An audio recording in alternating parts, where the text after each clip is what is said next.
der Livestream der Nürburgring Langstreckenserie. Präsentiert von Falkenreifen.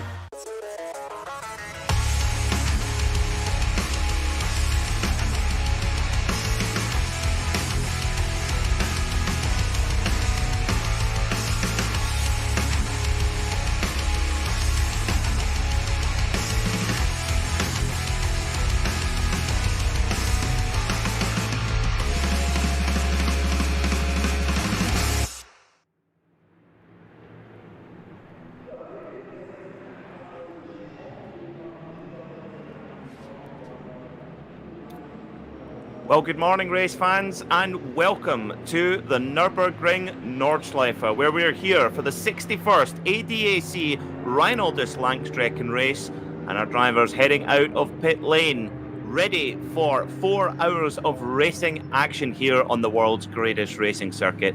My name is Peter Mackay, and joining me in the commentary box today here on RS3, part of the Radio Show Limited network of channels, is Peter Snowden. And Peter, I'm absolutely privileged to be alongside you for really, for me, what is one of the quirkiest but one of the best race circuits and race series anywhere in the world, the Nürburgring Langstrecken-Series.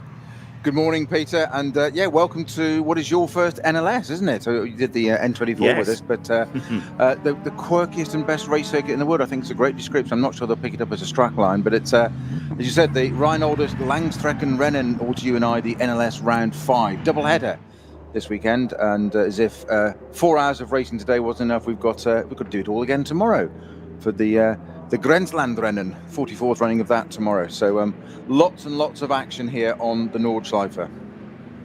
And I couldn't think of a better way to spend a weekend, either on the bankings, watching the cars going around, or listening here on RS3, but also taking part. For a driver, you know, Snowy, you've been in the driver's seat here at the Nürburgring before. I mean, 4-hour race is gonna take it out of the crew, but to have to reset and get going again tomorrow, different dynamic to what the drivers are usually used to.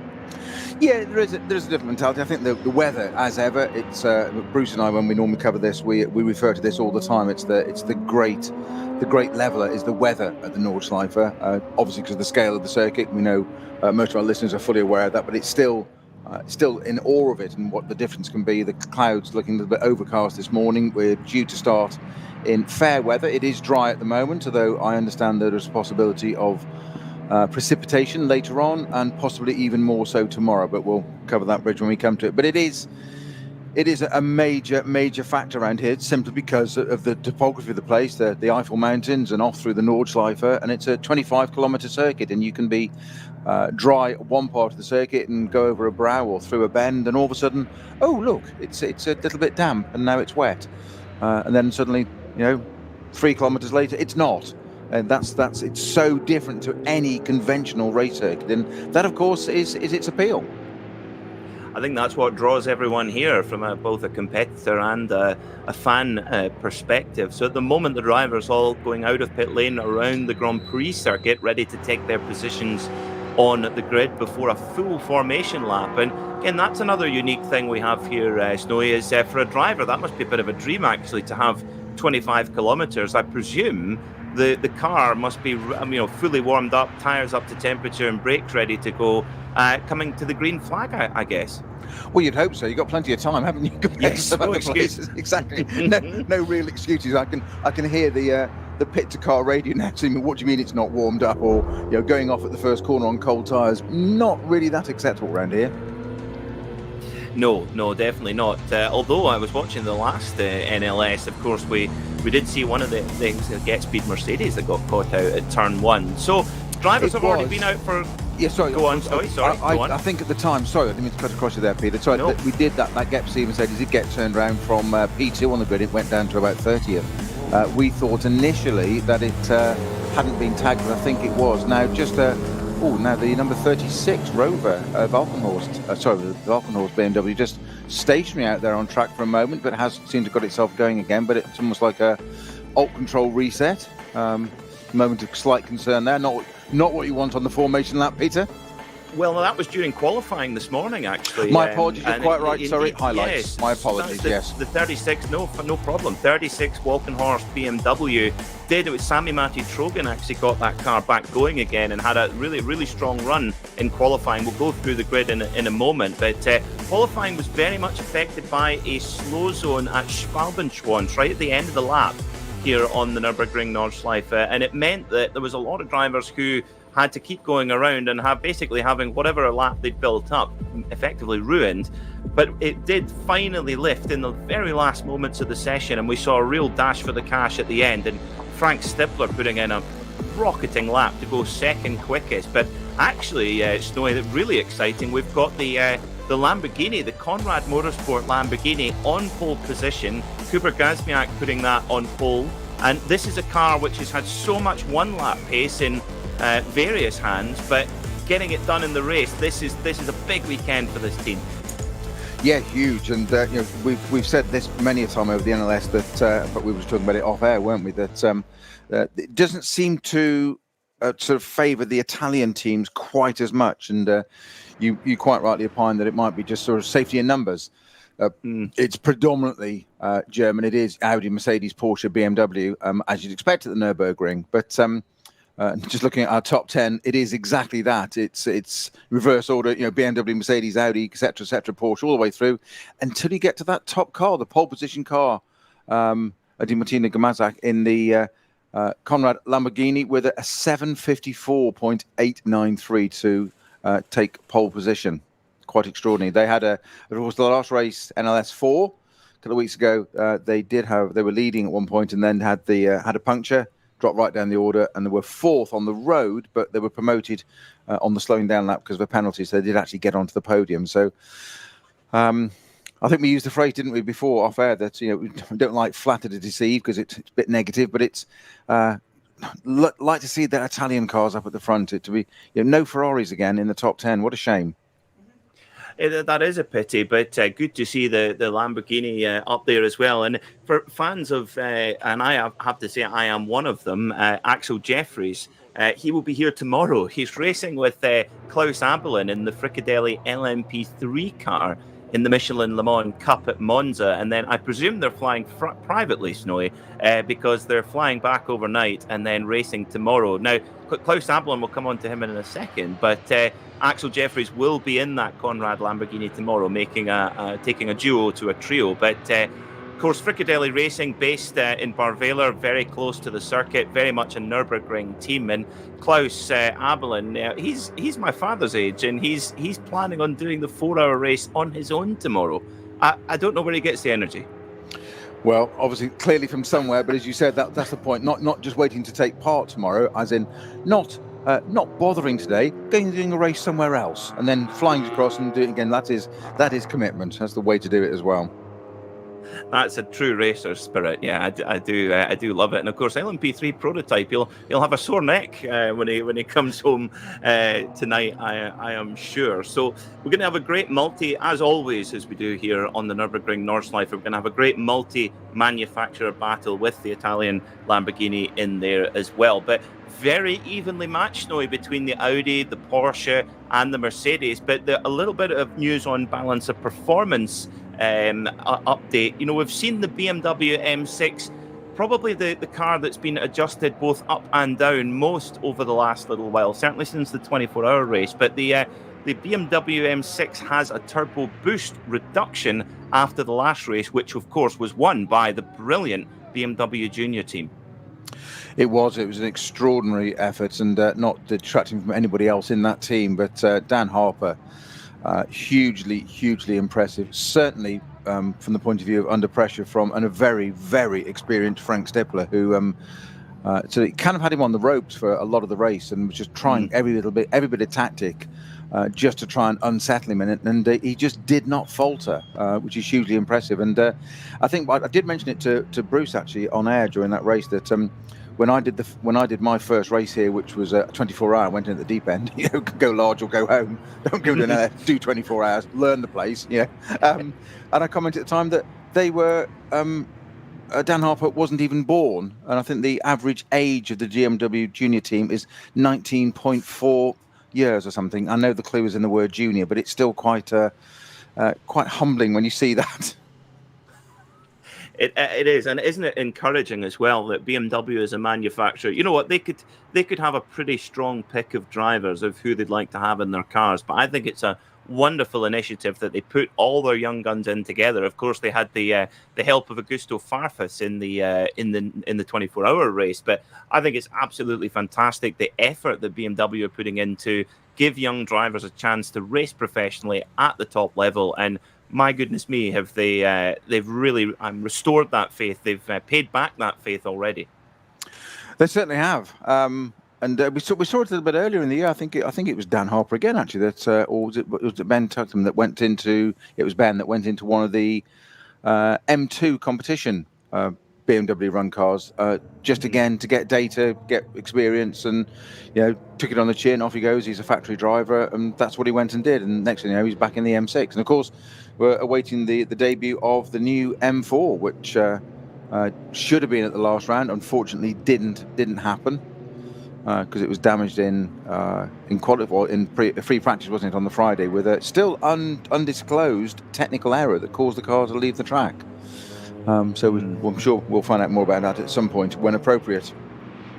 Yeah, well, hopefully I think wouldn't it be nice if that car could be launched at the next NLS race in September, or I think it may be two races ahead in September, when of course the Sabine Schmitz curve is officially inaugurated. That corner, just the double left-hander going onto the Nordschleife proper, and of course Sabine, of course, who we sadly lost back in March, and there was some wonderful tributes for her at the 24-hour race. But that would be quite nice. What a nice event to launch the new BMW race car when that corner is officially installed in a few months' time.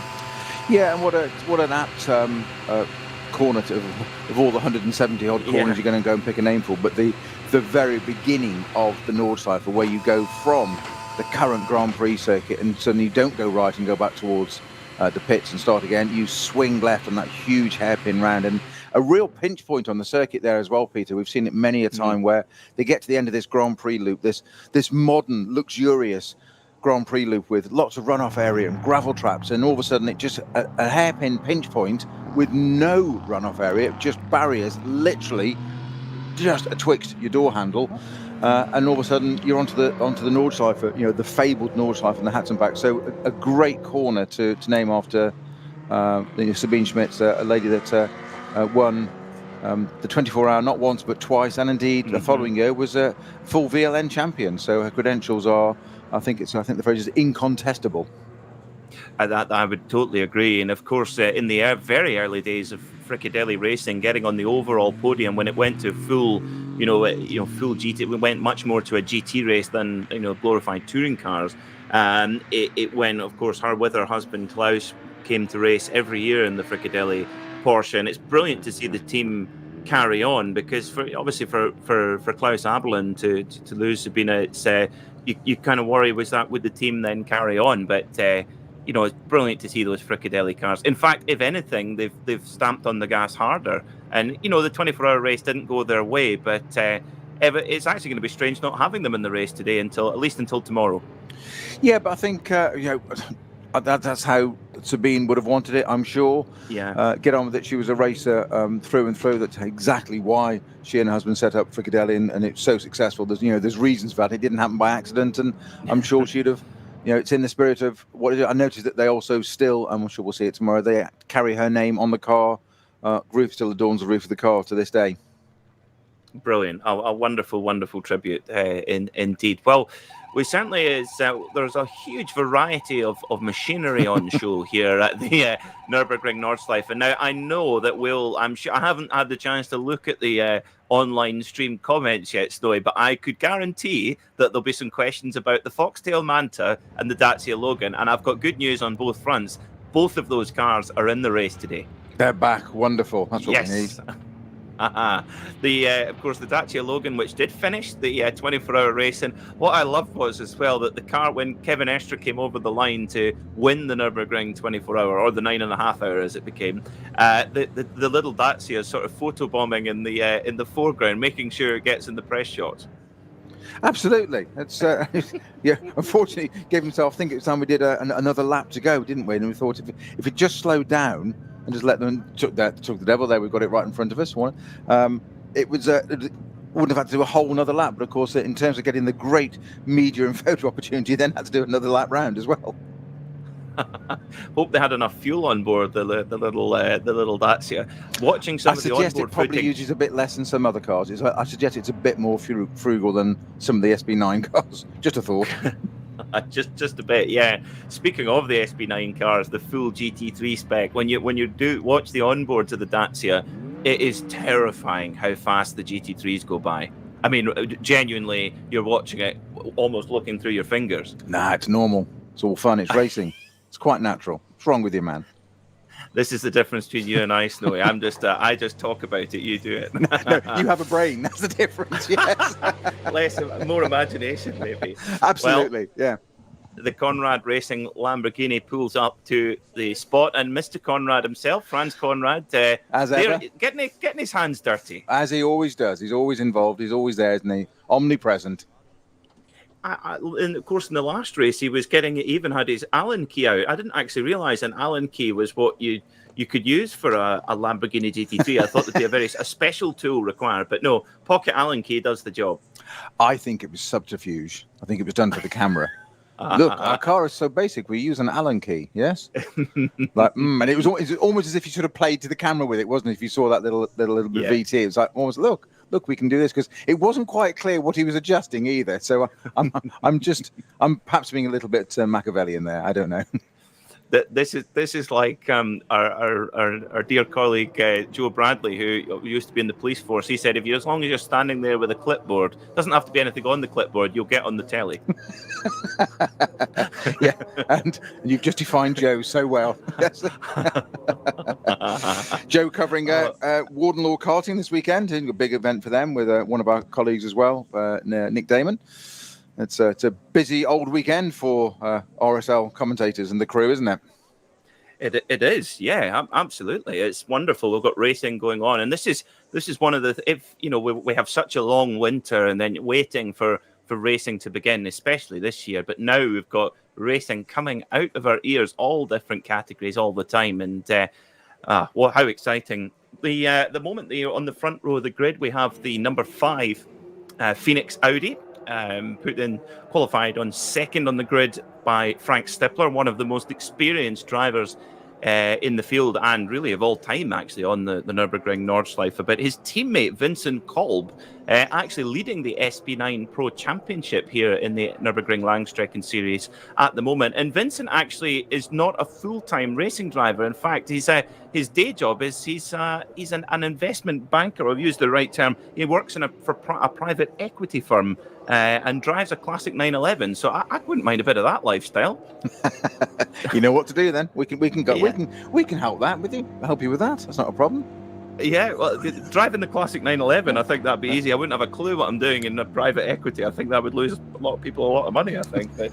But does a bit of classic racing as well, does Vincent. He's races a classic Shelby Cobra. That's a proper car, you see. Big front engine V8. There you go. Can't argue with that. What a man.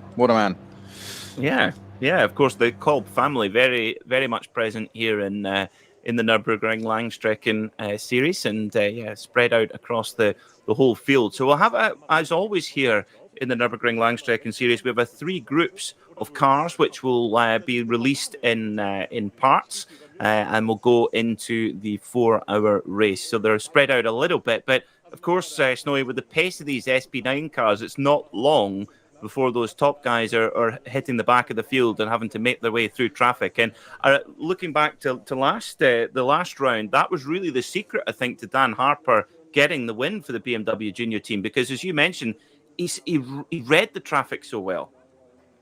Yeah, that was what really shone out in his drive, the maturity of somebody, just barely 20, 21, whatever he is. It was quite incredible the way he dealt with that, and it saved pressure from no less than Frank Stippler, as you said. Very, very experienced, and if somebody knows how to play the game, you could see it was an interesting role play between the pair of them, actually, in as much as Frank Stippler There were no lunges, no pushing for gaps, no ever. He was just pushing in different parts and eyeing them, basically doing the classic old phrase, filling his mirrors to put him off, to see if he could make a mistake. So it was more a psychological game of, can I put him off? Can I see what he does?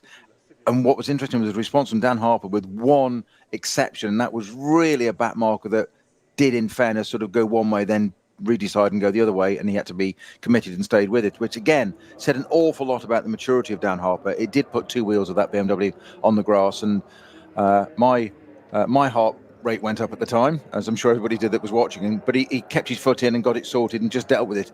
And that's the point. He didn't sort of go, oh, what do I do here, panic. He just dealt with it, even though Stifler was right behind him, and he just read the traffic, and some of it was absolutely amazing to watch him just reading it ahead and backing Stifler up rather than going for a gap, and showed immense maturity from such a young man. I'm sure we'll see a lot more of him in the future. I think we will. I think BMW have got to be very, very happy. And of course, one thing we should mention as well, they were the youngest ever team to win in the NLS, and I'd be amazed if that record is broken in the near future, because they're just exceptional. It's galling, isn't it? Amazing, absolutely amazing, and great for, I'll reiterate it again, brilliant that BMW are backing these young men to do their thing. And even you're older, Peter.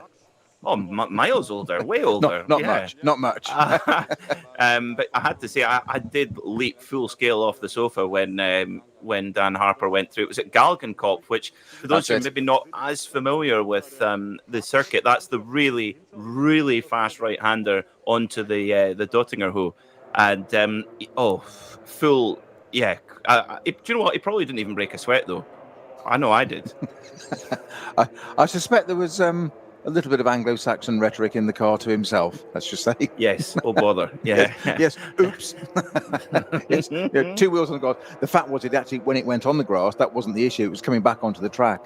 Difference in grip one side to the other. Natural. It's just law of physics. But it did have a twitch where I just thought, that could have so easily gone the wrong way. But it didn't. And that's the point. He controlled it, dealt with it, and it was ultra calm. And as I said, you can't even say it was a mistake. It was, if anything, it was an accolade to him that he was kind of put in a position unwittingly by the back marker. It's not a problem. It's just one of those things that does happen. You can try and stay out of the way, but he second guessed and changed his mind, and it wasn't a jump out of the way. It was just, there's an M6 BMW behind, and then happens to be the leader. And Dan Harper just got on with it. I bet Frank Stifler was thinking, this is it. This is my moment. Oh. He's dealt with that as well.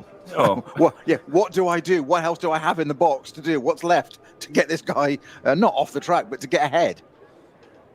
You must think, for Frank Stifler, of course, such a experienced driver, he's thinking, what do I have to do to unseat these young whippersnappers who come to challenge my throne?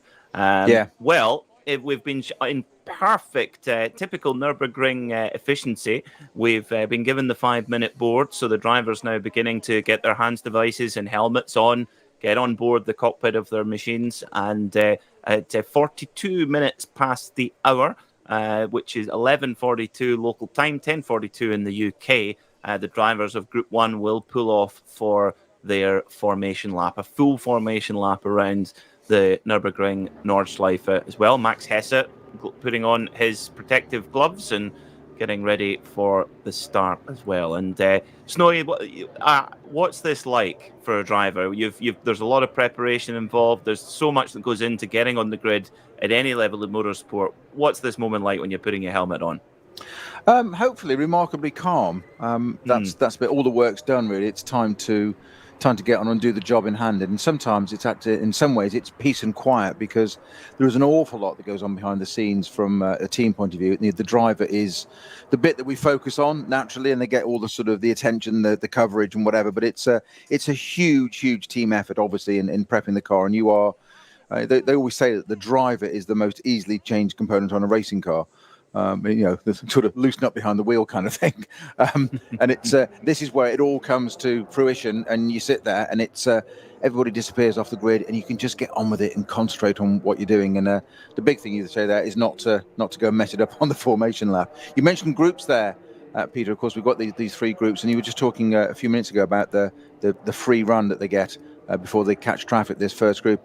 It is, because of the scale of the circuit, I think Bruce and I worked it out last time, it's approximately 1 lap, would you believe? That's about all they get, where it's they're free and they're just basically SP9 cars having a battle. It's that opening lap, and towards the end of it, because of the way the 3 batches are set and the delays between them, by the time the pace difference, obviously, it's virtually end of lap 1, beginning of lap 2, when this category catches up with the 3rd batch.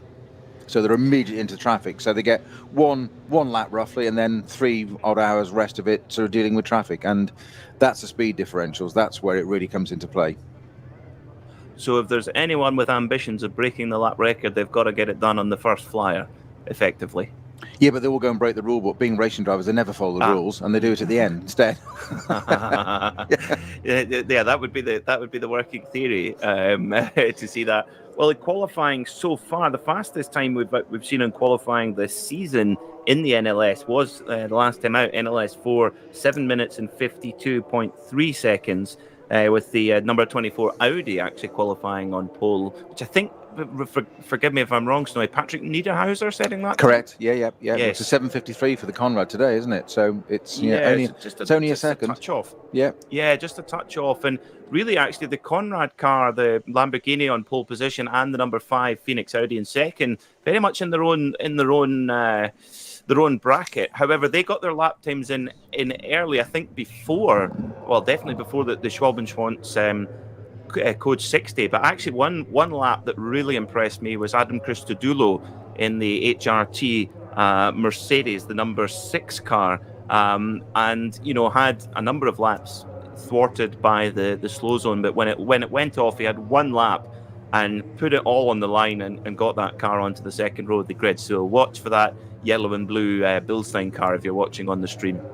Well, Adam Christodoulou, man that always impresses, and I think that Mercedes fits him like a glove. He's just got so used to it, and you just say thwarted laps, but he's another one of those, like the Stiflers of the world, vastly experienced. He'll stay calm. He's been here, done it before, but he'll just come through and he'll wait, and all of a sudden he'll just pounce and puts a time in or pulls a manoeuvre where you just go, what? That must have come from his boots.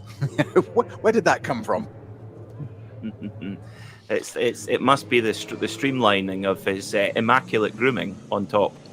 I couldn't possibly comment. Car's moving away, indeed. So our pace car is moving, Peter. We've got our formation lap underway at 11:42. Oh, right, a perfect efficiency as always here at the Nürburgring as well. So the driver's now pulling away. In the SP10 class, Snowy one, I was taking a close look at the at that one. That's the FIA GT4 regulation class, and we've got an Alpine A110 in that class, which I'm sure we will speak a lot about, because I think it's a beautiful little car. But interestingly, the Schnitzelalm Mercedes, absolutely dominant in qualifying, about 10 seconds quicker than the nearest car. So that Mercedes GT4, the Schnitzelalm Racing GmbH car, absolutely flying in qualifying. In fact, the AMG GT4 is very much ahead of the game, despite actually looking at the BOP, definitely the heaviest cars in the field as well. So, yeah, it's an interesting one there. They're getting a lot of pace out of that machine. Indeed. So some of the cars with some of the SP9 cars with their lights ablaze. The Mr. Adam Christodoulou not bothering that. Most have got the lights on already. I hope that's not a sign of where the weather is going already. Just what we need at the start of this race, but a little way to go yet. Out onto our formation lap as they head up through the Vidal chicane and up towards the prediction onto that fabled Nordschleife, we said, and down through the Hats and back. And it's something, Peter, that we comment on, Bruce and I, regularly on this, and I know you know exactly the same. Of it's hard to convey the difference. We've got a full compliant FIA spec Grand Prix circuit here. In fact, they had a German Grand Prix here last year, and it's what that means is, of course, that it's got massive runoff areas and gravel traps, etc., etc. And then you have this complete opposite of the Nordschleife. 90% of this lap is that, and it's narrow. Some bits where there is no runoff area. Never mind some or a strip of grass. There's none. Part of it being that slow bit, or relatively slow, where they join the Nordschleife, the Sabine Schmitz curve as it is now, and then they go off down through Hats and back, and you can't convey easily just how fast and roller coaster it is, and they're blatting down there, and you've then got the speed differentials of cars as well, and you say we get this first lap clear, and then all of a sudden you're in the thick of traffic, and you've got all the different categories and speed differentials. And that's what where the experience comes in. If you're a Frank Stippler or an Adam Christodoulou, where you've got a real supreme advantage over those.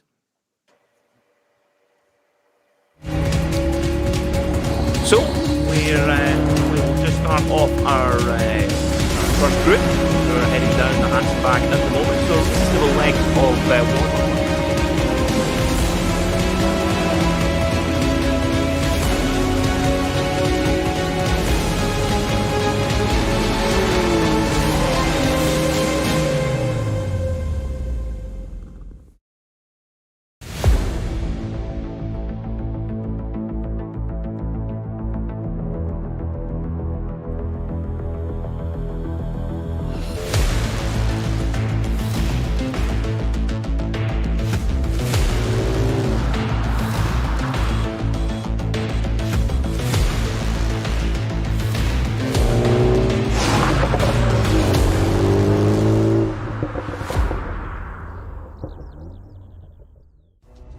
Zwei Familien. 40 Jahre Firmengeschichte. Unsere Produkte entstehen zu 100% in Deutschland. Mit Herzblut und Hingabe. Wir schaffen den Technologietransfer von der Rennstrecke auf die Straße. Handwerkskunst, Erfahrung für diesen einen Moment. Das ist die Nürburgring Langstreckenserie. Das ist H&R. Performance made in Germany. Sicher ans Ziel. Auf allen Straßen, bei jedem Wetter. Mit den zuverlässigen Sommerreifen von Falken. Jetzt Falkenreifen kaufen und Tankgutschein sichern. Weitere Informationen auf tankgutschein.falkenreifen.de. Falkenreifen.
So it is about time for... So we are about ready to go racing here at the Nürburgring Nordschleife. The next groups are making their way onto the circuit now. Some of the lower class cars, the Porsche Caymans, BMWs, and also some of the alternatively fueled class cars, including a Ford Mustang, an alternatively fueled Ford Mustang, very much the spirit of the Nordschleife, and of course the Foxtail Opel Manta as well, which with, of course, its mandatory foxtail flapping away on the top of the roof of that car. And I was reading a bit up about it this week, Snowy. It's actually an ex-rally car, that machine. Well, it certainly had a life, hasn't it? And it is a fan favourite, the Opel Manta 400. Going back, what year is it? In fact, just going past us right now, as it sees with its its foxtail on the aerial, very distinctive red. It's almost like sort of Bastos BMW colours at a distance, isn't it? Which is probably very unfair to it, but that's just caught my eye. And just thought, oh, looks like a Bastos 6 Series Alpina BMW from its day. But there's me showing my age. I've seen photographs.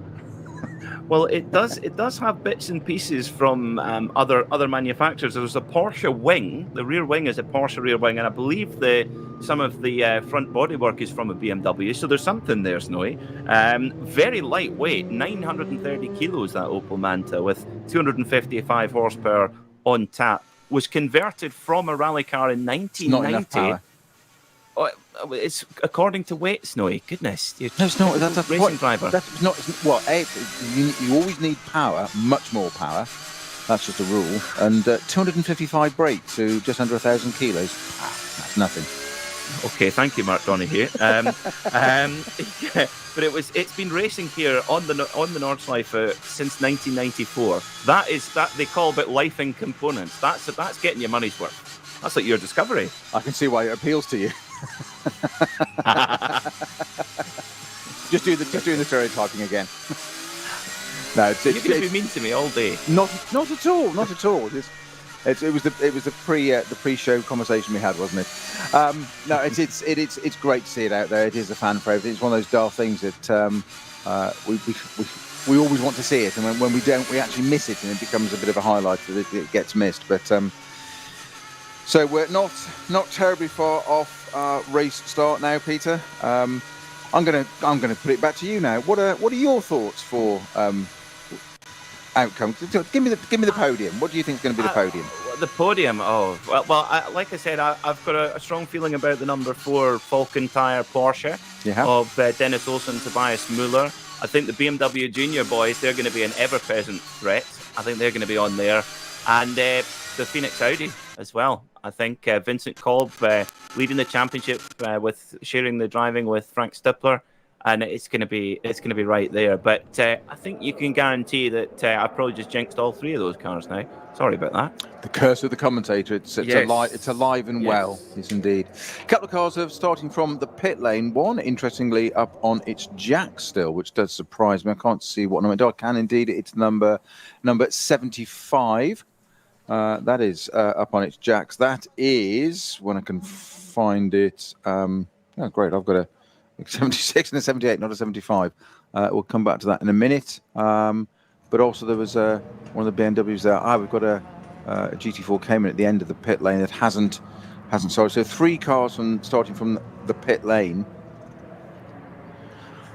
One got to the end there. One of the Porsches is sitting at the end of the pit lane and not gone out onto the track at the moment, but with its door open, not quite sure whether it's going to join straight away or not. So leading batch, Peter, are approaching the logo, as I call it, of the Nürburgring Langstrecken-Series, the NLS, the Kratzschilder Carousel. One of the we've got the rover live helicopter shot looking down over the Eiffel Mountains woods, and it's an absolutely great shot of that part of the circuit. And the carousel, we were talking about it in the last race, NLS 4, that not only is it in excess of 180-degree hairpin, but it is banked as well, and you drop into it, sort of almost like the old 1930s sort of concrete. That's what it looks like. I'm sure it's not that old, but the issue with that is that when you get to the end of it, it pops out and the car goes level again, and it's a real moment. You've got to catch it, and it can catch drivers out, and we've seen it in the past.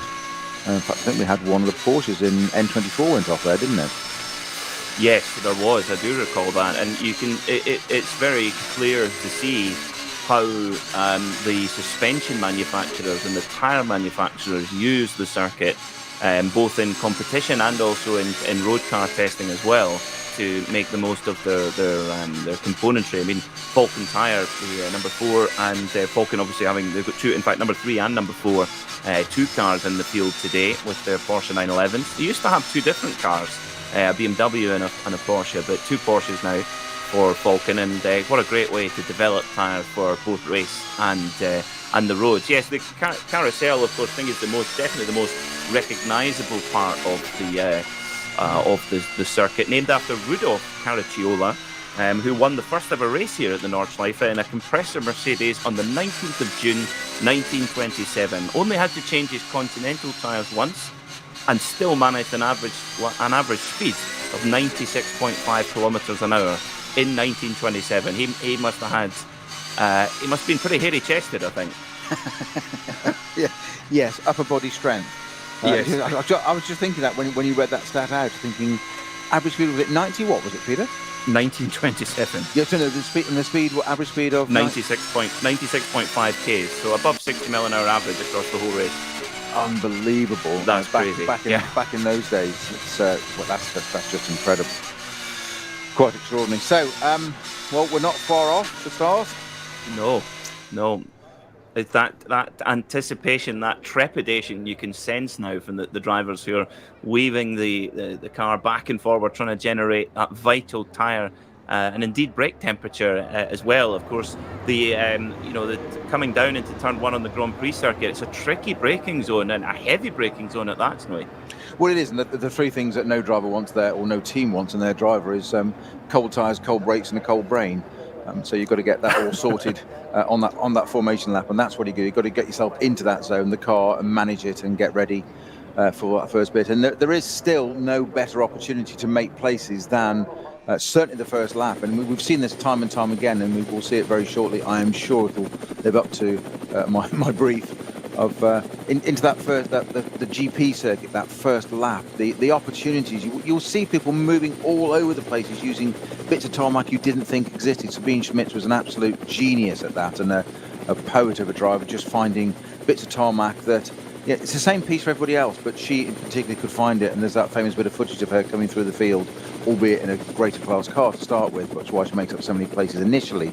But it's where the opportunities are, and that's what the drivers are looking for. And you think it's a 4-hour race, nice and steady, takes time. No, that all goes out the window. It's the first corner, get on with it. And you say it's a fast run past the pits. They're doing a fair old, they're doing 120 miles an hour, whatever, down to that first corner.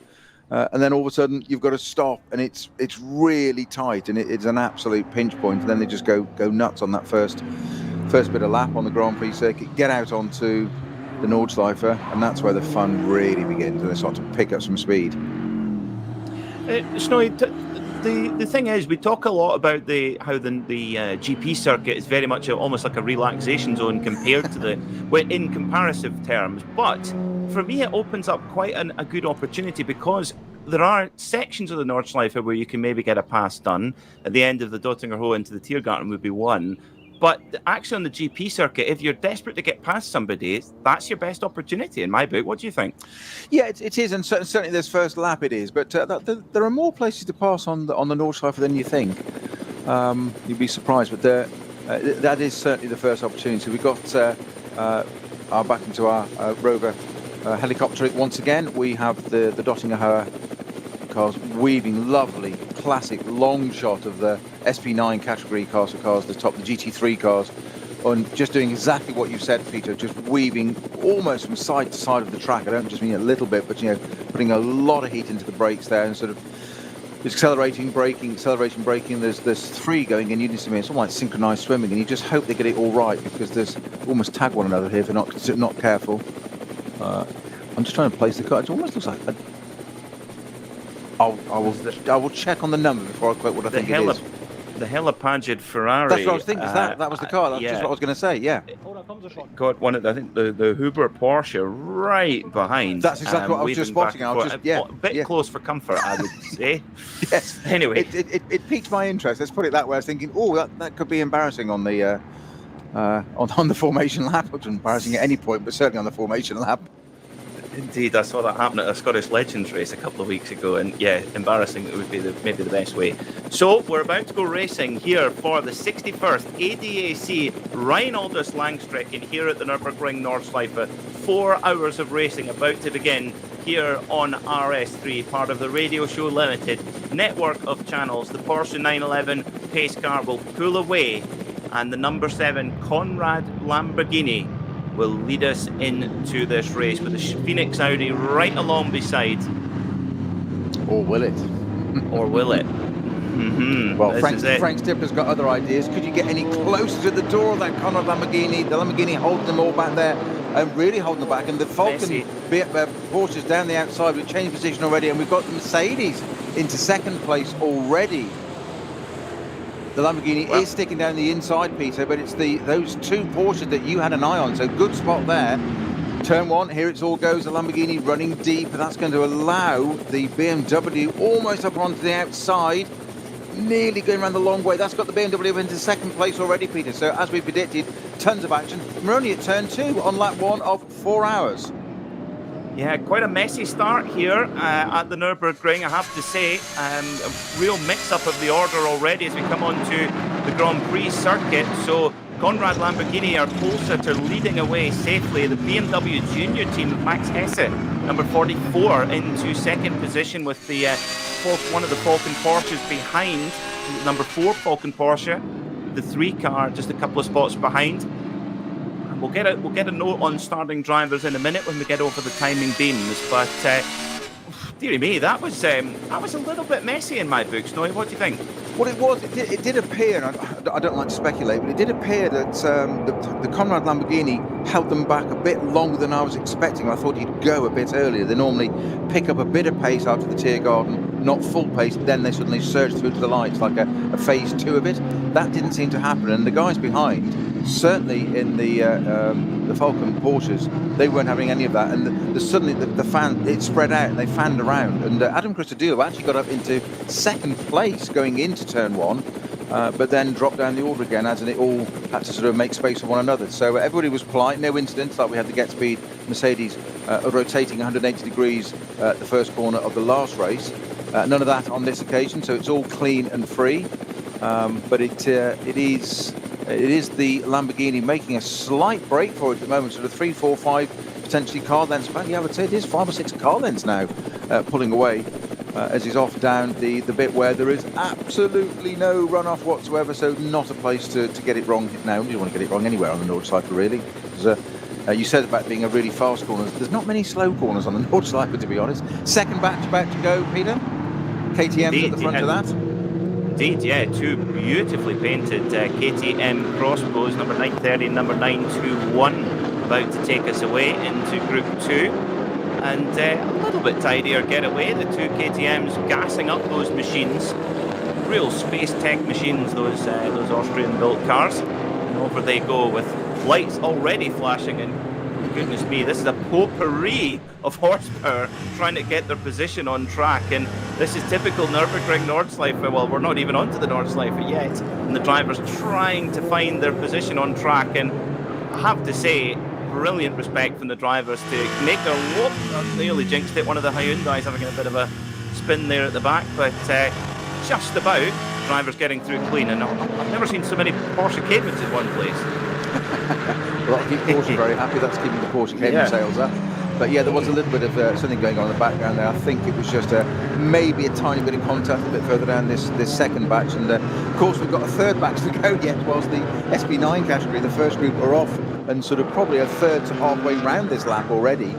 We've still got a third batch to go. As you say, KTM's there, one a bit further down the field. Somebody on the grass there doing a little bit of mowing for us out on the left-hand side, just coming, I think it's going to the Vido. But all back into the right place and back onto the grey stuff, which is important. Certainly on the opening lap of a 4-hour race, that's where you want to be. Yeah, you don't want to be taking too many chances at this stage. 3 hours and 56 minutes to go. Now, our timing screen briefly showing up a yellow flag at Wipperman and EIBACH. I actually don't think the leaders are there yet, but it's gone back to clear again at Marshall Post 159, so that's good. It's quite a strange one, Snowy. Maybe just a glitch on the timing screen, possibly, but hopefully nothing sinister going on there. No, I'm sure it was. It does tend to sort of settle down after the first lap. So the string of Porsche Caymans leading their way down the Hatzenbach as well. And the Porsche Cayman GT4 very close to the actual road car, only about 100 kilograms lighter than the road car it's based upon, but built with proper carbon composite panels as well. Natural fibre composite. Is Group 3 about to get going? And off they go. So all the cars now over the green flag here for the 61st ADAC Reinoldus-Langstreckenrennen. And great to see something we didn't see in the N24, Snowy. There's some Renault Clios in the field. Do you drive a Renault Clio, by any chance? I do. I've got an RS200 how did just I like guess? that. Yes. Quelle surprise. Car. Oh, dear, a little bit of argy-bargy going into that perilously. I don't think there's many That's more. not argy-bargy. A little bit of argy-bargy. Rubbing's racing. It's talk about a tricky first corner, though. I mean, huge braking zone right down the first gear. I mean, that can't be easy, Snowy, to get going in that opening corner. No, but the leading Porsche in that batch 3 is certainly taking advantage over the 1, 2, 3, 4, 5 BMW. Then we get into some of the Caymans, but he's managed to make a really good break for it there. So, yes, a group of Caymans across the line. I think it was Heitzmeier actually in that. I think that was the 263 that's got away there. Great one. That's the GTS, the Cayman GTS. Very clean, very tidy. 3 very different batch starts there, I noted, Peter. That the first batch, you say, kind of almost held back a little bit longer than I would expect normal. Nothing wrong, just a little bit more than normal. And they say they all fanned out behind him, sort of rows 2, 3, and 4, all fanned out around. Then they got it, but the Conrad Lamborghini still managed to get away into the lead. The second batch were a little bit sort of almost kind of halfway house, a little bit hesitant, then got going. And the third batch just went for it, didn't they? Just flat out, gone, that's it. They can see the straight, we're off. Coming ready or not, here we go. And of course, most of the cars in that third batch, certainly on the slower end of the scale that we have here with our number of 140 cars on the entry list for this event, a couple of drop-offs before the start, but of course the cars in the third group, they've got they don't have the instant poke that the GT3 machines do. No, but it's all relative. They're all peer group, peer pressure. They all drive accordingly, and it's as we said earlier. I think it was I think about Dan Harper driving in the BMW Junior team, junior category as well in the M2. It's you think I'm an M6 GT3 driver, SP9 class, but you get put into a lesser category car. It's all relevant and it's all good experience, and he'll have learned a great deal from that. And there's they don't forget the championship, as we say many a time, Peter. The championship is actually won by this category. So our leaders coming into sight at the end of the first lap for the first time down the Dottinger Herd. It's still the Conrad Lamborghini in those iconic colours. I still think of it as a Vitaphone Maserati MC12 colours. That shows my age, doesn't it? Yes, but it's still that sort of iconic colours of Conrad Motorsport. That turquoise and black setup. One of the Audis there just going around the outside of Dottinger Herd. I think that was one of the Phoenix car, the second Phoenix car. Obviously, Frank Stepper up there in third place at the moment still, I think. Am I right? Yes, I think it is. Go back to cross the line. I think it's could be fourth. Yeah. We'll get the first flying laps. So Tisley, Conrad Lamborghini takes the line first. Gumaziak driving around. Hesse it is that's in second place in the BMW Junior M6. Piccarello in the Falcon Motorsports. You were absolutely right, Peter, to mention that car, the Piccarello car, in third place already. Assenheimer it is in the Hout Racing Mercedes in third place, and Stipper, I said third, you said fourth, it's actually fifth for the Frank Stipper at number 5 Phoenix Racing Audi. So we've got to keep an eye on that one. I'm surprised that's dropped out there. It was a bit of a messy first corner, I think, was afraid to use quite rightly there, Peter. Yeah, I think that the one thing that I think, yes, didn't work out exactly how I'm sure Frank Stippler would have liked, but the thing about Frank Stippler is that this is not his first rodeo, to say the least, and I think he's maybe thinking I think he's maybe thinking, okay, if you guys want to take that much risk in the first couple of corners, that's fine. I'll just work up to this. And I think now that we're into a bit of clean air now and everything's settled down, we'll see Stifler really get going into a nice pace in that Audi. And by far the leading Audi as well in SP9 Pro. In SP9 Pro Am, leading at the moment is Patrick Kolb. So we've got Vincent Kolb in the SP9 Pro car and Patrick Kolb in the leading number 24 Lion Speed by Car Collection Audi, and his teammate Lorenzo Rocco. They both lead the SP9 Pro Am class at the moment in the championship. You missed off the vital bit of the Toro Padula. Is it a double barreled, is it? Yeah, absolutely. It's all there. It's all there. Oh, Lorenzo okay. Rocco de Toro Padula. He's our man that led this round 4 a couple of weeks ago. So I'll tee it up with the Rocco and you do the second part. They're proper teamwork. And look, teamwork makes the dream work and all that. So 8:06 was the first, it's the best lap of the race, funnily enough, for the leading car. But the point of me mentioning that is that at 7:53 was qualifying time, and we've just seen a little bit of a slow-mo footage there of the Conrad Lamborghini coming up through Tiergarten, and all four, is it Tiergarten? All 4 wheels in the air. On the opening lap. I suppose it saves on tyre wear. That's one way of looking at it. And the junior BMW behind you is exactly the same. Hesse doing exactly the same. Just grabbing that little bit of air. Yes, indeed they are. Cool. I think that might be Flantzgarten. I was thinking, I think it probably is, yes. I'll just mentally correct myself when I said that.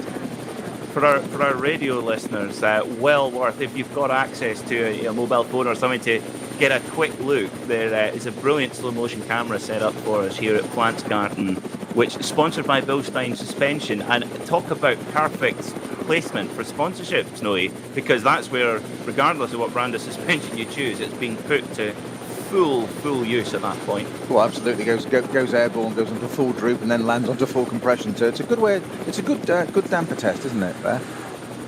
Indeed. Well, I'm glad to see I've got allies in the Renault Clio Owners Club against you, Snowy. Our lovely producer Kerry is a fellow Renault Clio owner, so you're outnumbered, my friend.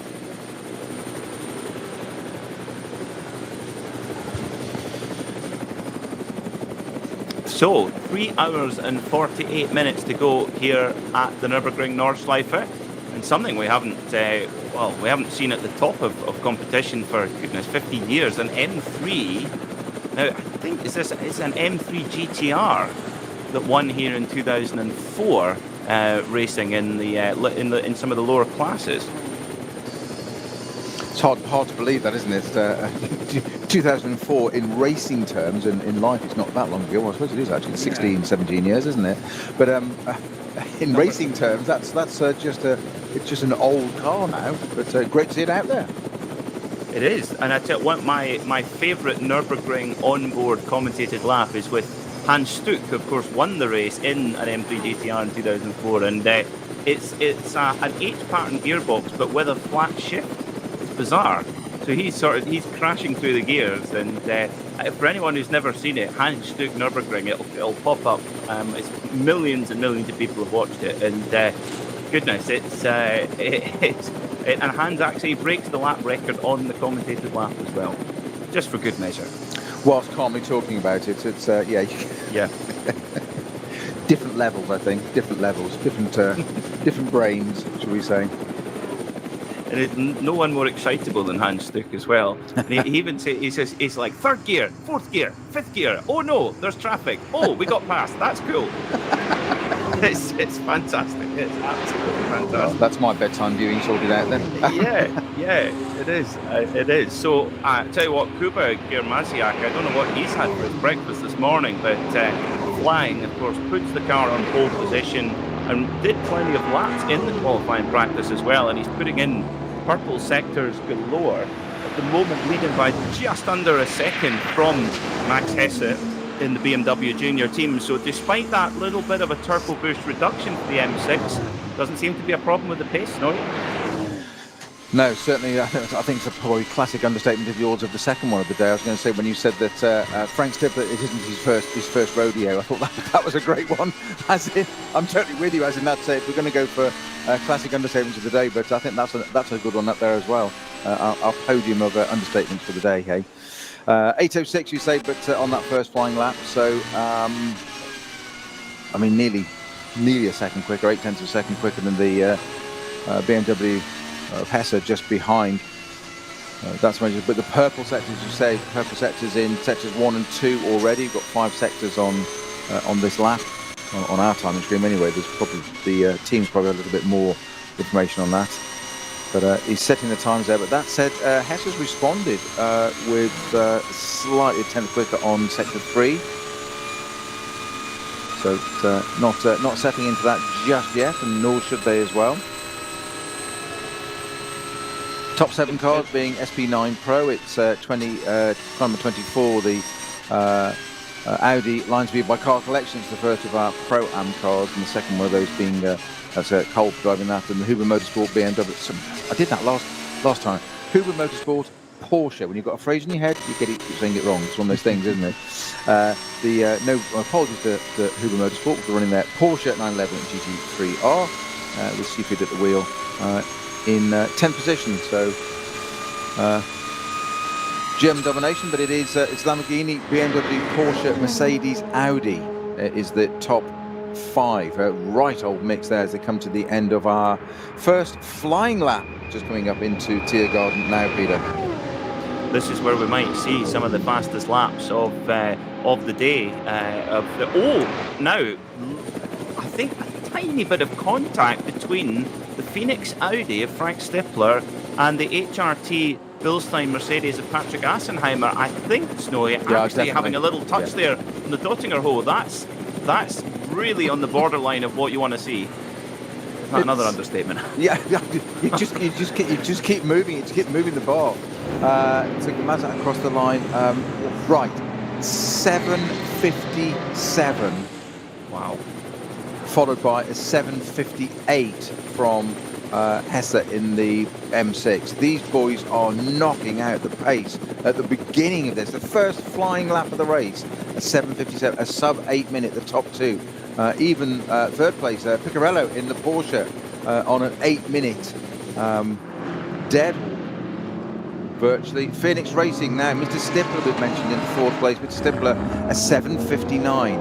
We actually, it's pretty, and again, even the Huber Motorsports, even again at 7:59. So we've got half a dozen cars almost in the 8 or just sub-8 minute category on the first flying lap of the race. They haven't quite caught the rest of this traffic yet, so my prediction was slightly wrong on that one. I think I'm quite sure we got that one last time around, but they will be soon into that traffic, which also, this is the chance to get it done now. But what a staggering lap time there from Gmazak. He's had his Weetabix this morning, hasn't he? Oh my, has he ever? Yeah, Girmazzi. I can tell you what, Franz Conrad's been busy with the Allen key getting that car ready for the start of the race. His pocket Allen key, but to give an impression of that lap time, 7:57. That's very, very close to the qualifying times. I mean, Adam Christodoulou is 7:56.5 in qualifying, and you know, it's within a couple of seconds of the pole pace in race conditions. And you know, in one of these SP9 cars, they won't have qualified with that much fuel on board. Of course, they will have full fuel on board at the moment. So that the car. I mean, how does the car behave with that much more fuel on board, Snowy? Well, obviously, it does behave differently. The big thing, of course, is tyre wear. Weight, and it just grains everything up a bit quick. So you've got to really manage tyre management, and that's the big thing. And to get these stints, and we usually see sort of 6-7 lap stints, and we'll sort of talk to you a bit more about that as it unfolds during this race. We've got a couple. We just had a slow zone upgraded from code 62 at Schwalbenschwanz. Yeah, but it was yellow flag and very quickly upgraded to a code 60. So yeah, it's car 140 that's off there at Schwalbenschwanz, which is the SB4T and SB8T class VLN 24 specials. That's the Black Falcon Mercedes-AMG GT4 that's offered to Schwalbenschwanz. I'm not sure whether that's an incident, but it's parked on the left hand. So according to our tracker, it's on the left hand side. Schravenschwanz being a right hand, then a left, and the left out. It's halfway along on the sort of left hand side by the look of our tracker, and completely stationary. No intervention vehicles getting to it yet. So a 60 zone into a 120 zone into it, then becomes a 60 and clears just on the exit of that. So I'm thinking maybe it's something mechanical for the 140 Black Falcon Mercedes GT4 at the moment. Well, let's hope it's that rather than an accident, because that is certainly very, very quick down there. And of course, this is something that can also thwart fast lap attempts if that's what the drivers are interested in. Because a slow zone, we saw that in qualifying, that having a slow zone anywhere is enough to really take the take the shine off a lap time. So the leaders, Max Hesse, giving very much hot pursuit to the Lamborghini of Kuba Giermaziak as they hit the first stages of traffic now as well. So this will be, Snowy, this will be constant now throughout the race. There'll be no more rest for the SB9 cars coming through, or indeed for the slower class cars with the big guys coming up behind them.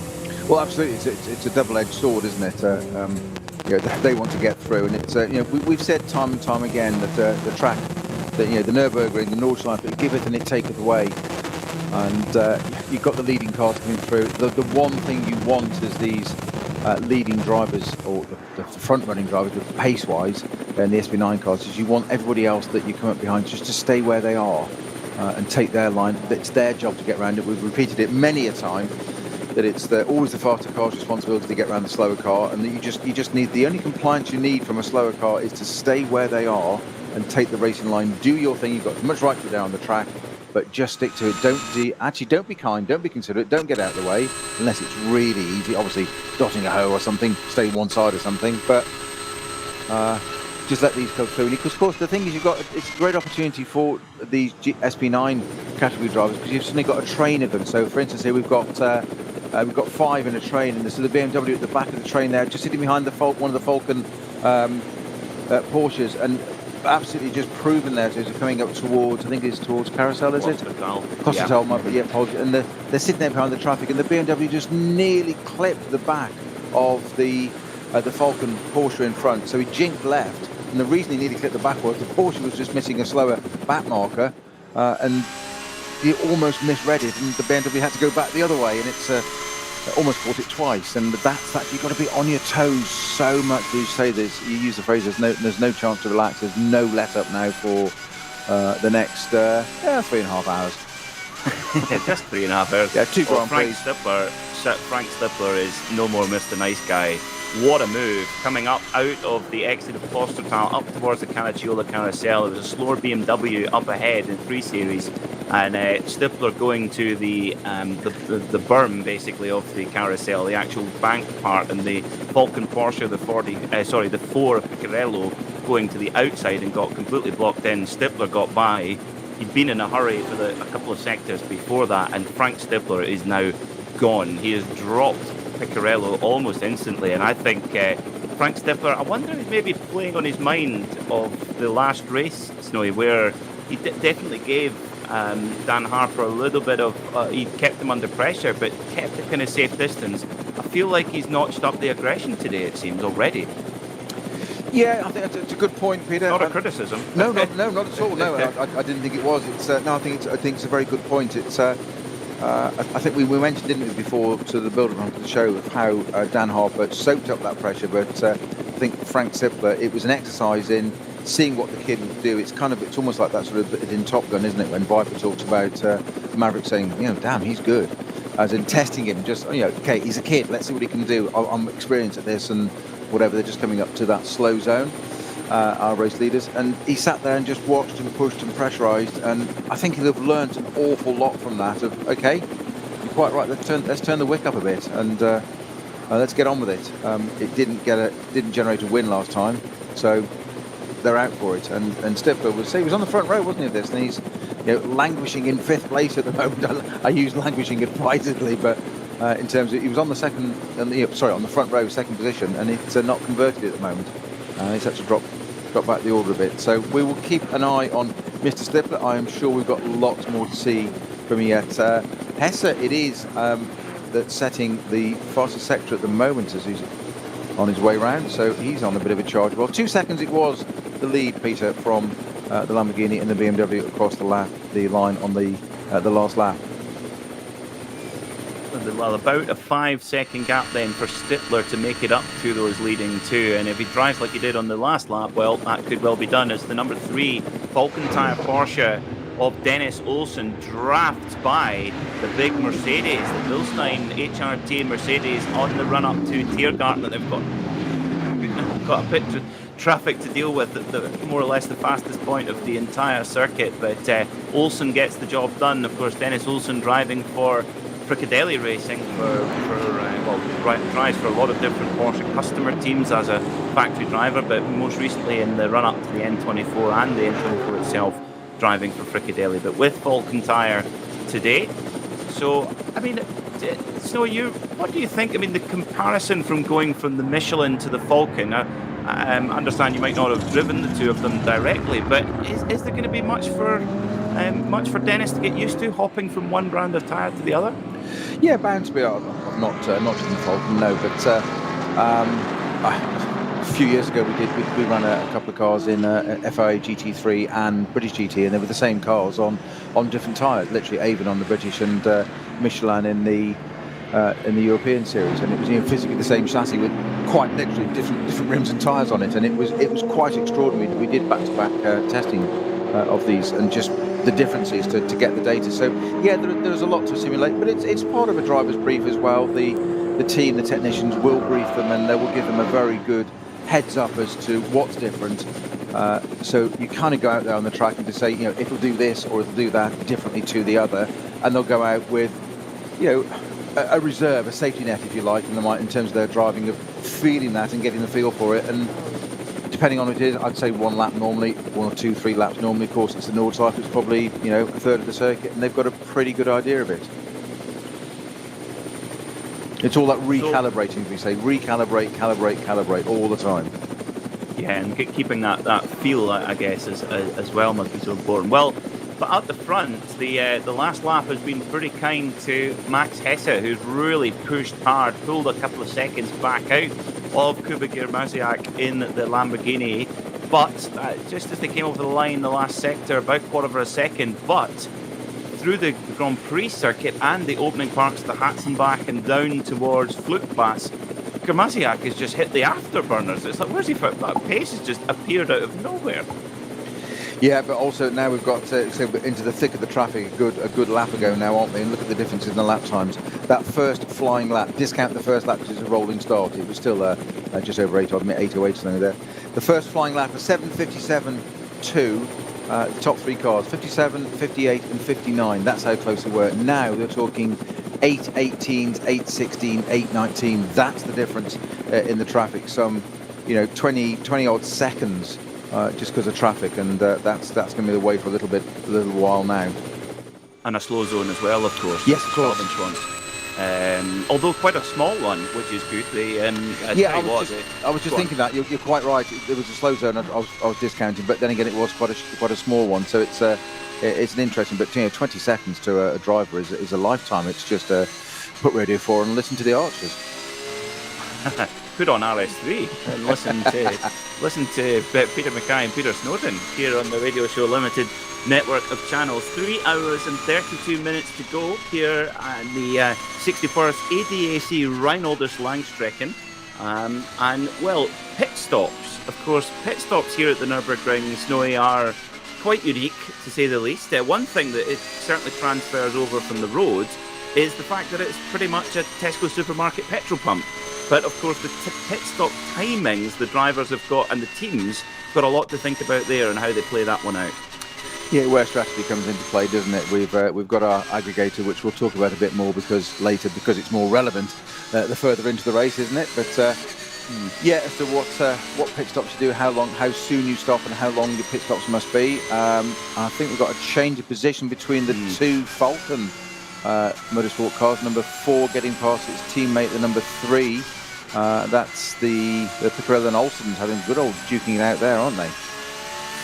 Yeah, it seemed to me there that the number 4 car driven by Alessio Picarello, the 27-year-old Belgian, has effectively let Dennis Olsen by there. However, straight away, Piccarello right back on the engine cover of the rear of Olsen's Porsche. So now, maybe Peter, position, change of lead. Looks we've got the Porsches. The BMW's got through. The Max Hesse in the junior team's got was on flying the junior team. I think the Conrad Lamborghini's got a problem. I think the Lamborghini has got a problem. It's slowing. Is it going to be a punch again? The car it is. It's weaving. I think it's a right rear. The car's twitching and weaving already. So it looks as if that Conrad Lamborghini is suffering from a tyre issue again, and it's actually dragging on the track. It's now sparking, so it's something catastrophically wrong in that Lamborghini. I'm hoping that it is only a puncture. The reason being that can be got back to the pits carefully, but it's certainly it's right left rear. It's dragging bodywork and all sorts now, and it's yeah. You and I had exactly the same reaction simultaneously. The Lamborghini keeping to the right-hand side of the track. Fantastic helicam shot from ROWE helicam there.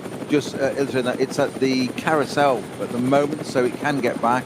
But it's definitely another puncture issue for that Lamborghini, which is exactly what happened in the last race. They were leading in NLS4, smoking quite heavily from the rear now, where that car is either dragging or the tyre is getting. And it was the same last time. It was the inner sidewall failure, Peter, where the tyre folded. The big thing is you don't want that to completely delaminate and come out, because that then starts flooding around, and that's what does the damage. That is just devastating for the leading number 7 Conrad Motorsport Lamborghini of Kuba Germaziak. He put the car on pole in fantastic fashion, leading the race, keeping the charging BMW junior team machine of Max Hesse at bay. And then it looked to be pretty sudden there, Snowy. I know we were off camera with the Falcon cars at the time, but it seemed to happen very quickly. So it appeared, we'll get a closer look when the car comes into pit lane, but like you said, hopefully something like a tyre. But if that's the same failure again, you've got to think they'd be scratching their head, because it's not a unique tyre. It's, I believe, a Michelin tyre on that car, which most of the leading cars run on. So you wonder, is it a setup problem with that particular machine? Well, you'd wonder, wouldn't it? It's sort of, pressures and what they're running, and they'll be advised by Michelin what to do with this, of course, and how to run the tyre. But you wonder if I'm not suggesting that Conrad are doing this, but teams always have their own ideas, and are they trying something different? I'm not karting aspersions, but it's 2 races in a row where that car's had the same issue. But a gift for Max Hesse there, who, by the way, isn't quite 20 yet, for another couple of weeks. I know. So a teenager in a BMW. Yeah, silver category driver, and he's not till the 23rd of July. Is he 20? It's infuriating. Makes me feel really old now. Well, I'll tell you what, I bet you there's a lot of BMW customer teams who could do with a super duper whooper silver, and Max Hesse definitely fits that bill. What do Conrad Motorsport have to do? They've had so much one-lap pace this entire season at the Nürburgring. Axel Jeffries putting in some incredible performances over 1 lap in the Nürburgring 24-hour week and in the NLS season as well. But this is endurance racing now, Snowy. Particularly here at the Nürburgring, you can't afford to have even the slightest mishap, because there's always going to be plenty of quick cars that are going to have a perfect run. And I'm almost lost for words at the poor fortune that they've had. Yeah, I mean, you asked the question quite rightly. What can they do to not have tyre failures, whatever's causing it? And that's a very, very easy statement sitting in the luxury of a commentary box. Yes. But I'm not casting aspersions or saying they're doing anything wrong, but it's just they need to get to the bottom of what's causing that problem, because it's now becoming a pattern, which is surprising. And Conrad, they're hyper experienced. I've got no issue with that. It's not so. I'm intrigued as to why that Lamborghini just doesn't seem to. I'm suggesting Lamborghini, as in it's that car, doesn't seem to manage its tyres. It's a quirky one. I'd love to have a bit more technical background on that one. This is definitely some fishing to do overnight. This is the benefit. Well, this is the benefit that we have, is that we can try and find out as much as we can before the race tomorrow. But also for the team, they can get another go at it tomorrow. Yes, they can, but I mean, I bet there's some head scratching going on there, and I think Mr. Franz Conrad needs to get his magic Allen key out and create some witchcraft over those rear tyres on that Lamborghini, because that's certainly going to be causing them head scratching. 2 events in a row where they've lost the lead, effectively. But it has indeed now put our BMW Junior team, Max Hesse, into the lead in the M6 GT3 car. Frank Stipplet is now back up to where he started, P2 in the Phoenix Racing Audi, and it's a bit of a German whitewash again at the front again. So BMW Audi first 2, Falcon Motorsport, Dennis Olsen and Picarella in 3rd and 4th in cars number 3 and 4, very conveniently, 3rd and 4th. Nice. We can work, that's a commentator's dream. We can do that, can't we? 3rd and 4th, 3 and 4. I know, nice and simple for us. Yeah. Patrick Hassenheimer in the Haupt Racing, something about Bill Stein, Mercedes AMG, Krantz in the Valkenhorst BMW. Get Speed, Krantz is in 9th, and 8th is the Lion Speed number 24 car collection, Lion Speed by car collection Audi R8. Huber Motorsport, Siegfried is the Porsche in 9th place, and I was just about to say that Neubauer is our top 10, rounds out our top 10 in the number 35 Valkenhorst Motorsport BMW M6. And that's the first car to pit as well, with 4 laps completed. Well, Frank Stippler, he really is on a mission this morning. The fastest lap of anybody on that one. Not fastest lap of the race, of course, with the traffic, but 8:03.3 for Frank Stippler last time by. Max Hesse an 8:07, an 8:05 for the leading Falcon car, an 8:10 for Picarello, the second Falcon car, the number 4. So Stippy, he's on the move, and now the gap 5 seconds from Hesse to Frank Stippler. So it's BMW versus Audi, and I'm getting a deja vu here, Snowy. That sounds familiar. Yeah, just interesting, by the way. I just scrolling my screen a bit further down there, but Valkenhorst pitting both their M6s on the same lap, number 35 and 36, from 10th and 13th. What do they know? Exactly what do they know that we don't? I love it when a plan works. Yes, sow the seed and you picked it up. Thank you. I was just saying, what do they know that we don't? Valkenhorst at the wheel of that car now, the number 36 one. That car is now out of the pits. Long pit stop it looks for Neubauer, though, the sister car, number 35 car that pitted from 10th position. That appears to be in the pits still. Does that maybe indicate that maybe one was not on schedule? Well, that was my first thinking. I was very surprised at 4 laps in, but there's a driver change. That's why it doubly surprised me then that the number 36 car also came in at exactly the same lap. So you say that then immediately made me start to think, well, what do they know that we don't? That car is out and done already, the number 36 car, with Valkenhorst at the wheel now, but the Neubauer car seems to be in the pit. So I'm just going to have a look at the other side of the screen and just see what that situation, why that car's still in there, or how long it's been in there, which is quite a stop.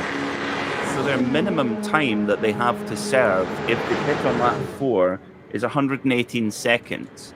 So from pit in to pit out. So if they exceed that, then yes, definitely not on schedule, not on plan, because that's one thing you cannot afford to do, is be over your. You've obviously got to not go under it because you've got a penalty, but that's one of the easiest ways to lose time, is not hit your minimum pit stop time. Yeah, it certainly is. So it's the number 34 car we were talking about, wasn't it? That was. Yeah, Neubauer is 35, Walkenhorst BMW. This is now the Conrad Lamborghini back into pit lane as well, and I tell you what, Kuba Garmiziak's done a great job to get that car back without tearing the bodywork apart. They're looking at the suspension quite closely. Franz Conrad in there giving a close look to see what on earth has happened to this machine. And the tyre changer now does the Michelin tyre going on. Okay, so hopefully that means that everything's straight. I mean, what kind of things can you check quickly here, Snowy, in the pit stop for this stricken Lamborghini? Well, most obvious thing there, so you can see there's quite a bit of the bodywork after that wheel is missing already. The diffuser's damaged, is it not? No, that's all on straight. great camera shot low down for us there, giving up just as we needed it. Diffuser, its fences are all there in place. Obviously, a quick check round. It's two things. It's reactive and proactive. What's happened? What damage has the tyre caused? But what's caused it to do that in the first place? So is it a broken? So if there's been any kind of contact, as a toe link that's broken and caused it, that's really obvious. Okay, not the case in this particular instance. But again, it just. I'm always wary of speculating unless you're around there on the ground and can go and talk to people. But it just does look suspiciously at the moment like a simple tyre failure, as in nothing else has caused that. The tyre has just not held up, and that was only, 4 laps in, wasn't it?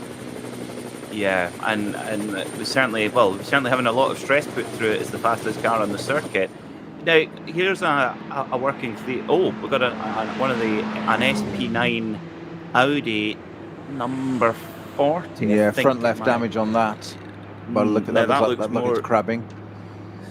Yeah, and then it doesn't look. Yeah, it does look like bodywork's looking a bit second hand. Yeah, that's the Car Collection Motorsport, Milan Donche, René Steuer, and Jörg Weiban. That machine. So Nürburgring, but as it always does, fighting. Indeed, everything it taketh away, and it will continue to do so. And this is part of the appeal of the race. Neubauer still in the pits in that Valkenhorst M6, by the way. But we're going to have an Audi joining that as well. 4 laps completed at the moment. It is Max Hesse in the 19-year-old. Just say that again, slowly. The 19-year-old in the BMW Junior team. That's because he's not old enough to be in the BMW Senior team. That's why. Has to be in the Junior team. It's brand misrepresentation otherwise, isn't it? Well, Augusto Farfus got special dispensation to drive in the junior team in the N24. He was like the team dad as well. I've been watching the Michael Fassbender Road to Le Mans documentary recently, and Richard Leeds, he's definitely team dad in that line-up with Michael and Felipe Fernandez-Lazar. So, I love the concept, Peter, of a 37-year-old being the team dad. Team dad, I know. But he plays the role of team dad very well, does Richard Leeds as the platinum driver in that machine. So 5 laps complete then here at the Nürburgring Nordschleife for the 61st ADAC Reinoldus-Langstreckenrennen. Max Hesse leads, and he's stretched the lead back out again from Frank Stippler. So the gap is now 7 seconds when they came over the line, and 8:02.3, 8:02, my goodness, for Max Hesse, 8:04.4 for Stippler, 8:06 for Dennis Olsen in third place. So there's again, it's the BMW Junior team, number 44, and the number 5 Phoenix Audi out at the front once more. Well, you said it was only a matter of time. I used the phrase languishing, and it wasn't meant to motivate him. I don't think he needs any motivation from us. But what I meant was Frank Stippler, as you said. What was your phrase? It's not his first rodeo. Yeah, exactly. I'm gonna make you use that one a lot this weekend. But it is absolutely spot on, because it was second on the grid, and then it just dropped down to, I think it was even 6th or 7th, certainly in that order. It was certainly at least 5th.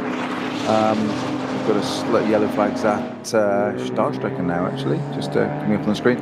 But yeah, Frank Stippler, when we say languishing, it's because they're always up at the front, if not winning. And it was surprising to see that car a little bit further, but a careful first lap, I think, keeping out of trouble. No spinners on the first lap, unlike the last round. We had the Get Speed Mercedes rotating itself around at turn 1. But I think Frank Stippler just used all his years of experience and guile there just on that first lap to keep out of the way. It is galling for a driver to go from P2 to at least to say P5, maybe 6. We thought it was down the order there.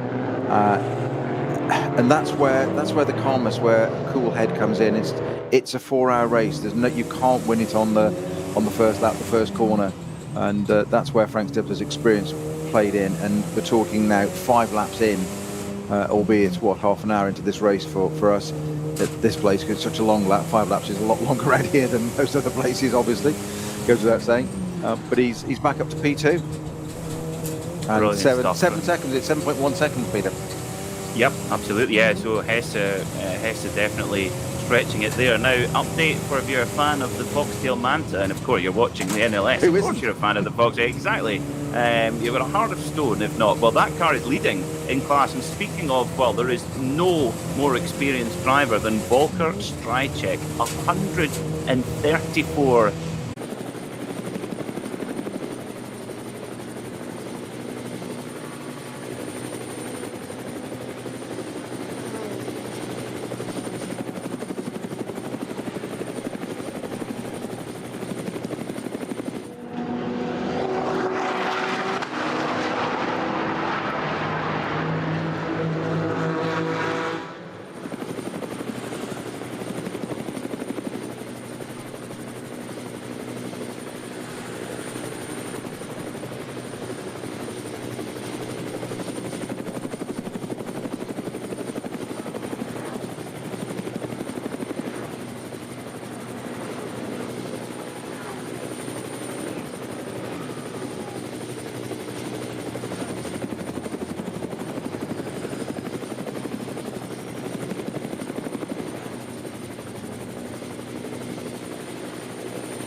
Zwei Familien. 40 Jahre Firmengeschichte. Unsere Produkte entstehen zu 100% in Deutschland. Mit Herzblut und Hingabe. Wir schaffen den Technologietransfer von der Rennstrecke auf die Straße. Handwerkskunst, Erfahrung für diesen einen Moment. Das ist die Nürburgring Langstreckenserie.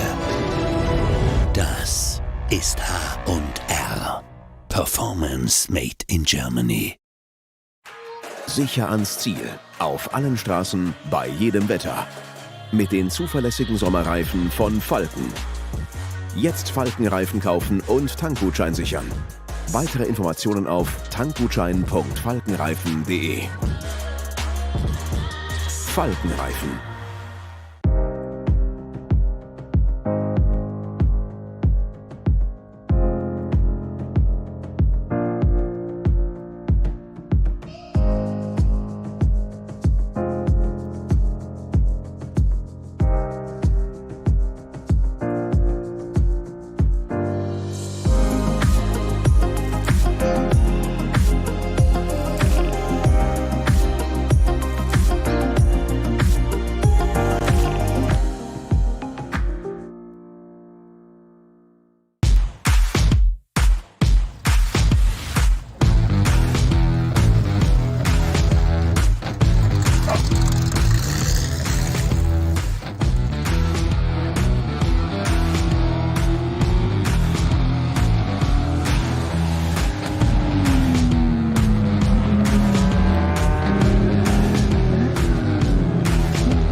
So, Peter Mackay and Peter Snowden here on RS3, bringing you all the action from the 61st ADAC Reinoldus-Langstreckenrennen race. 3 hours and 5 minutes to go here at the Nürburgring Nordschleife. At the moment, touching wood, at the moment, conditions dry, if a little bit overcast. There is the threat of rain, Snowy, but we've put on a few bets so far. Your thoughts on, could we see some rain later on?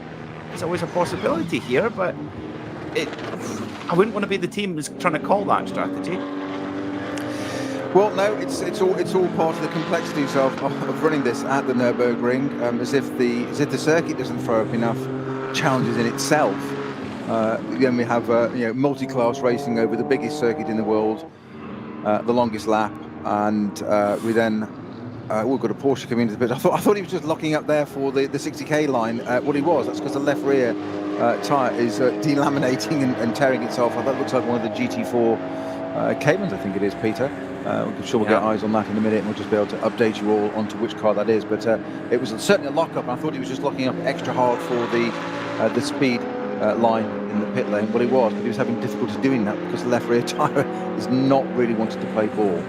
So our second tyre failure of the race there, but good to see the Conrad Lamborghini just coming through in traffic there, making its way back up the order. And don't be at all surprised, this is one thing that is slightly odd, I find, with this Lamborghini, that had this issue last time, where it was leading and had a tyre failure and then bounced back up through the order. And what I'm trying to say is it didn't seem to have a second tyre failure, if that makes any sense. So it's almost like, why? I'm perplexed, I'm intrigued.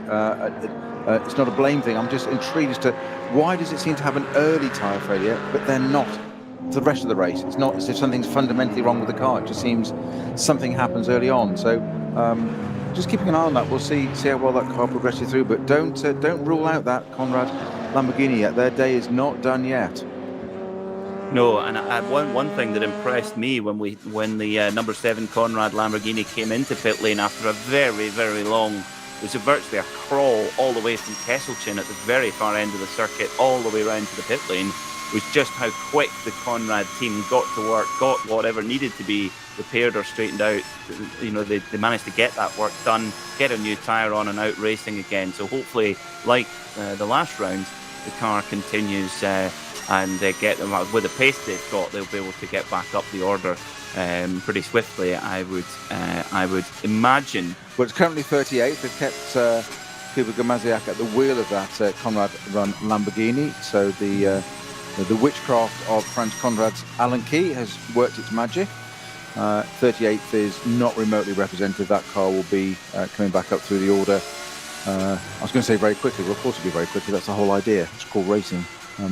Shot myself in the foot there, didn't I? Now, as predicted, pit stops. Lap 7, cars 1 to 7, all the way through, straight into the pits, one go. So Hesse, Stifler, Olsen, Krantz, Assenheimer, Siefried and Kolb all into the pits. What a collection there. So now it's going to start getting interesting. Well, it hasn't been uninteresting. It's going to get even more interesting, Peter. Well, indeed, Snowy, because of course but not for number 40. Yeah, number 40. Oh, good spot. Yeah, off at the side of the track there. That's that car's already had problems. Yeah, that's the one of the Audis. That's the same. It's car collection. Yeah, number 40. Well, yeah. Sorry, Peter, I could have crossed you, so you were saying. Sorry. My apologies. Number 40, car collection, Motorsport Audi in the Pro-Am class. Milan Donci, René Steuer and Jörg Weiband. That car had what looked like either a suspension issue or a tyre failure, and it looks like the same thing's happened again. And well, it's crawling back under its own steam. There's an absolute narrow ribbon of grass there. Yeah, and he's keeping it on that very safely out of the way, so that very conveniently will hopefully only require a yellow flag zone for warning to everybody else. It shouldn't have to then cause an issue for code 60 or a 120, maybe a 120, but it looks like it's going to stay at a yellow. No, it's gone to a code 60 for Flansgarten. Okay, well, I think that's a good call, because to give you an idea how narrow the runoff is at Flansgarten, that number 40 car collection Audi was on the grass and virtually no more room left. So the grass runoff is about as wide as an Audi R8, if you're listening on radio, which isn't much. So yeah, no, I think that's a good call from the organisers, and hopefully that car can get back to pit lane and keep going, because this is what endurance racing is about. Even if it's not your day, it's all about keeping the wheels turning, because you just never know what could fall in your lap later on. Well, indeed, and as you say, it's a great description of that narrow bit of track there, strip of runoff area to the side. Very sensibly keeping it down the side of that, but it's there's only so much that it can do. Now, it's had a spin before that, so I just wonder if it's catching a little bit of a replay, 10-minute spin. I wonder if it was the that you mentioned a suspension issue of that car, and I wonder if something's failed again on that car. It's rotated itself round and a full 360 and not contacted anything. I couldn't see the beginning of that, but there was no contact with anything else to start. So it's on its own done a full 360 and sort of reset and pulled himself onto the right hand side of the grass, onto the right hand side of the track there, and it's currently stationary, that between Flansgarten and Schwalbenschwanz. That's our number 40 Audi that doesn't appear to be moving at all now. Okay, so let's have an hourly rundown here on RS3, part of the Radio Show Limited network of channels. 2 hours and 58 minutes to go. At the moment, leading into the pit lane was the BMW Junior Team car of Dan Harper on board. So he's taken over from Max Hesse in the number 44. Leading in SP9 AM, Janine Schaffner in the Get Speed Mercedes, with the Huber Motorsport Porsche number 25 leading in SP9 Pro Am. Your class leader in SP7 at the moment, Alexander Mies in the Huber Motorsport Porsche 911 Cup. Cup X, the number 920 KTM Teichmann racing car leading in that machine, with the Schnitzel Alm Racing Mercedes number 165 leading in SP10. In Cup 3, the number 960 Porsche Cayman 718 GT4 CS of W&S Motorsport leading in that class. SP4T and SP8T running collectively today. The number 159 BMW M4 of Christina Nielsen, the double IMSA champion, and of course SP8 class winner at the Nürburgring 24-hour. In TCR AM, the 822 Opel Astra of Luber Motorsport leads that class, with the number 20 Porsche 911 Cup leading in Cup 2. In the alternatively fueled class, it's the Four Motors Porsche Cayman GT4, number 420, leading there, with the 888 Walkenhorst Motorsport BMW N2 leading in Cup 5. In H4 class, it's the BMW M3 GTR, number 610, Offer Racing. Max Kruse leading for the SP3T class with their Volkswagen GTI TCR. In SP8, it's the Lexus RCF of Novo Racing with Toyo Tire. SP4, 5 and 6 led by the RPM Racing Porsche 911 GT3 Cup, number 215, with the BMW 240i class led by the number 700 Hoffer Racing by Bonk Motorsport, of course BMW 240i, what else? V2T led at the moment by the 485 FK Performance Motorsport BMW 330i, with VT3 led by the team Mattel Racing Porsche Cayman 718. Last few, V5 led by the number 456 Porsche Cayman, V6 the 396 Adrenaline Motorsport Porsche Cayman, the Opel Manta, the Foxtail, driven by Volker Strecek, leading in SPE3. The Lubner Motorsport Opel Astra leading in OPC, that's the 855 car. The number 1 car of Rink and Brink, BMW 325 Adrenaline Motorsport leading in V4. And last but not least, the Honda Civic Type R leading in H2, driven by Drosinger Esquire, number 611. And Snowy, I am now totally out of breath after that. That's the Nordschleife. Well, there you go. Well, that's the rundown. That's time to step in for you then. Just a quick update for you there that Peter and everybody else at the number 40 car collection Motorsport. Audi did get going again, has managed to limp it back its way into the pits with just under 3 hours to go. It made its way into the pits just as you started our top 10 rundown, so hopefully that will be back out again. But I'm still slightly intrigued, as I am with the Conrad car. I'm always intrigued what causes tyre failures and whatever. And you mentioned quite rightly earlier that car collection Audi had an issue. I think you mentioned suspension issue or tyre issue, something like that. And it again, we saw a tiny bit of footage just for a moment, just for everybody listening, that it just literally spun, rotated around on its own, seemingly quite innocuous, and quite suddenly as well. Just a full 360 on track, and it's facing the right way again, but somewhat disorientated for the driver, obviously, like what happened there. And that's when he recalibrated and put it onto the grass and drove it onto the grass with a strip at the side, quite rightly, and all the way back. Then it stopped and got going again. So I'll be intrigued to know what happens with that car.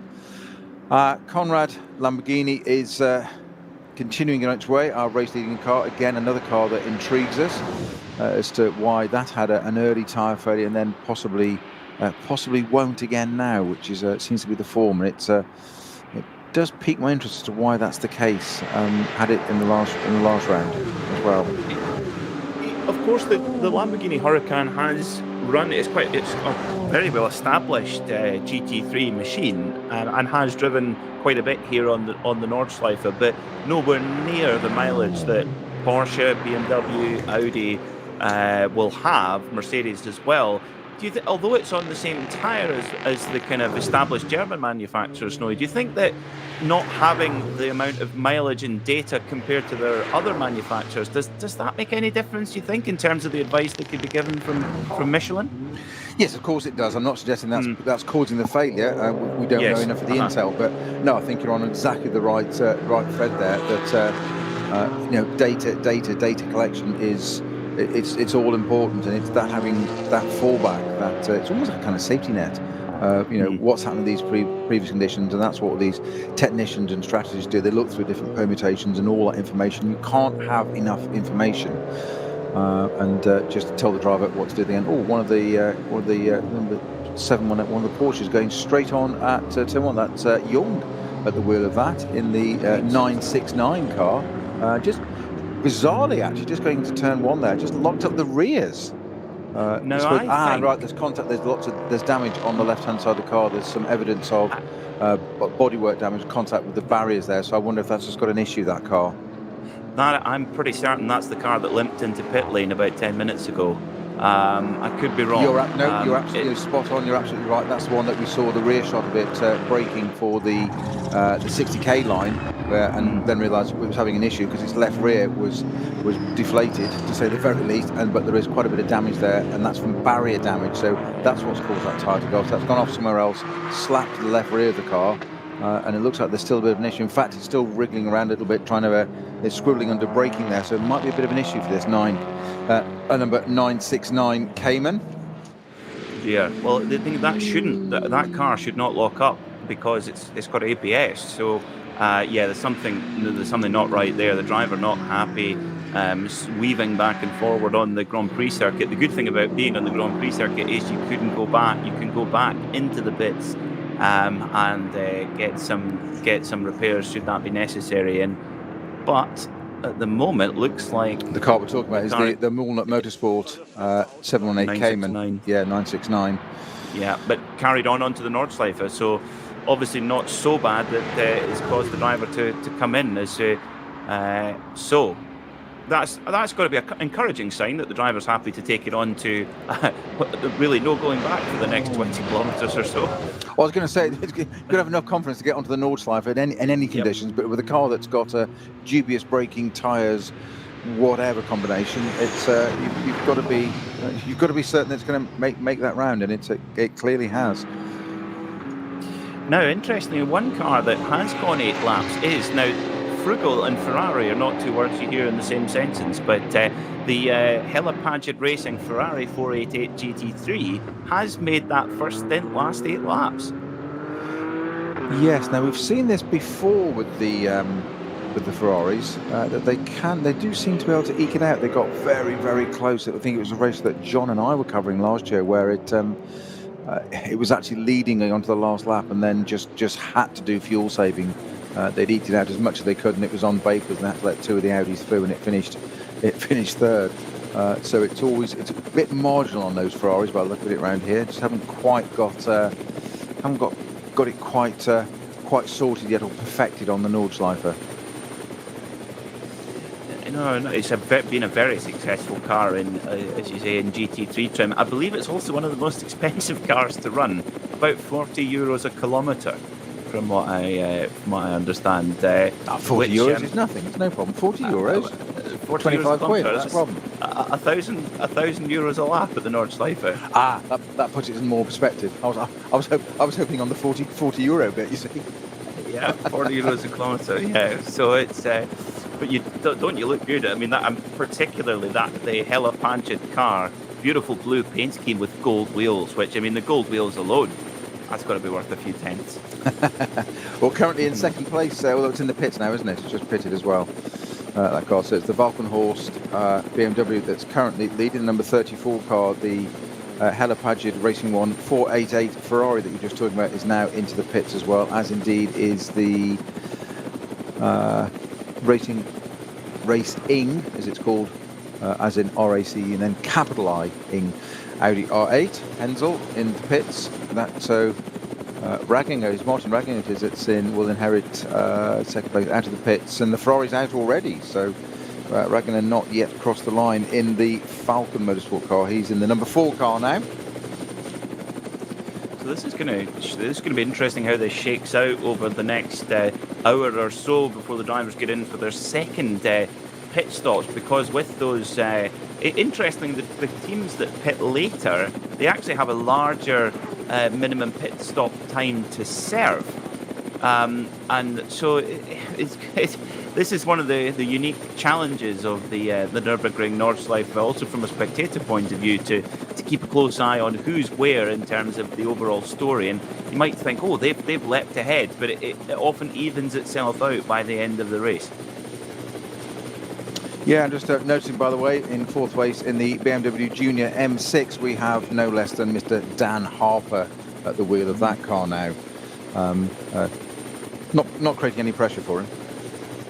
I'm sure the last thing he's doing is listening to us, Peter. Yes, I think they do take the radio out of it's part of the weight-saving measures, and they need to save every last bit of weight in that big BMW. It's a colossal machine. Well, it's like everything on the BMW. It's all an optional extra.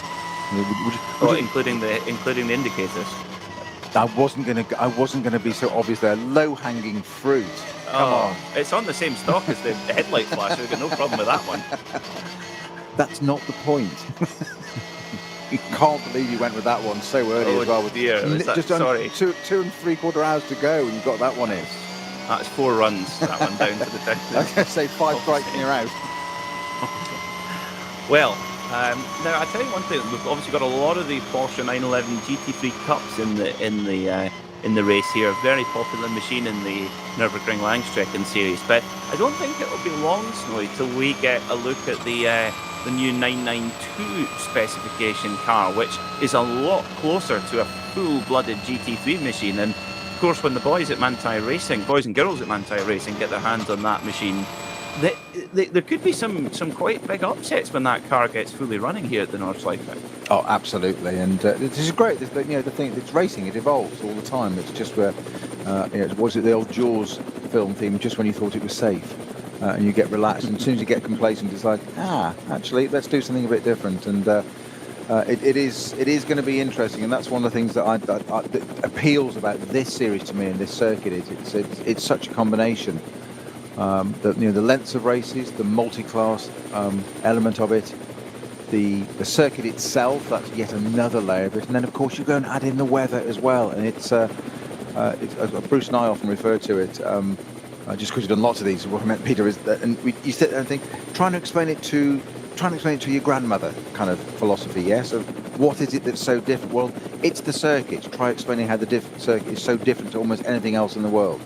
Then the levels of cars, the different categories, the complexities of it, and then, by the way, the weather can just completely change all that. And we saw it, didn't we, a few weeks ago when we did the N24 with us for Radio Show Limited, with yourself, John, and I, and Bruce and Joe, and just how much can happen. I think it was the shortest running of the N24 on record, 9.5 hours, a 24-hour race.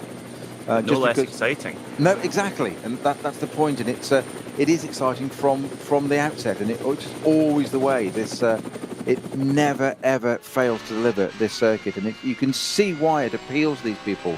You describe people that go and do offer equity investments and banking during the week, and then come and race, Porsches, Audis, Mercedes, whatever it may be, whatever their chosen steed is at the weekend, and you can see why.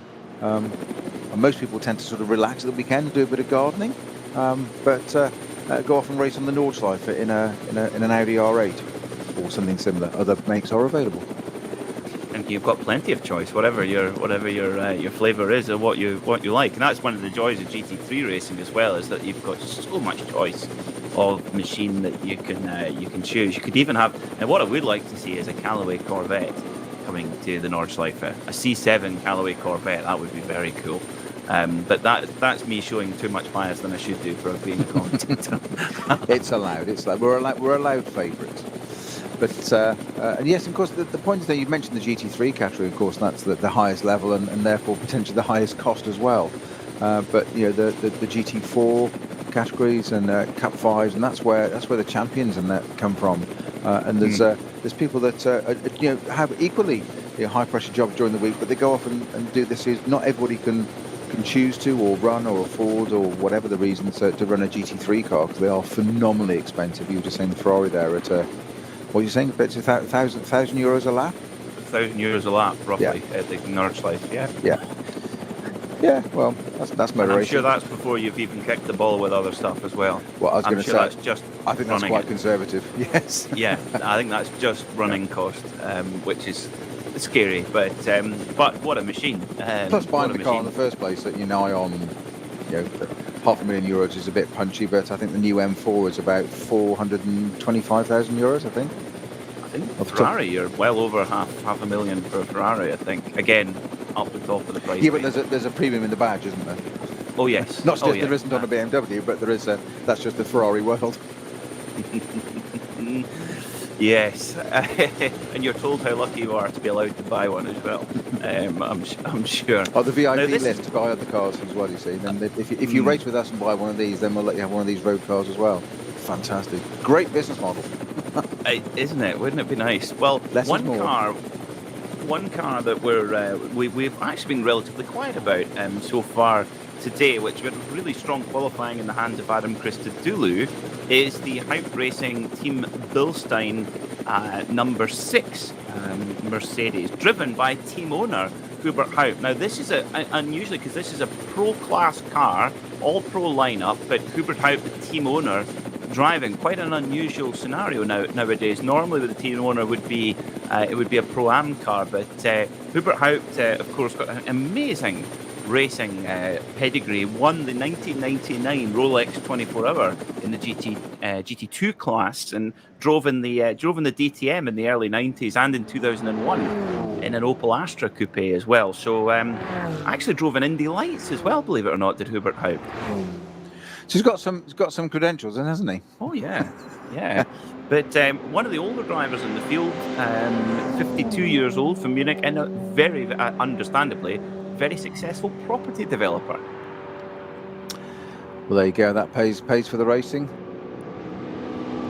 It defines the category. It's always been the play at this level of racing, GT races, hasn't it? Being the sort of the pro-am lineups and the pros as well. That get to very few, as you say, get to drive professionally and get paid for it, and that's one of the great things of that BMW Junior team, which is now Dan Harper's back up onto divisional podium, as it were, so P3 in the BMW Junior M6. Falcon Motorsport it is in second place. Martin Ragginger in second place, went in the number 4 Falcon's car, and of course number 34 car, the Valkenhorst BMW M6 Krones at the head of the pack. Lap times, Peter, now just still sort of hovering quite nicely around the sort of 8:05 mark. It's slightly slower for the second place car, Martin Ragnar, of an 8:07. But I say that in as much as there's 8:03 for third place. Dan Harper is just set the fastest last lap of the race. That makes sense, not fastest overall. Fastest lap overall of the race was set very early on. There's a staggering, I think it was 3-4 cars we had under the 8 minutes on the first flying lap. We did, yeah. I mean, absolutely exceptional. And I think there's always, the odd slow zone here, the odd, and of course, before you get into the traffic, I think it's going to be tough to eclipse those lap times. But 8:03 in the kind of race proper is, oh my goodness, that's quick from Dan Harper. Now we do have, unfortunately, we have a code 60 slow zone upgraded to code 60 at Flansgarten, and a very, very fast part of the circuit there, Snowy. So hopefully that doesn't. Hopefully there's. I don't know which car that's caused that on my timing screen. If you have any information on that. No, I was just looking for that myself. No. You're absolutely right. Yellow 120 zone into it becomes a 60, and I can't see a car listed at the moment into that area. If we do, as soon as we do, we'll find out for you, and we will let you all know. But it is. You're absolutely right. It's definitely a code 60, unknown as to which car at the moment. One car I'm desperate to talk about is the Alpine A110 GT4. What a beautiful little machine that is. And looking at the balance of performance of the SP10 class for those GT4 cars, of course, the Alpine in road form is very much underpowered compared to, say, a BMW M4 or a Aston Martin Vantage or Mercedes AMG, which it's racing against. But, of course, it's a heck of a lot lighter.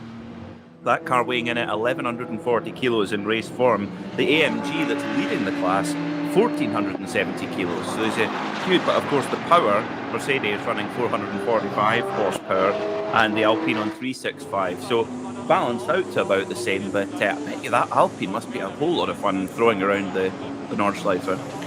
Well, I've not yet driven one, although I'm due to fairly shortly, but as a road one. But I understand from learned friends that have that it's an absolutely stunning road car, as in just groundbreaking, totally different, something fantastic, beautiful, balanced, handling little car, and amazing on track as a road car. So hopefully that's transgress across to the race version, and it'd be good to see those cars. And again, one of those evocations. We've seen it with the Minis and Fiat 500s and other such models of what we remember as the earlier cars. You probably don't because you're too young. But Alpine Renault, achingly pretty, and such a tiny little car in period when it was a rally car. And again, it shouldn't have made any sense, but great to see it out now and racing and here on the Nordschleife, which is the ultimate proving ground, as we've said many a time, isn't it, Peter? Absolutely, yeah, and I think it definitely a great study for how lighter is better. And you don't necessarily need massive horsepower. I'm sure you want it, but lightweight is the main thing, I think, with that Alpine. But for me, if Gordon Murray chooses one as his road car, it can't be half bad. It's a very good validation, isn't it? It's almost like sort of the Formula One days of sort of Colin Chapman and Enzo Ferrari back in the sort of 60s of two totally different approaches, and quite often with equally good results. But Colin Chapman was lightness, nothing there that wasn't needed. Build it was as few components as possible. Whereas Enzo Ferrari was you can't beat horsepower, I think was one of his phrases, and he once described the chassis as a necessary evil to power around his engine. It's a genuine phrase of his, and you're just like, fantastic. And sure, that reassured the drivers at the time. It's the Peter Snowden approach, just power, more power. More power, you can't beat power, but power, much more power. Power. No, the quote is power, much more power. That's what you need. You can't just do power.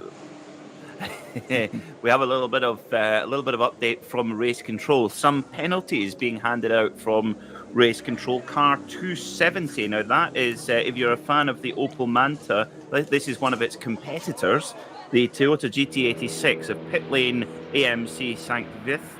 That took number 270 car over speed in pit lane. Also the number 490 GT Tire Motorsport by WS Racing Volkswagen Golf. And finally, the number 949, Team Avia Sorg Rennsport Porsche Cayman. Naughty boys speeding in pit lane. Yeah, and just a quick update on that code 60 we've had. I may be wrong on this, so don't hold me to account on this. You can quote me because I'm going to say it, but don't hold me accountable for it. It might be an issue for that car 40. Again? Yeah, it's the car collection Audi.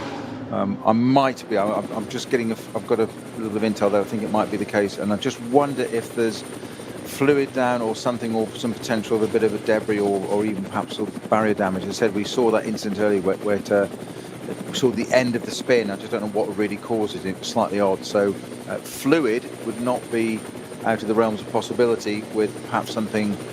A line or something leaking and putting liquid coolant whatever onto the rears and causing that car to spin. It certainly looked a very odd place and a way to spin where it did, but I may be completely wrong, and it has been known before. Our job is just to put out working theories and hope one sticks, Snowy. That's the plan, I think. Now, that's right. Something that's answers on a postcard to the commentary box. Indeed, yes. Hopefully, throw them at the dartboard and hope it sticks. We do have something that's wonderfully Nürburgring Nordschleife and wonderfully Nürburgring Langstrecken-Series. We have 3 tyre manufacturers in the top 3. We have the Yokohama tyre Walkenhorst Motorsport BMW number 34 leading, driven by Christian Krognes. We have the number 4 Falcon Tire Motorsport Porsche, driven by Michael Raginger in second, and the Michelin Tire BMW Junior Team, number 44 of Dan Harper in third. That puts a big smile on my face, Snowy. I know it's a little bit nerdy, but it shows what is possible here at the Nordschleife and the unique platform that we have here.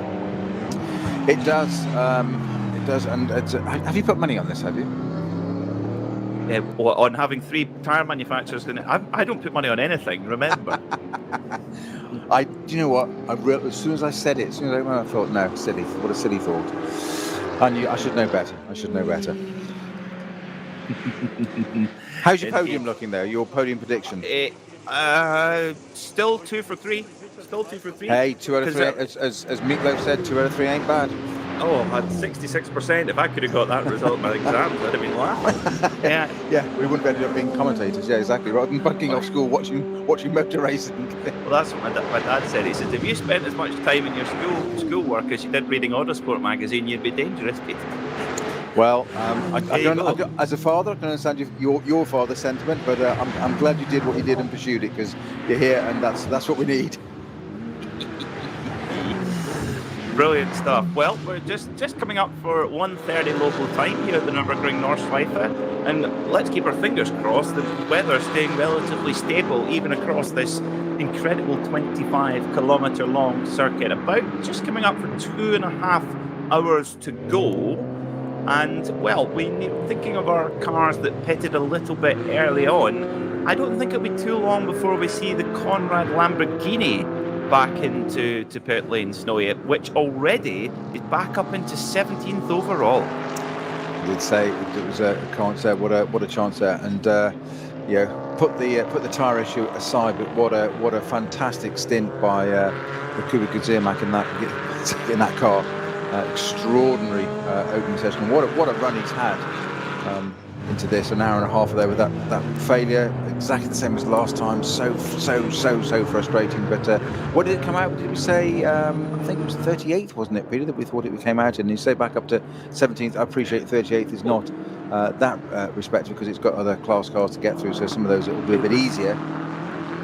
It was certainly at least that far down, but I think the time was not lost repairing in the pits. In fact, actually, I think they would have had to wait to do their minimum pit time. They were so good in the pits, the Conrad crew. So those Allen keys, you see. But of course, the drive, that must have been the longest drive ever from the Kesselchen on the very far end of the circuit all the way through. As now the number 40 alternatively fueled came in, which is leading its class. Is going very slow into pit lane at the moment, so a problem for that machine, Snowy. So although the weather is okay, a lot of cars falling foul to the perils of the Nordschleife at the moment. Yeah, I was just watching that coming in slowly, and it wasn't slowing down for the pit lane speed line. It was slowing down a lot earlier, so it's turned right and disappeared off. So hopefully that will reappear or not. I'm still none the wiser as to what happens at Flansgarten. What's caused the I don't think it's a car off. There's nothing illustrating that or suggesting it, so I'm just wondering if it is, you say, something external, because they've got the flags out there. Obviously it's a 120 going into it and becomes a 60. I just wonder if it's some kind of debris or something, or maybe even a bit of barrier damage or something other. We're not really sure of something that's gone off and done that, but it's still not indicating a car off at that point anywhere, I'm afraid. I think your fluid theory could be a good one, actually, because you have to be absolutely sure to make sure that that's all sorted if there is any kind of fluid leak on the circuit. But that's the thing, is that we talk all the time about the importance, or the absolute, well, how essential it is to have marshals to go motor racing. It's completely essential. But here at the Nordschleife, we've got nearly 200 marshals posts. I mean, the amount of volunteer effort, the amount of help required is amazing. But also marshals who have done the necessary training and done a lot of work away, behind the scenes, to be able to deal with whatever is thrown at them throughout the course of the race. Yeah, I'm just looking at one of the KTMs. I think it's going a little bit slower than it should be. I'm not quite sure if my eyes deceived me or was the particular camera angle. I'm just checking up on the number on it that I've got as I go through my old school bits of notebook. All analog still here. Some of it, we do have great bits of digital stuff, but we've got a bit of analog paper as well. I'm just trying to find out if the KTM, not Cayman, KTM is the car I think it is. I will come back to you on that one. It certainly seems to be going a little bit slower than I expected. Maybe it's keeping out the way of traffic. Now, of course, our pole sitter, Kuba Germaziak, of course, been really just so unlucky to have that puncture. Now up to 13th position. Now, there was one particular American lawyer who was in the news this week, Snowy. a certain, now his name actually escapes me now, Michael Avenatti, who has just been put to prison for trying to extort Nike out of $20 million. But he used to be a racer. And in fact, Kuba Gamaziak drove with him and Rory Butcher, of all people, in the 2015 Rolex 24 Hour when Michael Avenatti was still racing. So Kuba, that's a very odd claim to fame for Kuba. Hopefully he can get a new one. A winner in a Lamborghini at the Nordschleife would be a good start. It would tend to cancel out the other one, wouldn't it? Hopefully, yeah. But Sure, he was paid well for it. I've no comment. I'm maintaining silence on that one. Yes. You're on your own there, buddy. A bit of current affairs there. I'm impressed. I did wonder where you were going with that one. But. Yep. So it tried to take Donald Trump on in the court. That wasn't a very smart idea. I don't think. Got him lots of newspaper columns, although I suppose. Anyway, back to the racing. Christian Cronjes leads from Martin Ragginger for Falcon Motorsport, with Dan Harper in third in the BMW Junior team. Now, Vincent Kolb, championship leader in SP9 Pro, is taken over from Frank Stippler. So I guess, Vincent Kolb will be doing the sort of middle part of the race, maybe one complete stint, and then hand back over to Frank Stippler for the rest of the action. I would presume.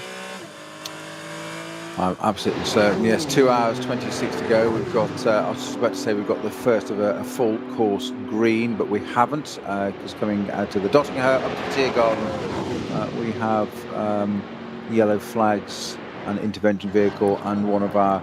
We keep calling it a Unimog. It's not. It's a Mercedes, but it's carrying equipment and tools and repair pieces. So I think that might be what we thought about that. Code 60 at Flansgården might well have been some kind of damage there to the barriers, which we did suspect it was either fluid or something has gone off there and caused that. But I think that's what's going on. That's why there was no car that's ready, because there was nothing actually off there, but the barriers need to be repaired, and Marsh is doing a great job of that now.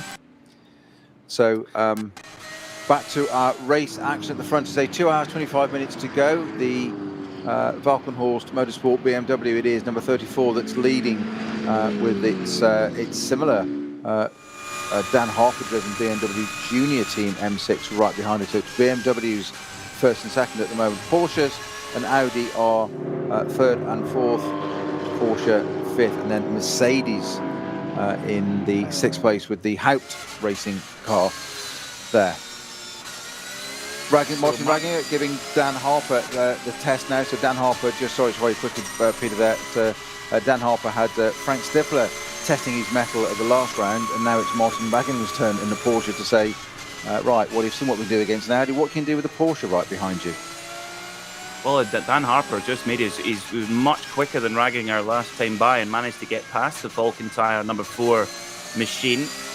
And Harper, this is history repeating itself. Okay, it's history from 2 or 3 weeks ago, but Dan Harper got in that car, that big BMW M6. It's looked like a very comfortable Wellington, just one you just want to wear all day. And Dan Harper is just really, it's almost when you're as young as he is, sort of 19, 20 years old, every single mile you do, you must just be learning and just getting quicker and quicker and quicker, which is quite a scary prospect in itself.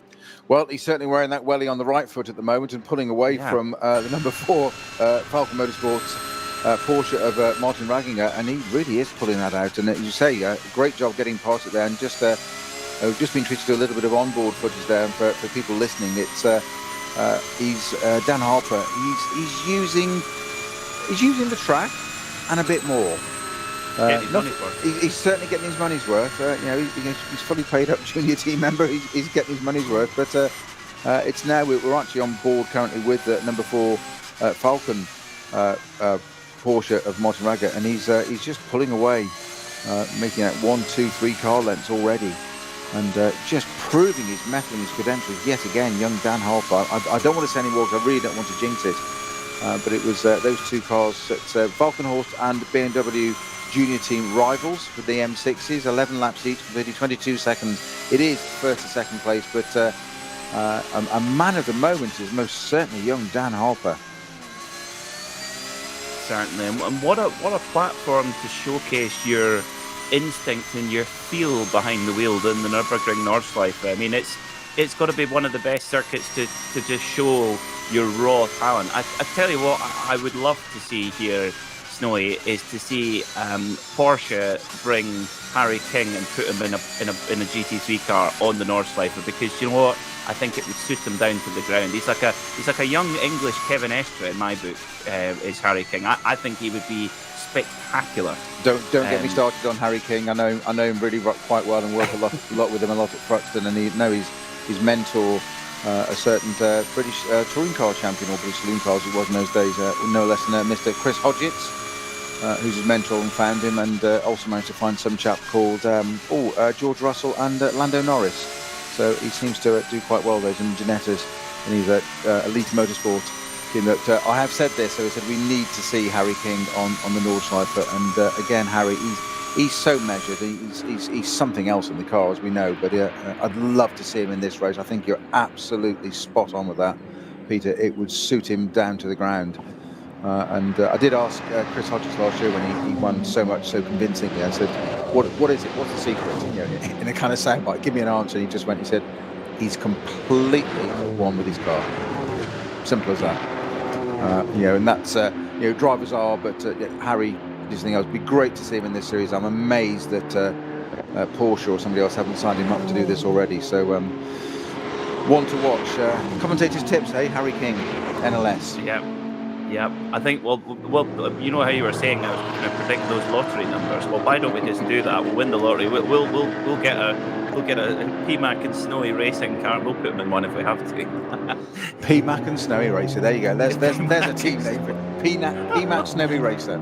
That's one to try and say at 2 o'clock in the morning of Nordschleife, isn't it? Yes. Harry King's agents going, they sound dodgy. They sound well dodgy. Steer clear of them. You haven't met Chris Hodges then? If you've got the budget, go for it. Absolutely. Yeah, well, I had the great privilege of interviewing young Harry a couple of weeks ago, actually. And he's just got such a boyish enthusiasm for racing, but also real measured professionalism at the same time. It's a wonderful combination, actually. And talking about his first Super Cup experience at Monaco with about literally 10 minutes to get used to it. And most drivers, really any normal human being would be like, oh, that's just so overwhelming. But he just got on with it. I think that's going to serve him very, very well indeed. And I was asking him about, of course, in the British Carrera Cup, so he's got to race the old spec, or the just current spec, if you like, 991 Cup car and the 992 car in the Super Cup. But he says he's loving that challenge of hopping back and forth between the two generations of machines, which is what a factory driver would have to do between an RSR and a GT3R, for example. Well, he will be a factory driver somewhere soon. I am absolutely certain that he's the real deal. Back at the Nürburgring, 2 hours, 20 minutes to go. We have BMWs at the front of the field, 1 and 2, but two different teams.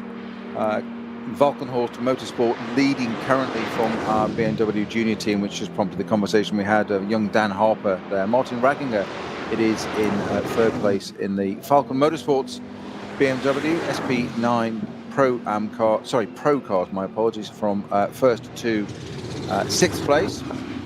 Valkenhorst Motorsport and BMW junior teams at the top. Falcon Motorsport, Porsche, Phoenix Racing, Kolb in the Audi R8, the car that started in second place in the hand of Frank Stippler, dropped down the order a little bit, then came back up to second again, but just after the pit stop, so has levelled out at the moment of in fifth place. Muller it is in Falcon's Porsche in fifth place, Haupt Racing Mercedes in sixth. The Lion Speed by Car Collection, Audi number 24, Drudy now at the wheel of that car in seventh place. Huber Motorsport, Tyson with the Porsche in eighth. Get Speed, Christian Schoffner at the wheel.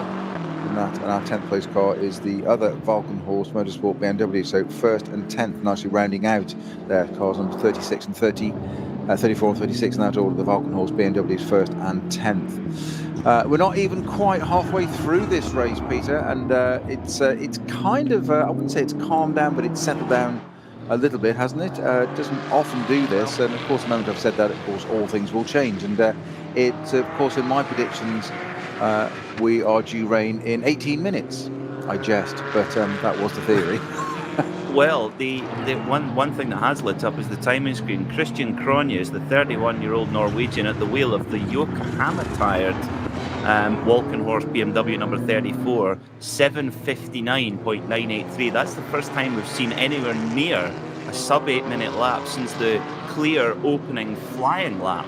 Now that is, of course, because now I'm delighted to say no slow zones, no code 60s. So the track is now fully green. So we might see some other cars going quickly as well. So that Yokohama tired Walkenhorst car is absolutely flying in the hands of Christian Cronjes, who of course won the 2018 Spa 24-hour for Walkenhorst. So he's well thought of in that organisation, I would guess. Yeah, I think that's can be categorised as one of your understatements. Yep. You're doing it again. You're good at this. You're really good. You're noting them down. No, not at all. It's just I don't need to. You're doing it for us now. Now, Mr. Dan Harper, he has got Martin Ragnar back on the coattails again. It had closed up. It ebbed out a little bit again, and off. It seems to be now. It's interesting the difference in the two cars. You were talking about Dan Harper's BMW there, and what he was driving there. What a small, light, easy, nimble car just to go and throw around the Nordschleife at age 19 years old. An M6 GT3 BMW. They are massive. It's a big car. It's a road car. Never mind the GT3 version. It's amazing how imposing these are. But there is an ebb and a flow, and it appears that the BMW just seems to have a slight edge on the there's two circuits here, as we said, isn't there, Peter? There's the tiny Grand Prix circuit, standard Grand Prix, FIA length Grand Prix circuit, and then there's the Nordschleife.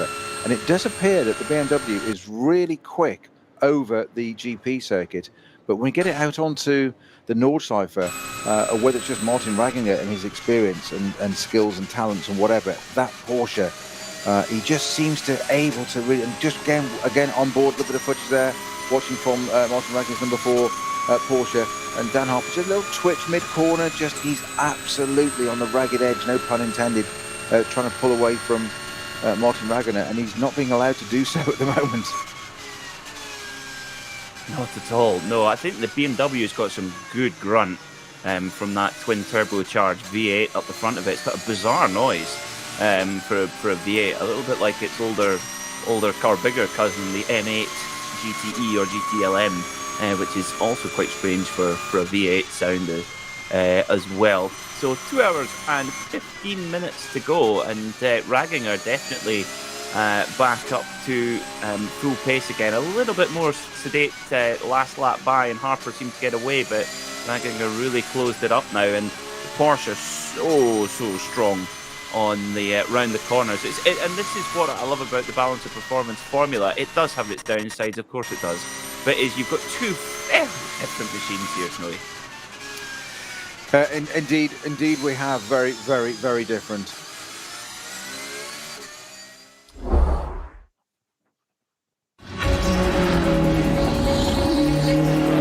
So 2 hours and 15 minutes to go here at the Nürburgring. Who's your pick? Let us know. If you're listening on RS3, you can use the hashtag RSLNLS.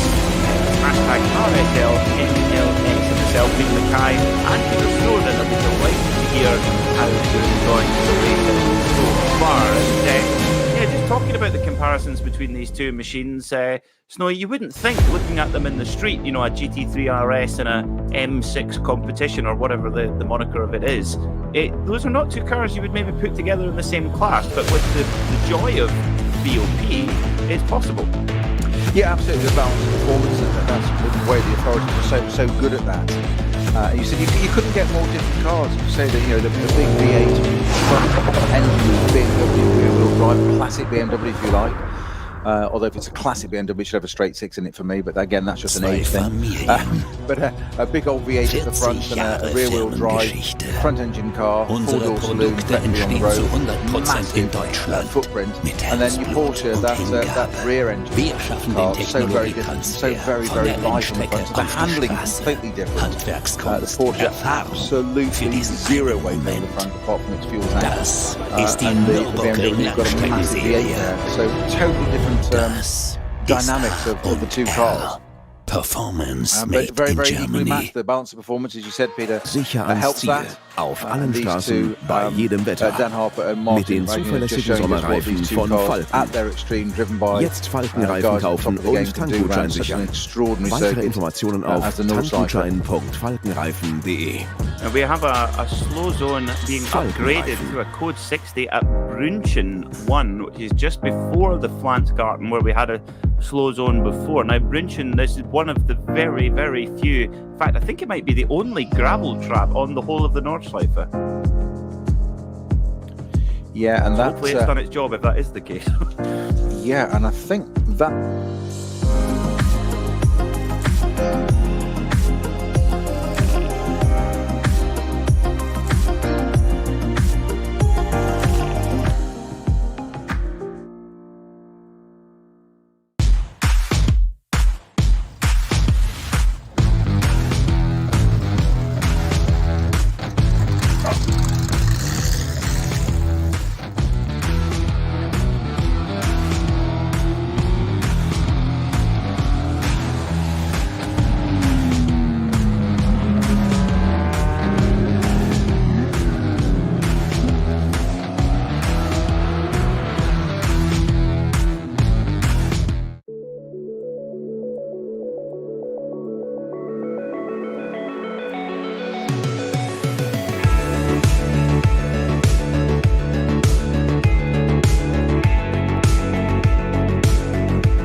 So just a little over 2 hours to go here at the Nürburgring, and still no clearer on who is going to claim this motor race. That's Well, that what might be makes about to this change, Peter, because our race leader, Christian Cohen's Volkenhorst Motorsport, is into the pits with 13 laps completed.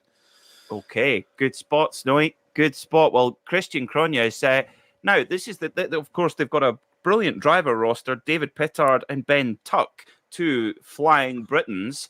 Now, Cronjes, he appears to be in the groove. Do you take him out right now, or what do you think? I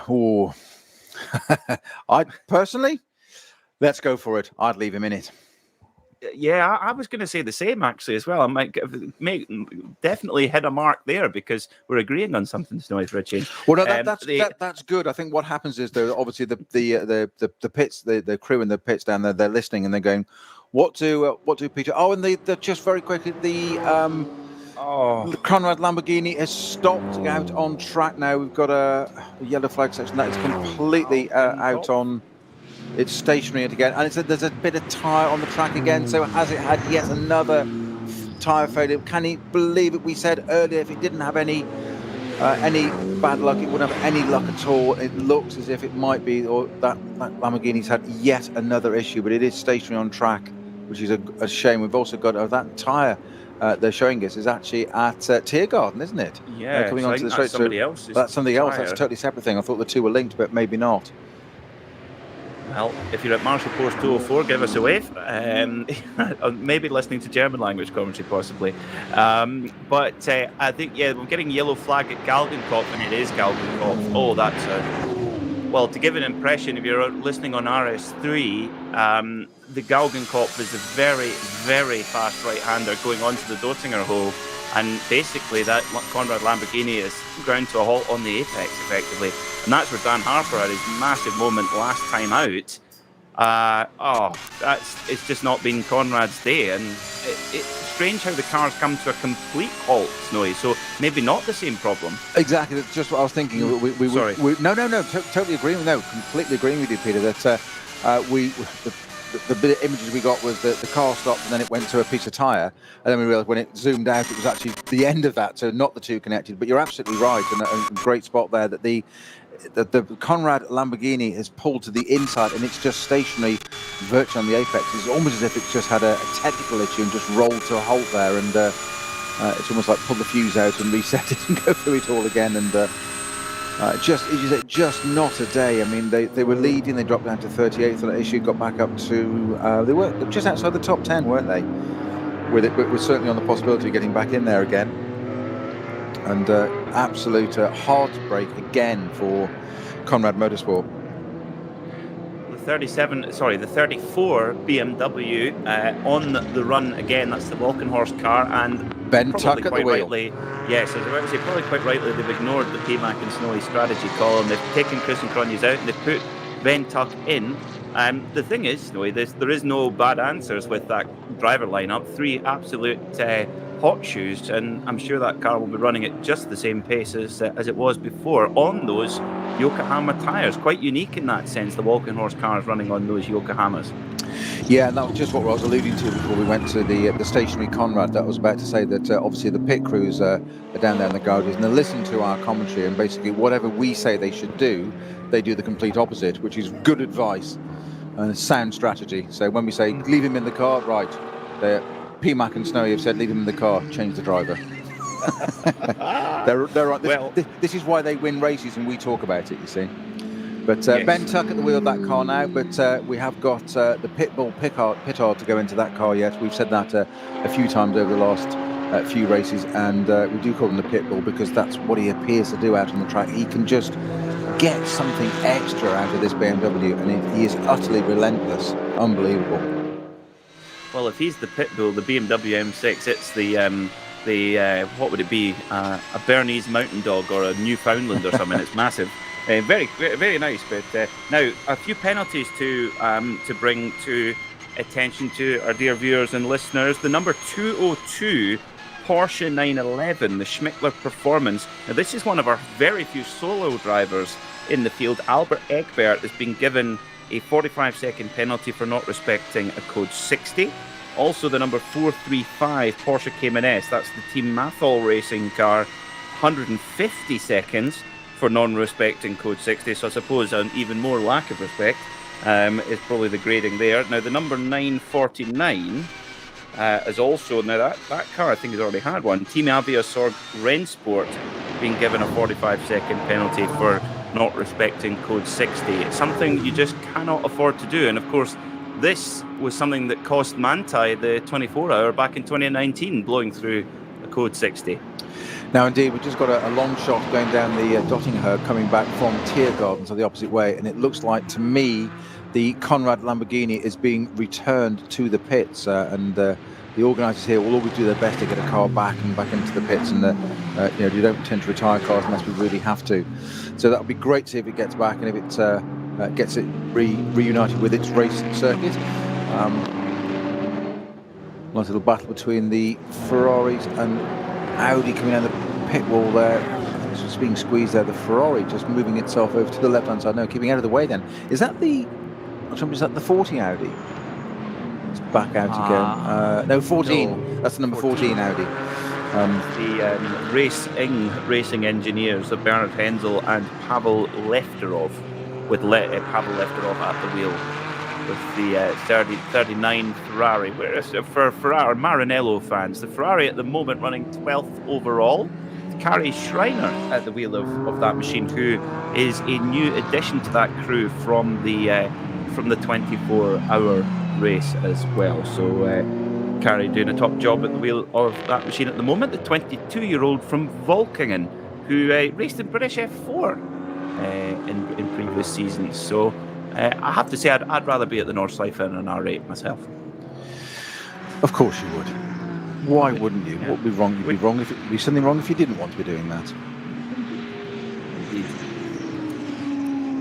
I'm just trying to collect down the order to which car might have stopped there. And we may have. Yes, it was number 7 that was causing the issue down at there were 2 hours. The Galgenkopf, yeah.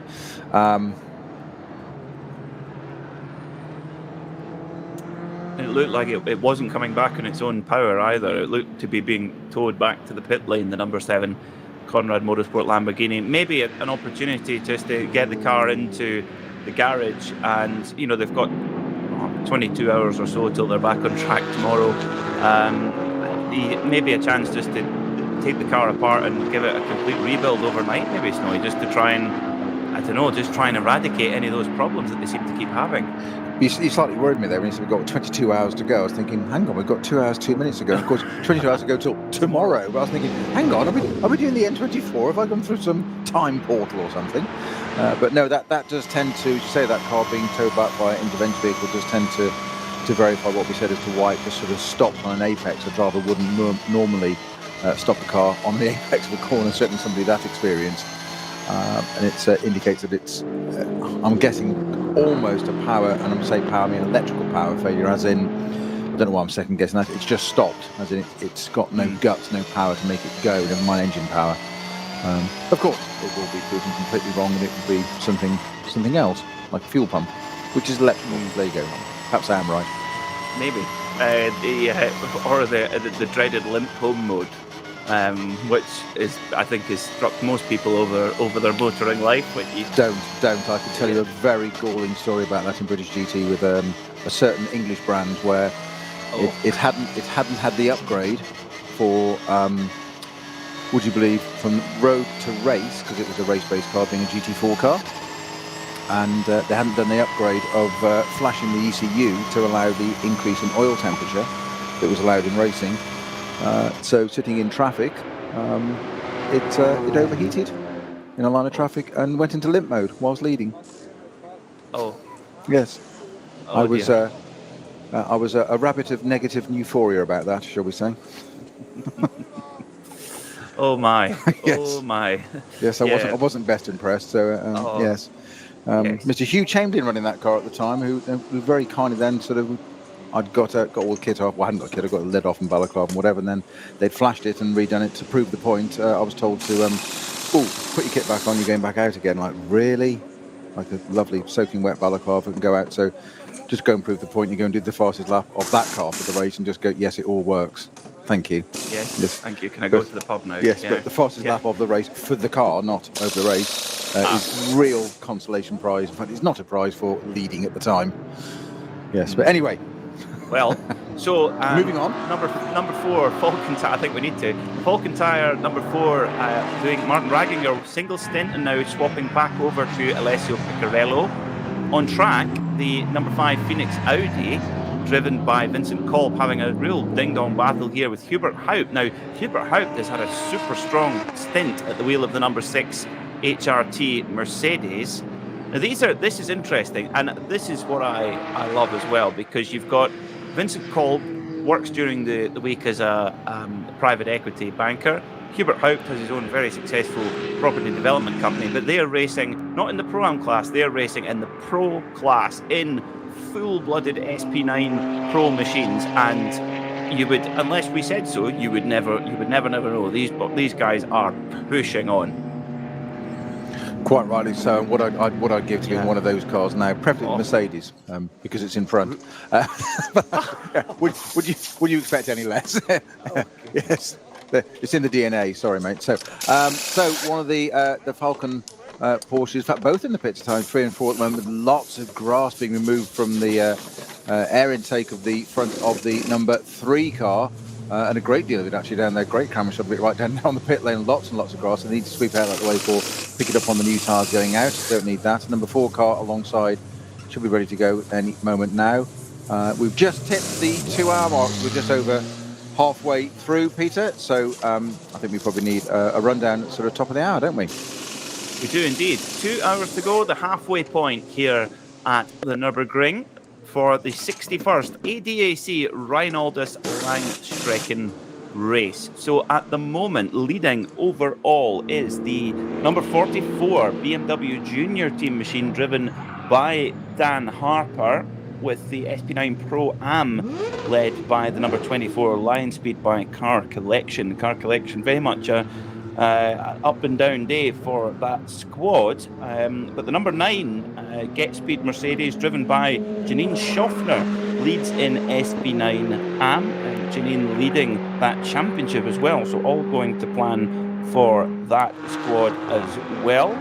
So in Cup X, we have the Teichmann Racing KTM Crossbow number 920 with SB7 led by the Huber Motorsport Porsche. So still a very good day for the Huber guys, with SB10 still led by the Schnitzelalm Racing Mercedes number 165. That's the kind of main top categories at the moment in this race. And it's still in SP9, the two Falcon cars come in for their pit service. Now, I believe that must have been Tobias Müller who brought the car in, and brought the car in with a bit of the scenery involved with it as well. I wonder where that actually was, where that happened, Snowy. I don't know. It just might be just run wide and just picked it up. There's no damage to go with it at all. It was just, so the split and all that was intact and whatever. It's just absolutely full of grass on the air intakes. Of course, you don't want that because it's going to cause overheating issues. So that's why they're clearing it all out. It was putting a lot of it down on the pit lane, as you say. It's the code 6 we've got at Arenberg, Peter, is for the number 149 Vulcan Horst Motorsport BMW, don't panic, M240i of the SP8T class. So don't panic, it's just as important to them, but it's not one of the front-running cars in the GT3. So we've got a Porsche in the pit lane being pushed in as our number 9 car comes in past it. One of the Get Speed. Yeah, coming in past that. Just seeing a Porsche Cayman being pushed, and GT4 being pushed into the pit lane. Janine Schoffen, you say, into the pits? Formerly Janine Hill, a two-star 3-day eventer. So she likes her high adrenaline activity. I was going to say racing horses, but no, that's not true. Eventing horses and also racing at the Nordschleife. That's my kind of adrenaline junkie. It's proper, isn't it? That fully committed. I think I know which horsepower I prefer, but I just don't trust animals. I don't trust being anything that high, that strong, that with a mind of its own. Oh no, they're wonderful creatures. I'm not saying they're not. I don't like it. It's not, I'm outside of my comfort zone. Just give me 600 horsepower instead, not one. I wouldn't have the bravery, but I seriously admire those who do. That's for sure. So Janine, everything going well, as we said, leading with the SP9 AM class championship and the SP9 AM class race as things stand. So all going to plan with her teammate Moritz Krantz, and I wonder if Janine will hand over to Moritz Krantz. That car in the pit lane at the moment will update when the car comes out. Brilliant one from our colleagues in the studio. Snowy, no handbrake on a horse. No handbrake on a race car either, mate. I would suggest the horse needs one. That's my point. The Conrad Lamborghini, just a very quick bit of footage there. It has been pulled back, but it's parked to the side of the track. It's in, it's off track in a safe area. It hasn't got all the way back, and the driver's crash helmet is sitting on the roof of it. So that car is, I would say, it's out of it. A bit of deja vu, though, not only for the Conrad Lamborghini that did so well in the last round but had punctures. It seems terminal on this one, but at the top of the timesheet, it's that number 44 car, the BMW Junior team, BMW M6, driven by Dan Harper at the moment. I know there is 1 hour 54 minutes to go, so I'm not keeping my powder dry to an extent, but it's young Dan Harper there again at the top of the timesheet at the Nürburgring for the second meeting in a row. And I bet he's saying, will you stop talking about me, please? Well, the thing is that you don't often get you don't get consecutive winners in the SP9 class very often. Just come out straight with it. Don't sit on the fence and say it. Hey? No. Sorry, Dan, you're not winning this one. What I was about to say is that emphasises how impressive that squad have been, and how much of a purple patch of form they've been on. I'm reminded of typical negative racing driver story. Well, I'm trying to blame somebody else. No, it's not about blame. There's the Racing Driver Book of Excuses, of course. That's well known and well published. Everybody's got their own version and makes additions to it. But what you just said there about Dan Harper reminded of the Johnny Herbert quote years ago on a Formula One grid when the immortal Murray Walker interviewed him and said, asked him, anything to say, and he said, "Yes, don't mention me, please." I said, every time I sponsors mentioned it, the weren't very car happy broke with down that. or something. Yeah, it was just like, yeah, Murray, don't talk about me, please. I might be in the Grand Prix, but don't talk about me. That's superstition, isn't it? But Absolutely. he's probably poor Johnny. He's probably regretting that now. Con, I wish I told him that. That's got to be one of the great, at the time, must have been one of the greatest things as an up and coming racing driver. If you ever had Murray Walker announce your name on air, how cool would that be? Now there's a question. Did you ever have that one, Snowy? What do you think I raced in? Come on, no. Well, no. Did you not do any GT stuff? I think there was around at Donington in about, I think it was 2003. I'll show my age again now. Yes, he was present there actually with I think even Ian Titchmarsh was in all. But back at the Nürburgring, Dan Harper has brought the leading BMW into the pits whilst there is a battle ensuing between the AMG Mercedes and the R8 Audi. Once again, it's front engine versus rear engine, or mid engine in the Audi's case. And it's potting up yet again between these two. And both are going to dive into the pits at exactly the same time. That's what I love. Just when you think something's going to happen, they say, actually, no, we're going to go into the pits. So that's brilliant the Phoenix stuff. Racing and Haupt teams cars into the pits. That's Picarella and Cole straight into the Haupt. Sorry, my apologies, into the pits there. The first three are in there now. So I would imagine that Hubert Haupt will be handing over to Adam Christodoulou, who qualified the car, started by Patrick Assenheimer. So I would think this will be Adam Christodoulou to the finish for the number 6 Haupt Racing Team machine. Now, Adam only racing today, he's not racing tomorrow. Interestingly, not entirely sure why, maybe something else to do, but the number 5 crew, the Phoenix at Audi, I would imagine Vincent Kolb will be handing over to Frank Stippler, but we'll keep you up to date. Now, we have a code 60 in 8 different places on the circuit now, at Wipperman, Schwedenkreuz, EIBACH, and I think at the Foxhole as well. I was going to say, we've just got a bit of onboard, haven't we, there? The 75 car, and I think that's down to the Foxhole. By the look of it, just wonder why it was going slow for a minute, but it's a code 60. Back up to speed now. So he's going past the intervention car. Cars, plural, Mercedes, on the right-hand side of the track. So back up to speed. The car that we're talking about is the 75 entry. That's the... I completely lost it. Where is it, Peter? The 75, that's, and that is... Oh, yeah, you're testing me now. I wonder if I wasn't doing that deliberately. Just no subterfuge there, my friend. It was just I haven't got a 75 on my entry list, but we've got a 75 on the windscreen, which is not helpful. What we're saying here, Snowy, is that we've been so prepared that we printed our entry list out just before it closed off, and that car snuck in at the end.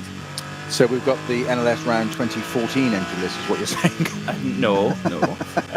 75. Well, what we can say is the Schmickler Performance Porsche Cayman GT4 CS, currently 6th in Cup 3. Thank you, timing screen. Indeed, and a driver change in the number 44 leading BMW Junior Team M6. We have no less than now Neil Verhagen at the wheel of that car, the car that did so well, his little crew last time out. Little as in age, as in, I think, what was it say, with average age, just under 19 and a half years or something between them? Yeah, Dan Harper is 20, Neil Verhagen is 20, and Max Hesse is the young whippersnapper of the crew in 19. And Verhagen has actually come through, he's come up from the single-seater department. He's a 2016 USA F1600 champion and also won the SCCA runoffs that year as well. Big club event in the States. Absolutely. That's no mean thing to go and win, that, is it? Oh yeah, it's kind of like, in a way, I know the cars are slightly different, but it's a similar essence to the Formula Ford Festival in Europe, actually, I would say, the SCCA runoff. That sort of, everybody comes from far and near and far to compete, and there's a brilliant story about Level 5 Racing and Scott Tucker, who another guy is in the jail now actually, about building a D-Sports racer that would go under 2 minutes at Road America, and they spent millions on this. And do you know what the prize was? A $200 Applebee's gift card. Right. It's quite hard to follow that one. yeah, I swear. For you think tumbleweed. Well, it is. It's tumbleweed in my head as well. Going right, you've spent millions of dollars to do a less than 2 minute lap at Road America in the runoffs, and obviously they won by an absolute postcode. But poor old Colin Brown, he was the guy that did the development for it, and he would be doing 150s at Road America, which is that's chuffing on. Indeed. So some driver changes in the top order there. Not only have we got Neil Verhagen in the BMW Junior team, we've got Adam Christodoulou in the Haupt Racing Mercedes. We now have Frank Stippler back at the wheel of the Phoenix Audi, and in fourth place, Rocco Lorenzo de Torrepadula in the Lion Speed by Car Collection Audi. You've been hanging on to that all day. You've been desperate for him to get in that car. I have, like a coiled spring, yes. Yep, indeed. So a whole new cast of drivers at the front. Dennis Olsen back at the wheel of the now degrassed number 3 Falcon Motorsport Porsche, and back going again. The Falcon guys, we'll keep our powder dry, I think, Snowy, because they may well come on good at the end of the race when the pit stops shake out a little bit. But now very much the BMWs and actually the Audis coming to the fore in this phase of the race. Indeed, and it's one of the another element, another layer of this race that always captivates me about how it ebbs and flows. And you say something just doesn't do so well at the beginning, and then all of a sudden it just seems to come through the order and its strategy and how they do it. It's quite extraordinary. We're only just under 2 hours to go. It seems like ages ago we said we just reached the 2 hour mark. Well, we've got 1 hour 46 still to go. And this is in terms of sort of more popular TV or motorsport, as in Formula One, it's more high profile. This is basically, we've got a whole Grand Prix to go now, and we've had one and a bit of one already, which always amazes me just how long this. And this is this is what we call we're talking about sprint races in Formula One happening next weekend for the first time, the British rounds, and these 4 hours for these are sprint races for these guys. They do 4 hours, they do a 6 hour, and then they do 24 hours. Proper endurance racing. Yeah, this is what it's. You're right. This is what it's all about. And you've got the opportunity, if something doesn't go quite to plan, at least you've got the opportunity to salvage a result at that point as well. And it's a real pity that the number 7 Lamborghini, the pole-sitting car, of course, wasn't able to run to the end of the race. But they will come back tomorrow. And, of course, they'll come back tomorrow with a 3-driver lineup with, of course, the arrival of Axel Jeffries, who was really the start, for me, one of the, arguably the man of the meeting, actually, the Nürburgring 24. So fast over one lap and really, really impressing every time he gets in that car. And he's actually sharing an LMP3 machine with Klaus Abelin over at Monza as we speak. And again, you were talking about this recalibration of drivers, Peter, there, and an LMP 3 car, Monza, the temple of speed, one of the fastest circuits on the European tour, and an LMP3 car so totally different to the Porsche that he's going to drive tomorrow, Klaus Abelin. Just, you couldn't get more different. But as you say, jump on a plane, come back and go and do it tomorrow. Some people think it's madness. I totally get it. Why wouldn't you? I would do it if I could. I think so would I, mate. Yeah, I bet, and I'm sure. Well, I would imagine they'll be flying private in, I presume, Klaus Abelin's personal airborne transport. He's also the kind of mindset that he might just go and drive. I think it was a drive back Alan McNeish when he won Le Mans in '98, wasn't it, with the Porsche the first time in the GT1 Porsche. He did the duties he needed to do, but he and Johnny Molan jumped into their road car and drove back to England within half an hour of finishing their duties, however long after the race that was. But there was no hanging around and partying, whatever. It was back on and back to work kind of thing. I do seem to remember a story about Alan. Of course, it was one of the early 996 911s was his company car, and it had a car phone in it, which was revolutionary in those days. And he ran up quite a large phone bill, which obviously Alan being Scottish like me, I think that was quite painful for him, the phone bill that he racked up, obviously phoning all his friends after winning Le Mans. as you would. Well, it's understandable, but I can understand the pain and wincing at the phone bill. That, I remember actually just after that Le Mans, the UK launch of the 996, which was quite a revolutionary car at the time here. We worked on that, I think we were down at Castle Combe and Johnny Molam and Alan McNeish doing fast laps. And I remember them coming in, he just won it. And it was, I think it was just starting to sink in that, 2 weeks ago he'd won Le Mans, but I think he probably just got off the phone 2 weeks later as well. Hence the bill. Is that when you were winding him up, saying it was lucky? I wasn't going to mention that one. And he showed you otherwise, that it wasn't. He did, very, very rightly so. He responded to he was the bait, and I goaded him, and he did respond exactly as I wanted and demonstrated just what a 996 Porsche road car could do and why he'd won Le Mans, which is exactly what I wanted to see. Brilliant. I'm sure he's forgiven you for it. I'm sure we've seen him many a time since, but I think let's just say he delivered and proved his credentials, which he didn't need to, but it was quite amusing amongst a group of people at the time around Castle Combe of all places. Yeah. A scary place. Yeah. It wasn't going straight a lot of the time, put it that way. I bet. I bet. Well, at the moment, we're waiting for. Now, pit stops wise, in fact, this is looking pretty good at the moment for BMW Junior team. Neil Verhagen leading in the number 44 machine, which would be, if they can hang on to this lead, would be 2 in a row for that squad and really put them right back in. Now, in terms of the championship points, Snowy, given that this is a relatively steady trio, they're racing together throughout the season, this could put them right back in the hunt for the championship, I guess. Of the class, of course, the championship is one a bit further down in the Cup 5 category. True, but in terms of the SB9 category, which is the sort of bragging rights, yes. Talking of Cup 5, I think we've just got a very slow, it may not be a Cup 5 class car, but it's certainly a different, not an SB9, slow BMW coming along the dotting a herd, keeping to the right-hand side, so with its hazards on, so disproving your theory that its indicators do work, all 4 work at one go. It's got the indicator on, it's got the right-hand indicator on. Wow. No, hazard, all 4. Yeah. Yeah, there you go. No, I think it's just on one side. Oh, what? I thought his indicators didn't work. I thought that was the theory. No, it was just the right-hand indicator. So no, there you go. You need a driver with a Nürburgring license to operate them, obviously. 600, and that was number 652. Now, looking to get back going again. I think maybe just more of a temporary issue than anything, because the 652 car had an opportunity to come into pit lane, but didn't. So whatever the problem was, it's cleared, and they're getting back going again. At the moment, that is. Now, I think that's an additional driver because it's not on now.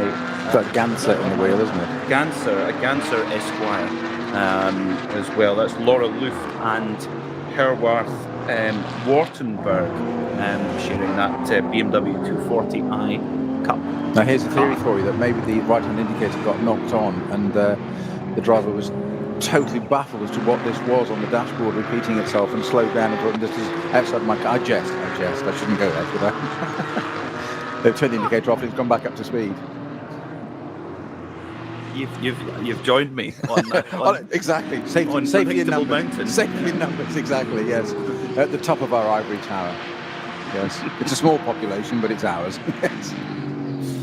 So the timing screen has now adjusted, and actually can update that it is still now the 34 BMW of Ben Tuck, leading by 6 seconds from Neil Verhagen and 25 seconds from the third place Falcon Tire Porsche, driven by Alessio Piccarello.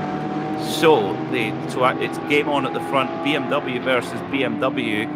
Walkenhorst BMW with Yokohama Tire versus BMW Junior team with Michelin Tire. Now, for me, the battle though is for 4th place between Frank Stippler in the Phoenix Racing R8 and Adam Christodoulou in the Hout Racing Mercedes. And if ever there was a battle to be had, it's going to be between these two.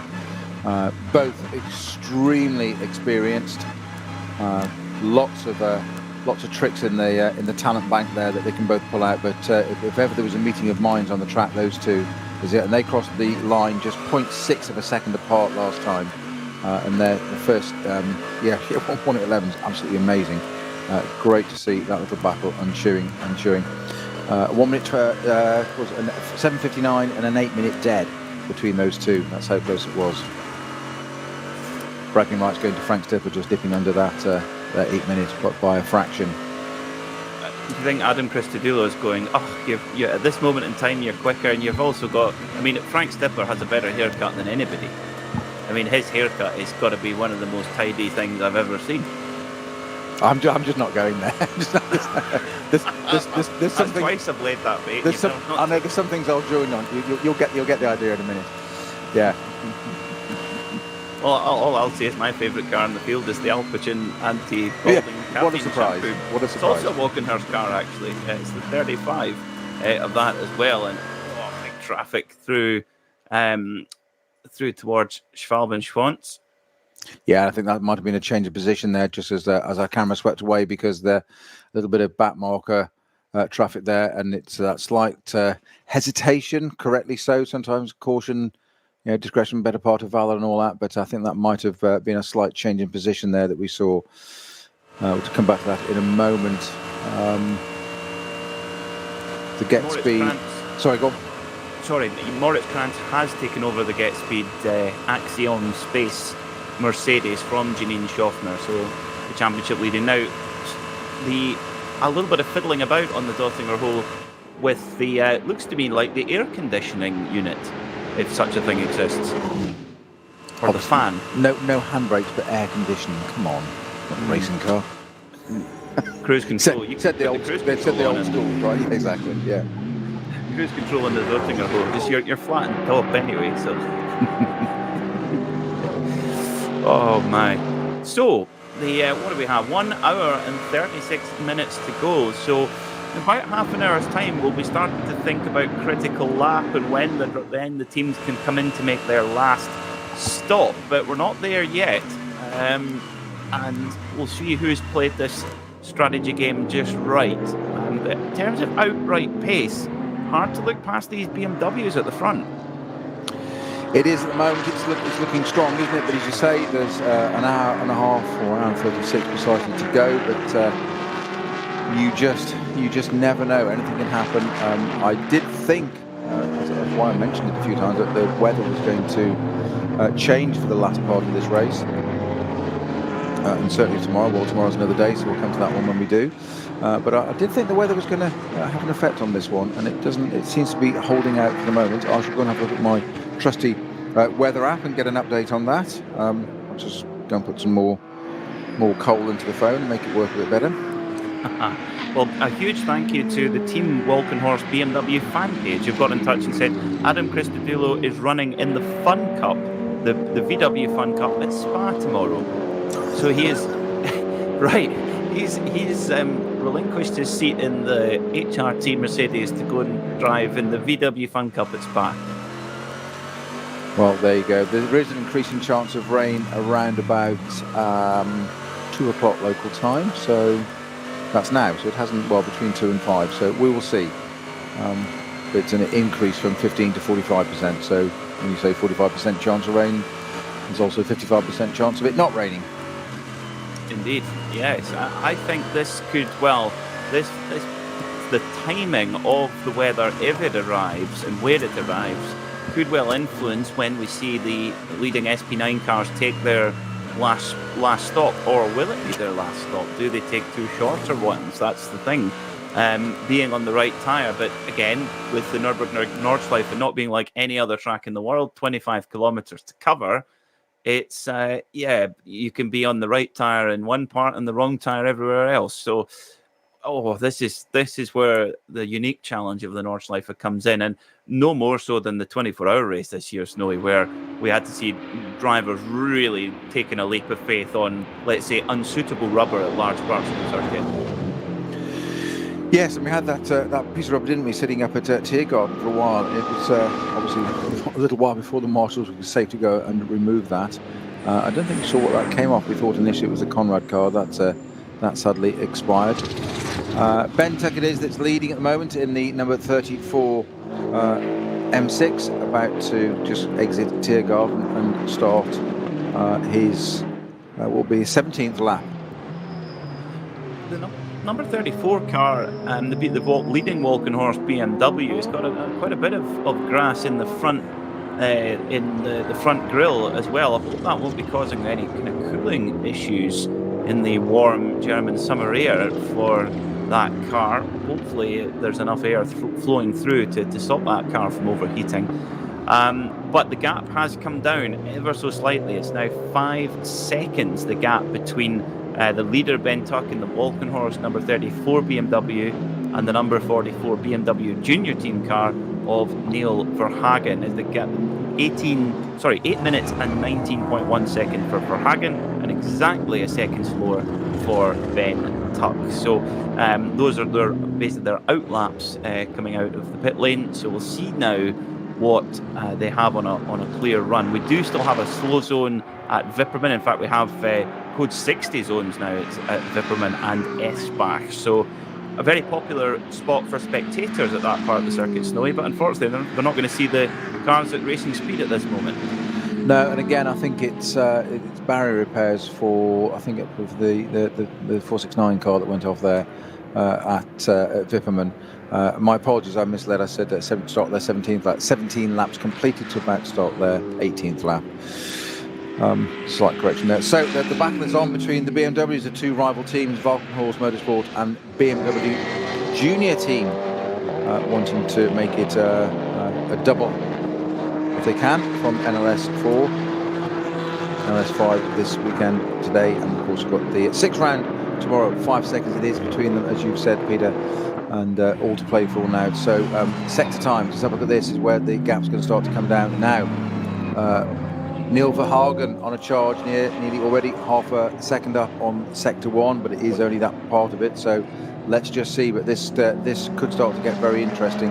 Last laps, as you said quite rightly, an 8:20 and an 8:19.1 each, so exactly a second between them. 8:20.140 and 8:19.108. It's Neil Verhagen that's slightly quicker and has proven to be, over the course of the race so far, the fastest lap for the Walkenhorst BMW being a 7:59.9, my apologies, and Neil Verhagen's junior team car 7:58.5. So all to play for now, and of course don't discount the Porsche continue, as you say, the Falken Motorsport number 3 car with Corello at the wheel. You never know what they've got up their sleeve. Absolutely. They could just be holding something in reserve, maybe. But we've got a couple of updates on penalties. The number 460, huge penalty for them.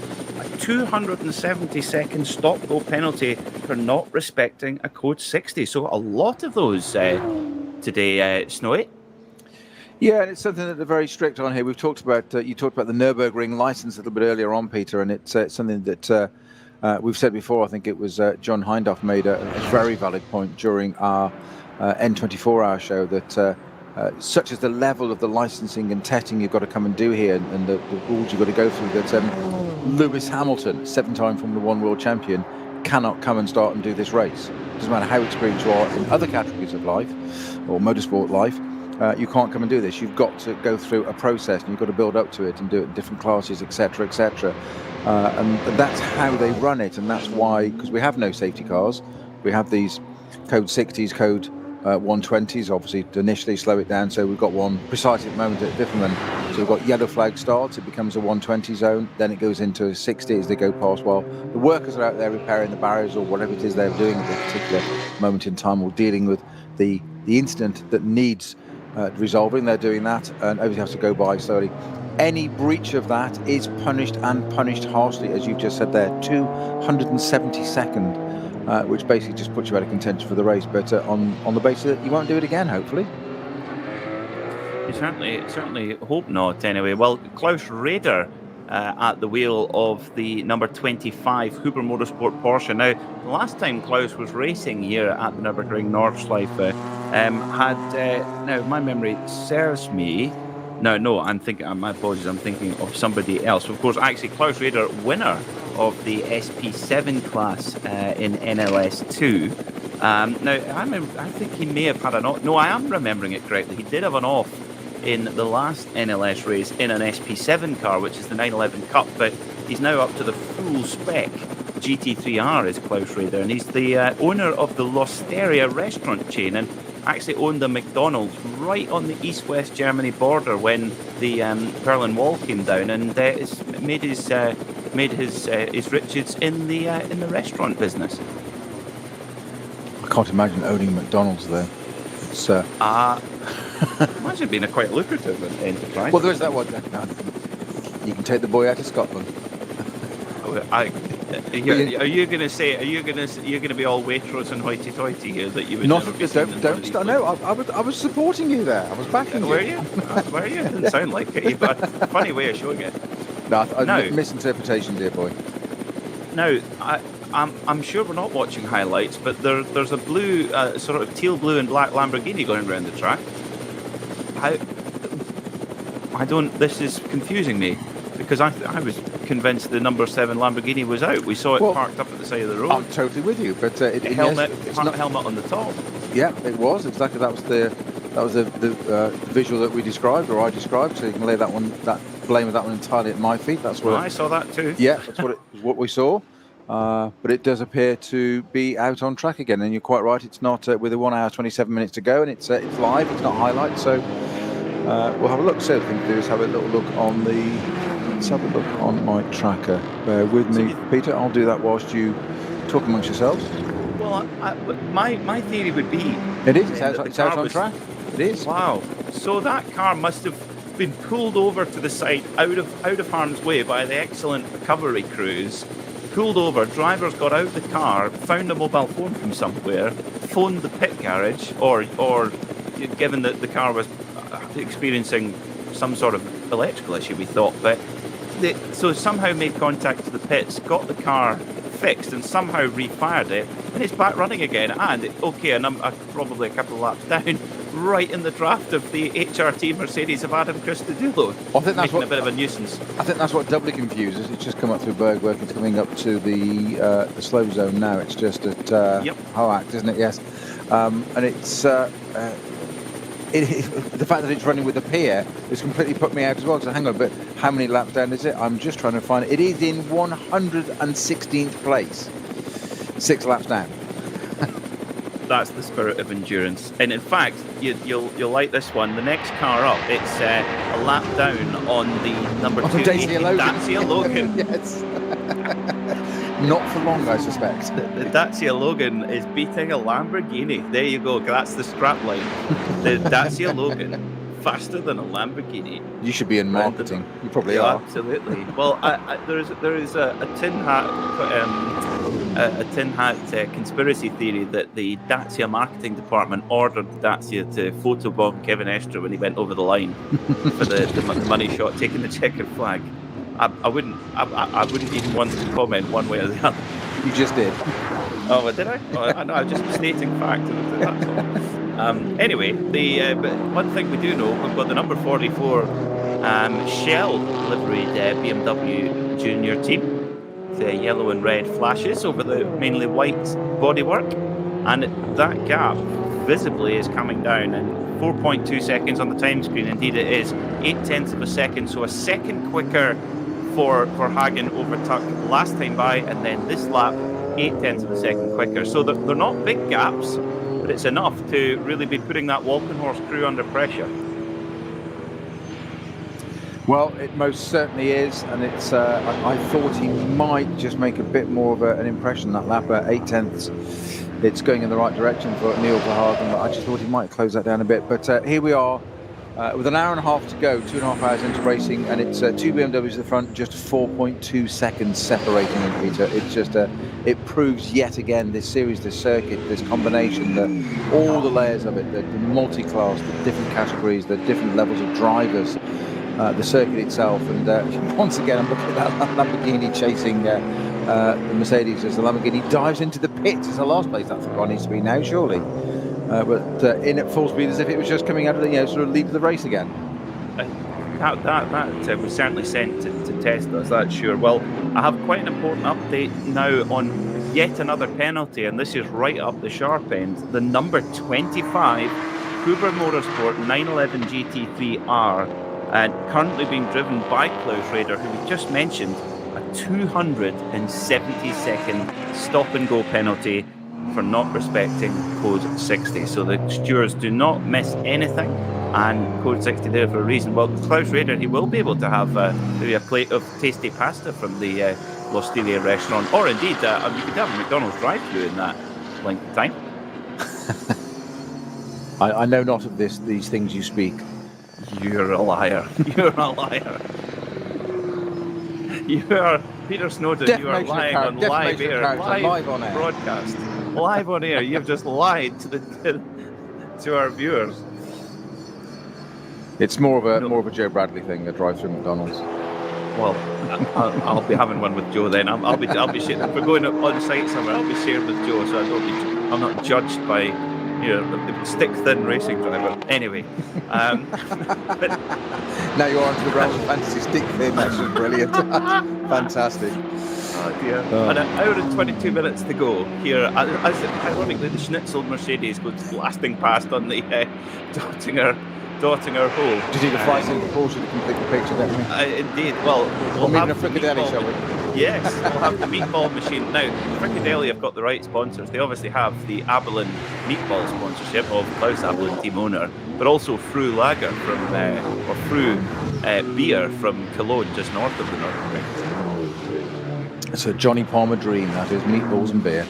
Beer, yeah, and likewise.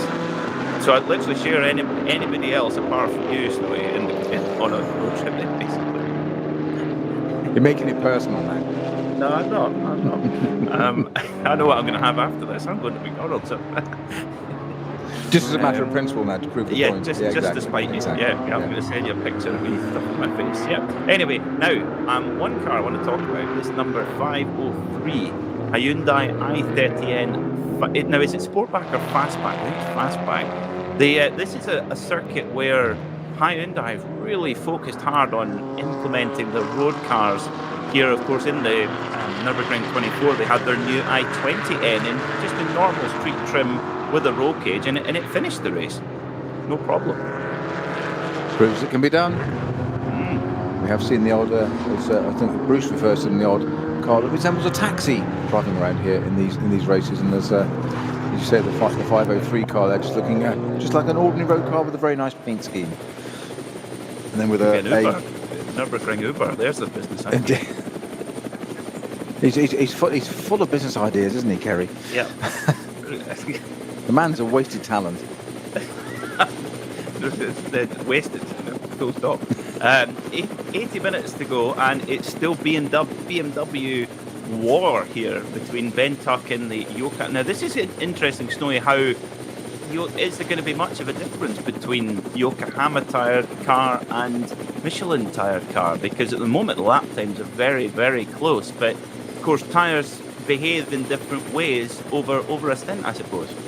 Well, certainly so, and you say that they're absolutely spot on, that they're very evenly matched, but of course there's one thing that not taken away from any of the drivers in there. We've got Mr. David Pittard to get into one of those cars just yet, and that might just change things in terms of his style, is what I mean. I'm not saying he's any quicker or better or more efficient than anybody else, but he has certainly a very, very attacking style. And if he's got a sniff of an opportunity for these cars stay in this order. Well, we're 18 laps completed, so how far are we off the next pit stops for these cars?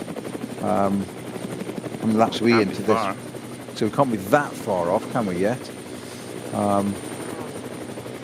Well, this is, and it's actually right at the tipping point as well, because we know that the cars can do an 8-lap stint with a light foot with some fuel saving. An 8-lap stint is about 64 minutes. So I wonder if maybe there'll be that could be what the Falcon Porsche is thinking. They're a little bit off the pace of the leading BMWs, which are absolutely charging at the moment. But I wonder maybe if that's the Falcon team are just keeping an eye on that fuel gauge at the moment, Snowy.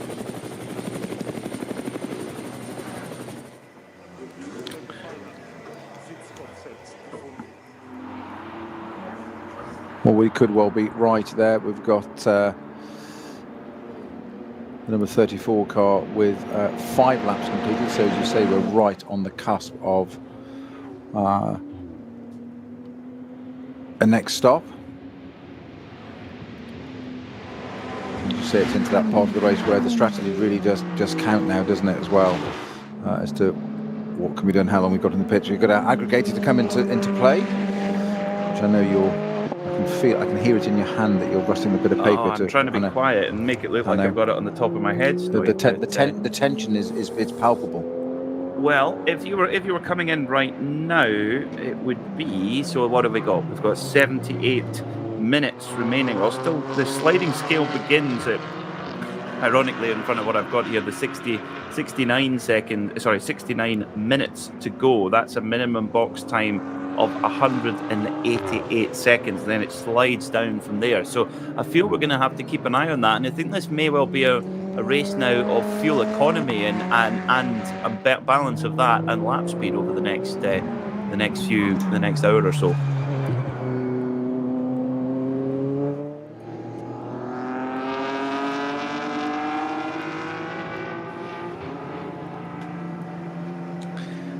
So the 39 fans of the Ferrari, Maranello Ferrari, Hella Paget sponsored machine, they are running at the moment in the top 10 overall in the Pro-Am class, third overall at the moment.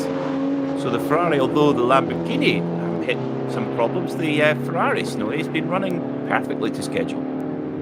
Well, that's just cursed, isn't it? No. I'm joking. Oh, no. I was just going to say, just at that exact moment, it runs a little bit wide and kicks up some dust, and you think, oh, please don't. Puts one of its Goodyear tyres onto the grass. Yes, that was very, very unlucky. Now, does the 44 come in? No, the BMW, both 34 Walkenhorst and 44 junior team car carry on. 8 seconds now. It's gone out to 7.995 seconds. 8 seconds it is now between Tuck and Verhagen. So I think that's just going largely down to traffic, I suspect. Let's look at their lap times with the last. But yeah, 8:18 and an 8:22 for Neil Verhagen. So he's been held up quite a bit in traffic there. 4 seconds lost, which is exactly what we've seen. So that's paid for that one for the moment.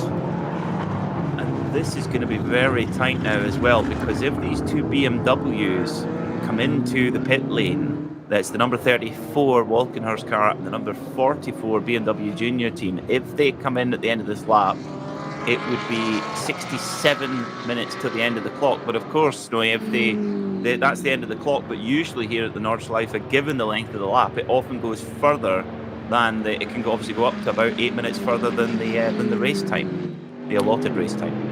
Yeah, so you can get caught short on fuel, isn't it? Is the short way of saying it. Yeah, no, absolutely. No, you're spot on. It's just we're getting into that bit where it starts to get really, really interesting. Now, what seems very easy on track is when the strategies start to come into play.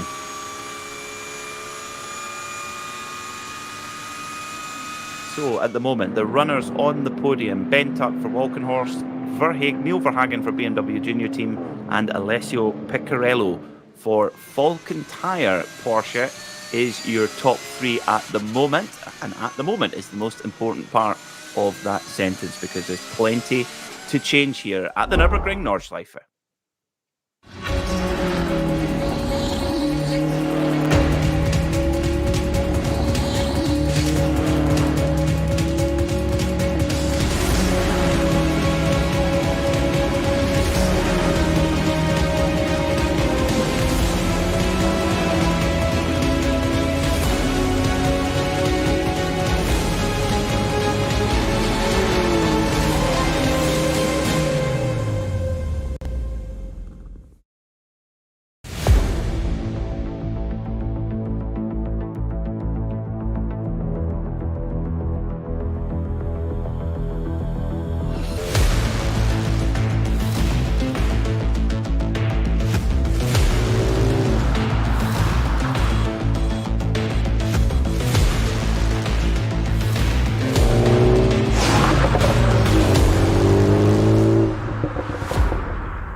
Zwei Familien, 40 Jahre Firmengeschichte, Unsere Produkte entstehen zu 100% in Deutschland.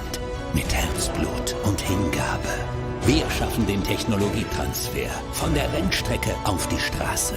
Handwerkskunst, Erfahrung für diesen einen Moment. Das ist die Nürburgring Langstreckenserie. Das ist H&R. Performance made in Germany. Sicher ans Ziel. Auf allen Straßen, bei jedem Wetter. Mit den zuverlässigen Sommerreifen von Falken. Jetzt Falkenreifen kaufen und Tankgutschein sichern. Weitere Informationen auf tankgutschein.falkenreifen.de. Falkenreifen.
That is the big question here at the Nürburgring Nordschleife. Is it BMW? Is it Porsche? Maybe is it the Audi of Frank Stippler? Let us know via the hashtag RSL NLS. RSL NLS. Get in touch with myself, Peter Mackay, and Peter Snowden here in the Radio Show Limited commentary box. 70 minutes to go of racing here at the Nürburgring Nordschleife for the 61st ADAC Reinoldus-Langstreckenrennen. And I will answer your question now, Snowy. Is my money still on BMW? That at the moment it's hard. Their pace is very impressive, and particularly on this lap, Ben Tuck flying late on in the stint on that Yokohama tyre.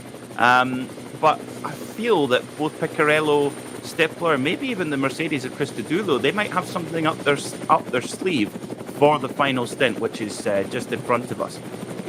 Yeah, I think Spread bet. I didn't answer your question. No, you did fine. You did. I think in a roundabout way, what's interesting to me is the power play between the two BMWs here. You said different teams, different tyres. Ben Tuck doing a great job, but of course we've yet to see young. I use the word advisedly. David Pittard in that car yet, as in one thing he's not young in is experience, as in very, very experienced. But Neil Verhagen in second place. I'm intrigued to see how these two rival BMW teams decide on driver strategy and positioning at the end of this race. Talking of the Valkenhorst cars, the other one that's at the other end of the top 10, the number 36 car, that's just pitted, so that'll be a driver change as well. That's our number 36 car with I think Thomas Neubauer might go into that one now. So my apologies, wrong car. I think it might be Henry Volkenhorst had a run in that car already, hasn't he? Jörg Brewer at the wheel at the moment. Yes. So Volkenhorst has had a run in that car. Don't think we've seen Sami-Matti Trojan in that car yet. I could be wrong, but we've definitely had, Brewer's bringing it in now. We've definitely had Volkenhorst. Let's just see what happens for that one. But neatly topping and tailing or capping the top 10 are the Volkenhorst M6s. I'd say I'm just going back to these two at the front. I'm intrigued to see what they do with driver lineup. That gap's gone out even further. It's 14.8 seconds now. So the time's being lost there. It's an 8:16 for the leading car and an 8:23 for the second place car. So Neil Verhagen either just not falling lucky with traffic or what's causing that, but that gap was 5 seconds, 4 seconds, 4.2 seconds, and suddenly it went to 8. That was 1 lap. We put it down to 1 lap. That can happen. But it's now suddenly 14.8 seconds. So that, again, may just change a little bit of strategy, a little bit of thinking in the team. But they can't afford to be complacent. 20 laps completed onto the 21st lap of this round 5 of our NLS Series 2021. Just over an hour to go, an hour and 17 minutes. So we do have we were talking about an Italian contingent earlier on, Peter, and we have got... not the car we expected, the pole-sitting car and leading car at one point, the Conrad Lamborghini, but we do have the Helipagid Racing 1 488 Ferrari in the top 10. In fact, it's 9th at the moment with Jaeger at the wheel of that, and it is Mike Jaeger at the wheel of that car, yes. Yeah. He looks like, I don't know what Mike's day-to-day occupation is, but he obviously spends a lot of time in the gym because he looks like a bodybuilder, does Mike Jaeger. He must have to have a big seat insert for that, what I have to say, beautiful Helipagid. I mean, there's no ugly Ferraris really, but the Helipagid car, that light blue and white sort of speckled paintwork with gold wheels, it's really, really nice. And Christian Kohlhaas and Kari Schreiner sharing that car, and Kari's already had her stint in that machine. At the moment, the Ferrari, the sole Ferrari, I don't think we've got the Octane 126 Ferrari with us this time. The number 39 Ferrari, second in class and 9th overall. And so, you're right, Snowy, Sami-Matti Trojan has got into the number 36 Pro-Am BMW M6, and it was Sami-Matti who did the qualifying duties as well. So he's had plenty of time to go and put his feet up and have a cup of tea in between then and now. Yeah, just going back to Mike Jaeger there. He's a bit of a Nürburgring 24-hour specialist, as in most of his career has been, driving history has been in 24-hour races. He's done the Dubai and then the Nürburgring for 2010, 11, 12, 14, 16, 17, 20, etc. But NLS is a bit of a new one for him. He did that in last year, first time in this car, the Helipagid Ferrari, and he's back at the wheel of it now and seemingly enjoying it. But a respectable run for that car at the moment, being in just inside the top 10, say 9th. Good to see that. A little bit of an Italian flavour in there as well. I think it's an interesting one. I think this phase of the race could be critical to the BMW Junior team. As you mentioned, Snow, it could have been a poor luck in traffic, but Neil Verhagen hasn't been able to match the pace of his teammates, Max Hesse and Dan Harper. And Ben Tuck, meanwhile, has been super impressive at the wheel of the Yokohama-tired Walkenhorst car. But I tell you one driver who is absolutely on it again, Frank Stifler. What did we say? Not his first rodeo. 8:14 last time by, a good few seconds quicker than the next quickest car, which was our leader, Ben Tuck. So Stifler, watch out for Quick Stippy. Yeah, well, he's still, he's 32 seconds, isn't he, behind the Alessio Piccarello-driven Falcon Motorsports Porsche, but he might do it yet. And as you say, I know it's your catchphrase for him, but it ain't his first rodeo. Well, there's a reason why he's done that, and it'd be interesting to watch that. I thought Adam Christodoulou would shine a bit more, but he's 6 seconds behind, isn't he, Frank Stifler? So that might come into play yet. I am intrigued as to what's going to happen at the top of the screen here in terms of, we've got David Pittard to get into the BMW yet, and I just think that say Ben Tuck doing a great job, and it's just Neil Verhagen. I don't like to say it's faded, but the lap times have, and let's is that alluding to maybe an issue with the car? Because it's quite a bit of a fade, isn't it, to be honest? And I wouldn't have thought that was down to driver and traffic. And Neil Verhagen, I know it's a junior team, but they're there for a reason. They're there on merit, and I just wonder if there's something external, i.e. not about his driving. It's not like he can't deal with the traffic. You see Ben Tuck, shot his way through quite happily. So 14.8 seconds it was on the last lap. We'll find out fairly shortly what the gap is at the end of this lap. I would agree, Snowy. I think it could be a whole number of factors. Of course, the leading car, Walking Horse, is on a Yokohama tyre. The Porsche, Falcon Motorsports Porsche, obviously on a Falcon tyre in third, but still a little bit off compared to the other Michelin runners recently as well. Christodoulou, very quick. He was quite close to Stifler, 8:16 for Christodoulou last time by. So really, really pushing on. But I get a feeling the Falcon Porsches have got something up their sleeve in the pit stop. I don't know what. That's probably why it's still hidden up their sleeve. But we'll see. But yeah, I think if you're the BMW junior team, I think you've got the time to do it in the pit stop. I think you've got to make a driver change, and you've got to put either Hesse or Harper in. Maybe Hesse, given he'll be pretty fresh now after doing just the opening stint. Interesting power plays, politics and strategies inter-team here, so within the team and the inter-team rivalry there, of course. And it's this is, again, they're both using the same platform, a BMW M6 GT3, but they'll have their own ways of doing it, different tyres, as you say, on those two cars. So lots to come into play here, multi layers of interest as to what they can do to get the advantage there. But 14.8 seconds may sound very surprising, as we'd literally come up to just a minute and a half short of 1 hour to go. It is 14.8 seconds lead. That is actually quite a comfortable lead in NLS. That sounds really strange after virtually 3 hours of racing. 14 seconds. We've seen a lot closer over the past few rounds of the season. This is our 5th round of the season. We've got the 6th one tomorrow, of course, as if it's a weekend where no motorsport is too much. There is not such a thing. And definitely not. You just can't get enough. Another 4-hour race on this circuit tomorrow. The weather is bright and sunny, which is not what was predicted. We are literally ticking into our final hour of this NLS 5. Well, what a perfect time to have a quick run through before the pit lane goes bananas.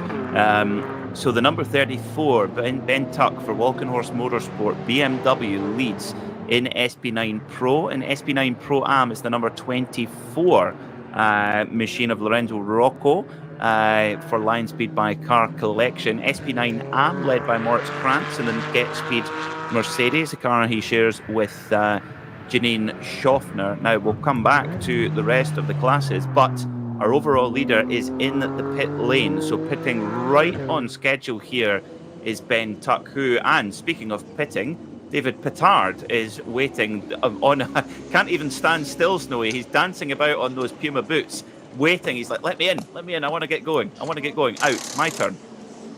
Answered his pants, wasn't he, there, just to get into that car, desperate to get into that BMW, and why wouldn't you? Somebody just giving you a M6 GT3 BMW and the Nordschleife. There's your canvas, my friend. Go and enjoy, do what you do best, work your magic, and David Pittard will most assuredly do that for us. I am quite certain of that. He's done it all season long in the last couple of seasons. So Ben Tuck out of that car, Neil Verhagen. The gap was at 17.6. Slightly misleading there because obviously pitting as well. No, the number 44 has gone round, so we're pretty easily fooled, Snowy. I think that's become clear. But yeah, so that's what I'm saying. The two going across the line, it's slightly misleading because one's gone across the line, one hasn't. So it's not really representing the 17.6 seconds. This is Neil Verhagen he's been fooling us the whole time, because I think he could well be on. He would have been on a fuel save. And I think that's where the lap time differences come in. And I think Neil Verhagen has been able to go a lap longer. And that is because what that means is when Neil Verhagen comes in to do his pit stop, he will have a lot less pit stop time to serve. So at the moment we are 58 minutes to go. So that means that the Walkenhorst car, the number 34, has to serve 162 seconds in the pit lane. However, when the number 44 BMW Junior Team comes in, it will only have to serve 143. So there's 20 seconds of minimum pit time saved by Verhagen being able to go a lap longer. And there you go, there's the 20 seconds. So don't be surprised to see that BMW Junior Team car hopping out in front of the Walkenhorst machine. Strategy. Love it.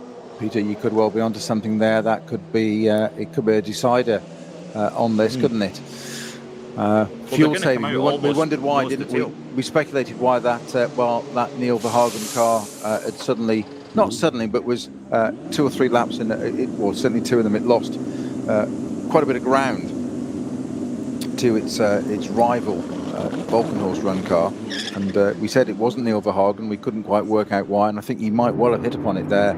That bit, it's a bit of fuel saving, and now at the time not having to run into the last stint and where you've got a fuel save there, but that could be very, very interesting to watch. It was 17.6 seconds as they went across the line last time. So what we're saying now is that the leading car, Walkenhorst Motorsport BMW car number 34, is back out on track for its final stint. 57 minutes exactly left on the clock, with David Pittard at the wheel there. We saw him dancing and hopping and literally itching to get into that car. It should be quite calm in there, but he will now start to push that M6, and let's see what he can get out of it now. 21 laps completed, 56 minutes of the race left to go, 57 minutes of the race left to go. It's down to the 2 BMWs at the moment to duke it out to the 2 rival teams, rival tyres, but it's still the BMW M6 for honours at the moment. Is it going to be a BMW day? Is it going to be a Walkenhorst day? Or is it going to be a BMW Junior Team day? They had their day in the sun the last round. Can they repeat it? Can they make it a double? And Peter, you could be absolutely right about this fuel strategy bit. It's not gone to sleep, this race, but it's certainly come alive even more with an hour to go. Well, this is what, although it might be confusing on the surface, the Nürburgring minimum pit stop times, it actually does work out to gives us quite good grandstand finishes. And I think if my very basic mathematics is even close, I think these 2 leading BMWs, the 34 Walkenhorst car and the 44 BMW Junior Team car, I think when the 44 Junior Team car has done its pit stop, I think they're going to be nose to tail. Or certainly close enough where they're close enough on track to have a proper wheel-to-wheel battle. And who knows, goodness knows what the Phoenix Audi and the Falcon Porsche have up their sleeve. Well, exactly. They're just sitting there waiting in the wings, aren't they, just to pick up any metaphorical pieces of whatever may happen in front of what play may play out in front of them. But wouldn't that be great, just to have the 2 on track fighting it out side by side, as it were, quite literally side by side, and I relish that opportunity. Let's hope it happens. Well, we can see what she mentioned, David Pittard, the Pitbull Pittard. Let's see what he can do in the BMW M6 for Walkenhorst Motorsport. Now looking at the moment, we've got 4 slow zones at the moment, 2 code 60s. The Wipperman EIBACH, I believe there's barrier repairs, which is always usually the cause for the lengthiest of code 60s, Snowy. Yeah, it's on the outside of Wipperman there. I think they're nearly done. There was a big gap while they took out some of the damaged armco, so obviously some kind of impact caused that, taking the barriers away. That is now certainly back in place. Whether it's all bolted up and signed off, as it were, I'm not quite sure yet, but I'm sure it won't be very much long before that is done. That's one of them. Now, where on your wonderful iPhone GPS, Snowy, where is the 44 at the moment? Because a slow zone has just gone to a code 60 at the carousel. Is the 44 BMW past that point? It's just coming up to the highest part of the circuit, Hohe-Acht. Yeah. Oh, might have just missed it. Now, that might have just sneaked through, hasn't it? Slipped through. Oh, that could be critical, because the number 34 car will hit that slow zone. So if the number 44 car, the BMW Junior team, has got through without being impeded by that slow zone, that could be critical to the outcome of this race. Well, it's at the slow zone of fifth one now, the number 44. Which is the one that's been around Yeah, for a while. Yeah, for a while. Yeah, that's just going through that now, sitting behind. I think it's one of the Clios or something. By looking at minutes, it's Astra. Astra. I think it's. I didn't think it could be an Astra. My brain and instinct said that's an Astra, and I thought no, it can't be. You're absolutely right, Peter. Thank you. It's an Opel Astra, of course, not a Vauxhall Astra. Well, of course. Yes. The number 858, which for those watching on stream have got an onboard from the 858 machine, as opposed to a Holden Joachim Astra. Schulz. Yes, Sure, such a thing Joachim Schulz and Benjamin Zerfeld. Yeah, no, they don't mess about with 4 cylinders. No, 8. Exactly. Not for much longer, I'm afraid. Sadly, but there you go. Sadly not. No. Yeah. We're showing our collective age. Yes, another avenue of pleasure closed off.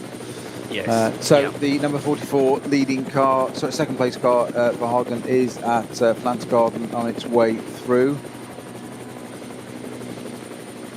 Pittard it is that's leading. It was 17.6 seconds it was on the last lap. BMW, Porsche and Audi in third and fourth. Mercedes and Porsche fifth and sixth. Now, only at the Nürburgring would you get on the timing screen ticker, number 950, Iceman has entered the pits in the Cup 3 class. Which, Cup 3 now, if my memory serves, that's KTM's, I think. If I'm saying it slowly because I'm not entirely certain. So my Top Gun Viper and Maverick quote earlier on wasn't so out of place after all. No. No. I'm furiously going up and down to try and get what the actual name of that driver is, because I'm sure he wasn't christened Iceman.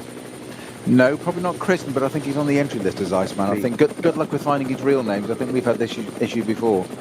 No, well, he is an Iceman now. I've bought it. It's the Cayman GT4 trophy by Manti Racing. Black Falcon team at Techstar. Only he's doing a solo job is Iceman, and indeed you're right. He's a bit like Doom. His actual name is not on the race. Yeah.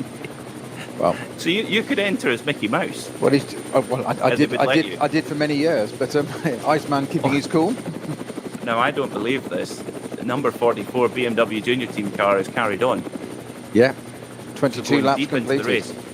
So that further increases their advantage, because every minute that passes, the minimum pit stop time for that last pit stop comes down. So actually, the 44 Junior Team, Neil Verhagen he's tricked us, and I wonder if he's maybe tricked any of the rivals. Well, number 39 Ferrari, Heather Padge Racing 1 Ferrari, also into the pits with its 21 laps completed, and indeed Alessio Piccarella in the Falcon Motorsports Porsche 911 from second place, the number 4 car that is also pitted, and I cannot believe that Neil Verhagen can get any more than this lap out of the fuel tank of that M6 BMW Junior car, but Junior Team car. Could they have absolutely called this right and sprung yet another surprise on us? 16 seconds was the gap between first and second, which of course is Verhagen and Piccarello at the moment, because the Piccarello car is in now the pits. Is now in the pits, not is now in the pits. Yes, I know what I meant. Listen to what I mean, not what I say. We did know. We did know. I'm glad somebody supported me. Thank you. Yeah, I'm here for that. Adam Christodoulou comes over the line now. What lap time for Adam? A 9:05. So that's a pit stop time. So that car fueled up to the end.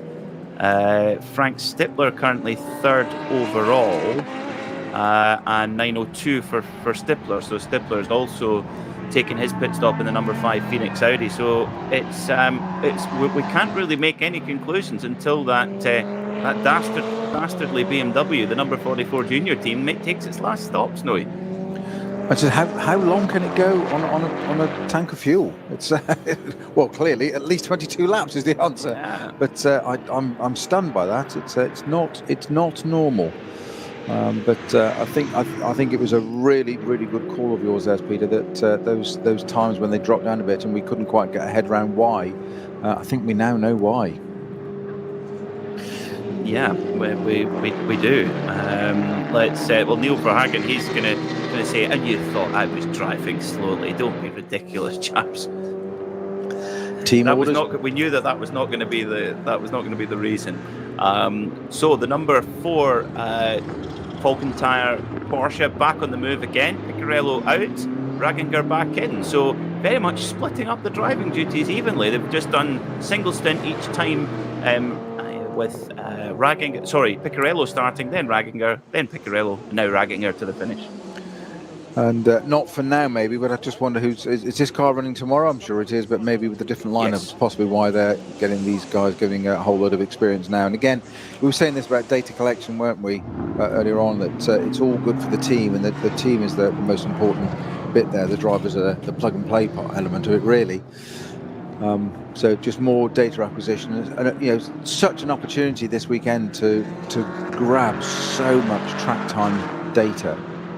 2 4-hour races. It's enviable to be able to go and grab that amount of information in one go over a weekend. Well, they could confirm that the Falcon Tire same lineups for tomorrow. So same again tomorrow for those guys. Yeah, in fact, there's a lot of the for SP9 at least. The lineups are very, very similar. Apart from Adam Christodoulou going for leaving HRT Mercedes duty for VW Fun Cup duty tomorrow. There's a reason it's called Fun Cup. Well, he's going to be like, he's going to put his foot through the firewall, because he's going to be like, where's the power? Come on, where's my V8 grunt gone? I listened to it. Good. It was the Haggerty Inside Track a few weeks ago after the Nürburgring 24-hour, and Adam Christodoulou was waxing lyrical about the virtues of the VW Fun Cup and how much of a laugh he has. I wasn't going to use the same word again, but how enjoyable it is. Well, there's something about it because it's so incredibly close, isn't it? And it's that's the point. It's really good experience again for what they're doing here. It's packed speed and power and all that's great, but it's there's close racing, and these drivers they love it. They'll race anything, anytime, any place. Give them an opportunity, and to be honest, to go and race anything at Spa, doesn't really matter what it is. It could be a wheelbarrow, and provided everybody else is pretty level, then it's still Spa. So why wouldn't you go and do it? It's unashamedly, you can probably guess it's my favourite circuit in the world. I can't imagine why. Although also my jinx circuit, because I've never stood on the top step of the podium. You've seen a lot of the pubs in and around Spa at times a little bit earlier than schedules, from what you've told me. No. You do me a disservice there. I meant the second step of the podium, as I've just never managed to get to the top one yet in different formulas. Okay. Nice try. Nice try. That wasn't that was the story you told me. So you've just failed the audition for being my agent. Right. Okay.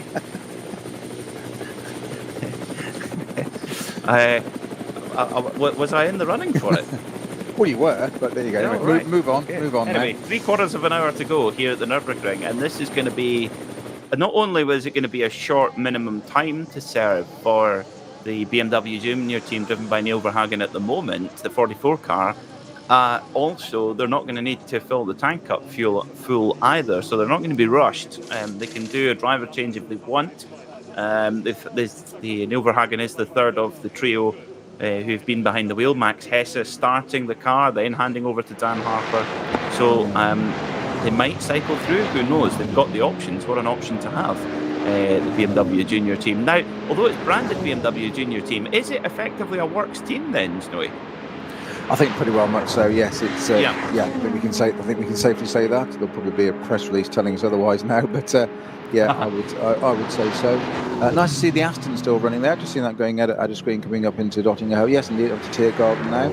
A car that seems to have struggled a couple of times before with its reliability, actually, but I won't go and curse it too much with 44 minutes to go. But this is our number 176 Aston Vantage.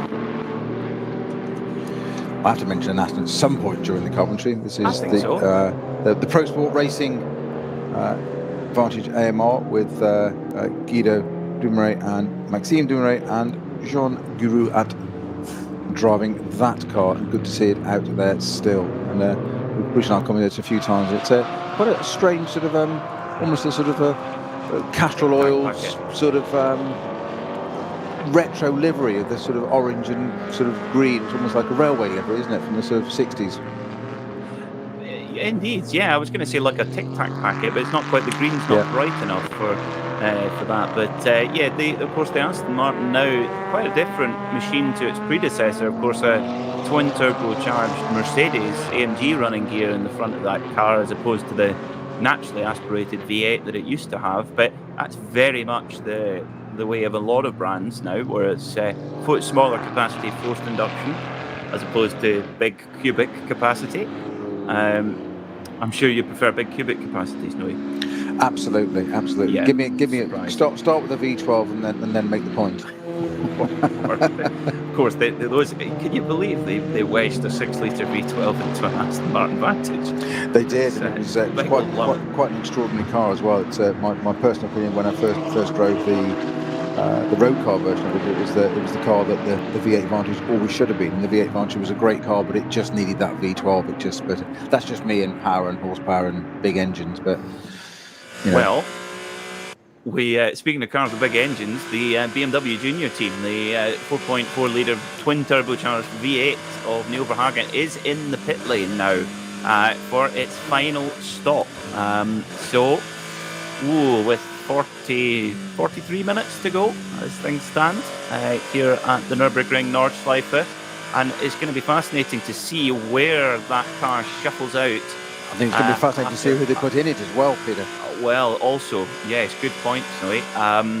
Now, on the spot then, Snowy, who are you going to put in that car, or leave in that car for that matter? I think a driver change. Mm-hmm. A fresh driver. I would put Hesse in, given he's going to be the freshest. Which I think a fresh driver who's had a bite to eat, well hydrated, back out, and a real 40-minute charge. I think that's a good call. Well, we can see that, of course, it's between him and Daniel Harper, but I think you're right that Max Hesse has had less of a go at it, and he might be fresher. Well, he will be fresher. Whether that's what they want to do, whether Dan Harper is itching at it. We saw David Pittard, as I say, quickly dancing on the balls of his feet to get into the other BMW, didn't we? So Adam Christodoulou into the pits as well, and Frank Stippler in the Phoenix Racing, Christodoulou in the Haupt Mercedes. So the top three cars into the pits at the moment. So we're starting to come into these final minutes of this race. Still a way to go, but it's getting into the final bits. Martin Ragan is still out there in the Porsche 911, and Muller in the other Falcon Motorsports car. So, who's going to go into the BMW Junior team? I tend to be with you on this one, Peter, that it's Max Hesse is a good call for that car. On our experience and history so far of this race, just today's race, that whatever we say, they won't do. Quite. Well, at the moment, looking at their driving times, they're pretty much evenly matched. Hesse driven a total of 49 minutes, Harper an hour and 6, and Verhagen left Verhagen in it. Okay, all right, okay. Well, Verhagen obviously feeling going, right, I've done the boring bit, guys, I've done the fuel saving, can I go and push now? Yeah. Well, also, Frank Stippler and Adam Christodoulou in for a pit stop, so they obviously had to split into two shorter stops for those cars. That's bound to drop them quite far out of the hunt then. As I wonder if Neil Verhagen just said that I'm not getting out. I can't believe that for a minute. I'm just he's like, door latch is broken. Exactly. Yes, I'm sorry, can't do anything about it. Yes, can't undo these belts. Standing with his helmet on. Well, so the number 44 BMW Junior team winners last time out in the 52nd Adenauer ADAC Rundstr. Will they be doubling up with joy here in the 61st ADAC Reinoldus-Langstreckenrennen race? And if they do, well, they've got an opportunity to make it a treble tomorrow. Three young men at the peak of their powers in, well, a car that's really had a very strong season. It's I'm not going to use the term long in the tooth. It's a car that's had a long service and will be replaced by the new BMW M4 GT3. Still very much, still a two-door front-engined machine, but a little bit different sort of dimensions. Certainly not as big as the M6. It's one of the biggest GT3 cars ever, but nothing wrong with the pace of it. And even with a 15 MBA drop in boost pressure, so a drop in power effectively, it's still leading the way. Yeah, and now's your time to go and get one of these outgoing BMW M6s and go and run it in something else, isn't it? If ever there was an opportunity while the new car comes out, there must be some going cheap somewhere. I don't know if cheap. I think the people selling them going, this has got winning pedigree, sir, don't you know? It's like my tongue was firmly in the cheek, my friend, when I said going cheap. Yeah, as you say, winning pedigree. What do you mean it's cheap? Of course it's not. Winning pedigree. Yeah, and maybe another one would be eligible for Goodwood. That's another one that you'll see in most adverts. Vincent Kolb back in the Phoenix Audi, taking over from Frank Stippler. That's an interesting one. Second place car currently, number 5. Interesting one as well. So that again, splitting, that will be those drivers splitting the driving duties relatively evenly. Neil Verhagen is definitely going to do the lion's share of the driving in the BMW number 44 junior team machine. Shell logo on the roof. Just waiting for the timing screen to. It's had a hard time in the last sort of 5 minutes or so with lots of pit stops going on. Just waiting for it to get itself together. Coming through Adenauer Force now, and then up towards Metzgesfeld. Neil Verhagen, and he has got 38 minutes to go. Mistake-free, make his way through the traffic, lap at 8 minutes a lap. Easy peasy, Snowy, no problem. Yeah, and Rocco Lorenzo de Torre-Padula brings the number 24 Lion Speed by Car Collection Audi into the pit as well from 7th position. So be intrigued to see who takes that car over. The other Kolb, Patrick Kolb, or Patrick Niederhausen, or even Jan Joncher into that car, or was he going to stay in it? I suspect there will be a driver change in that one. Rocco will cede his place in that. But 7th place car for the moment, but at the front it's Neil Verhagen that stayed, as you say, in the BMW Junior Team M6. And if they can pull this off with just coming up to 36 minutes left of this race to go, Peter, they could pull off a remarkable double, couldn't they? They could, and like we mentioned earlier, it's not easy to win 2 on the bounce here. There's just such the unpredictability of racing at the Nürburgring Nordschleife, and there is pitfalls at every corner on the circuit, more than anywhere else in the world. And if you make a mistake, you will be punished for it severely. And you can't to win. You can't afford any hesitation in traffic, because if every second you give away, unlike in other championships where there is often a reset of a safety car, what have you, if you give away a second here, you've got to earn it back again. Well, indeed, and this is exactly what you were saying earlier, that after that first, you've got your 3 batches that start the race, then you've got it settles for a short bit. You get a sort of almost like a free lap, as in it's clear, free lap, free of traffic, and then after that, it doesn't let up. There's no rest, and it is as busy as a busy thing on Sponsor Busy Week, isn't it? Really, Rocco is out of that car, and Doncic back into the number 24 Audi. Now, that's Milan Doncic, who was, he's actually one of the very few drivers down to pool double duty. Now, he was in that ill-fated number 40 car collection car, was Milan Doncic, the 26-year-old Dutchman, but he has been moved across to compete in that number 24 Lion Speed by Car Collection Audi, which leads at the moment in SP9 Pro Am. The SP9 Am led confidently by Janine Schaffner, who is taken back over again from Moritz Krantz, so an even spread of the driving there, and Janine in place to strengthen her position at the lead of the SP9 AM Championship. And of course, number 1 car getting a little bit of footage there. We mentioned earlier that the categories the championship isn't at the very top of it. It is. You've got all your different categories, and our number 1 car is the BMW 325i of the Adrenaline Motorsport team, which is with Rink Christopher Brink and Danny Ring and Philip Lyson. The number 1 car, the car that's the reigning champion and quite rightly getting some exposure at the moment because we say the SB9 cars, it's very easy to focus on that category because they're up at the front, the fastest, and the camera's naturally, and the eyes naturally drawn to those. But it's the number 1 car that's won the championship, and this is the beauty of this series, that you can come along with a relatively simple race car, as in this case a 325i Adrenaline Motorsport running this car, and they're reigning champions in this very distinctive blue and orange livery.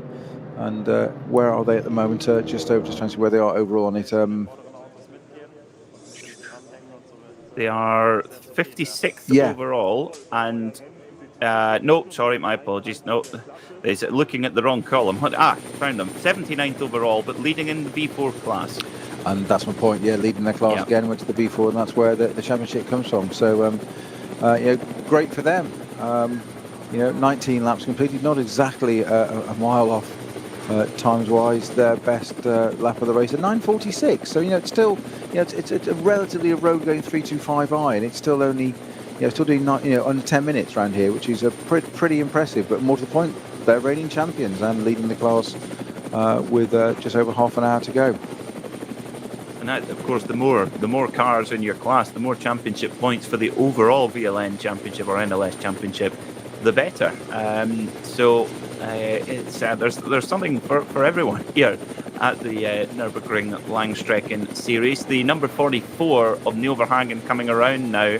We should get a good idea of where we stand now that all of the leading pit stops are complete, and see how much of a gap this BMW Junior team have at the moment. So that last lap by, again, affected by a pit stop, 10 minute 15, but we'll wait for the next SP9 Pro car to come through, and well, at the moment, looks like a very, very strong gap indeed for that car, Snowy.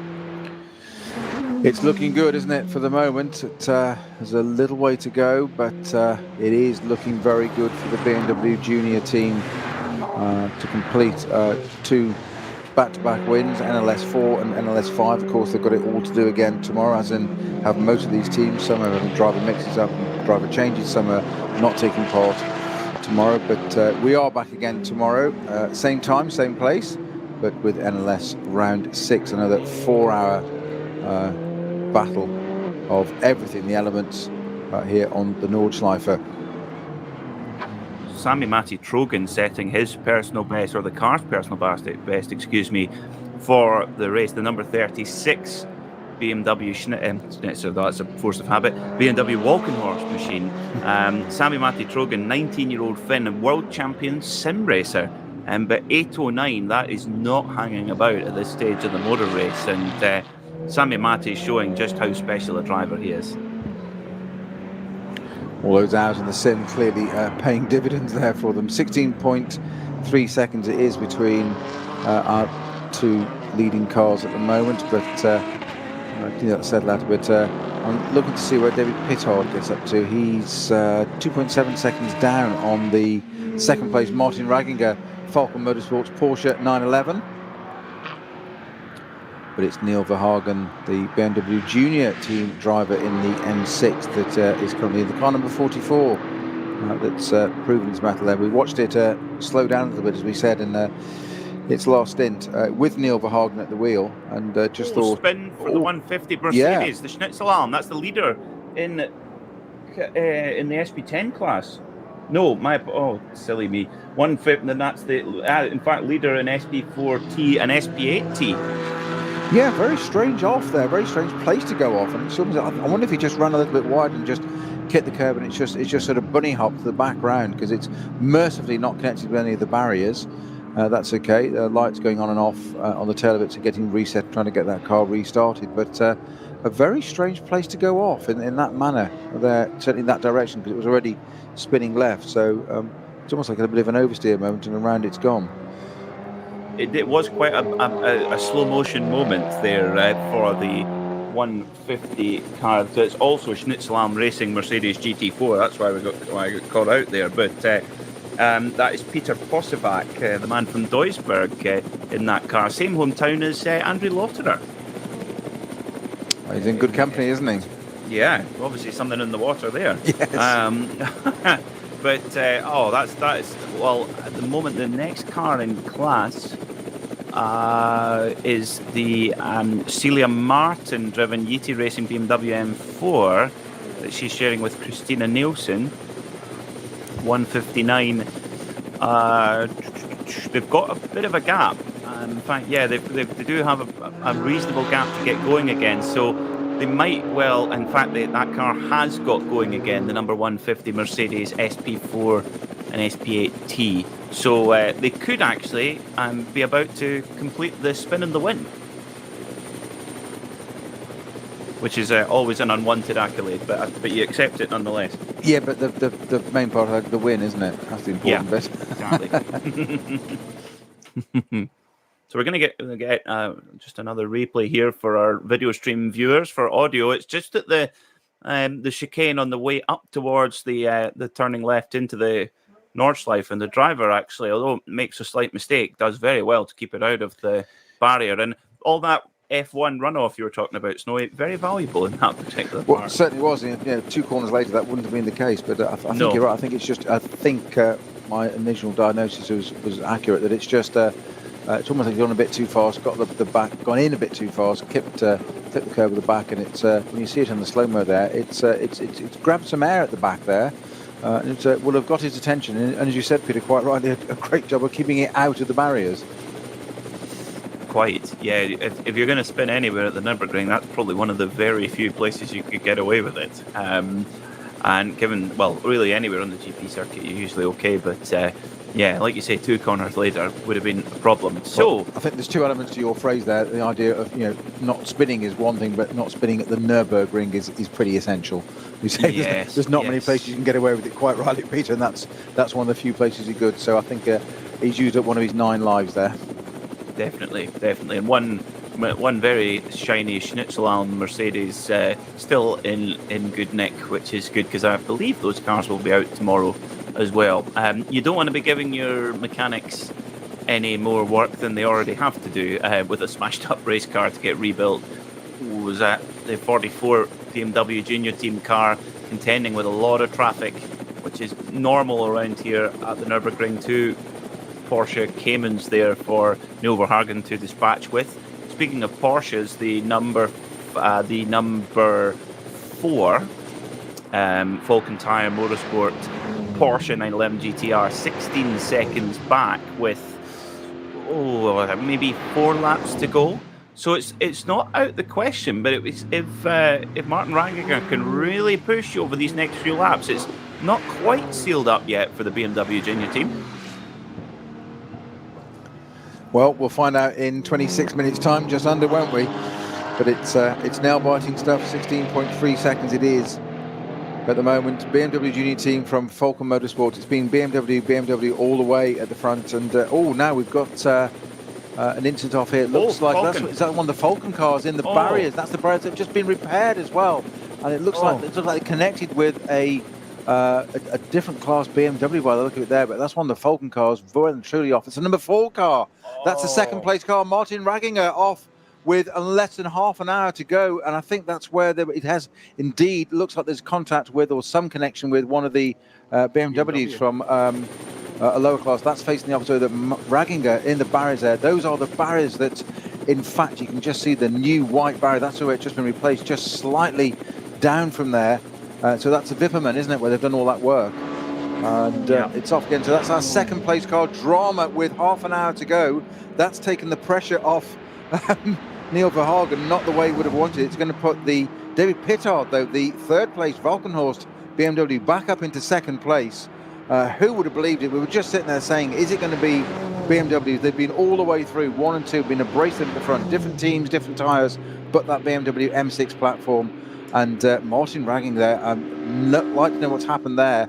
And there's something else that's there has been a connection, but there's something else that's slowed down behind first, and that's caught them both out. So I think whatever slowed down, I can't see what it was that we just saw a little bit of a replay very quickly there, but that's since departed the scene of the crime, for want of a better phrase there.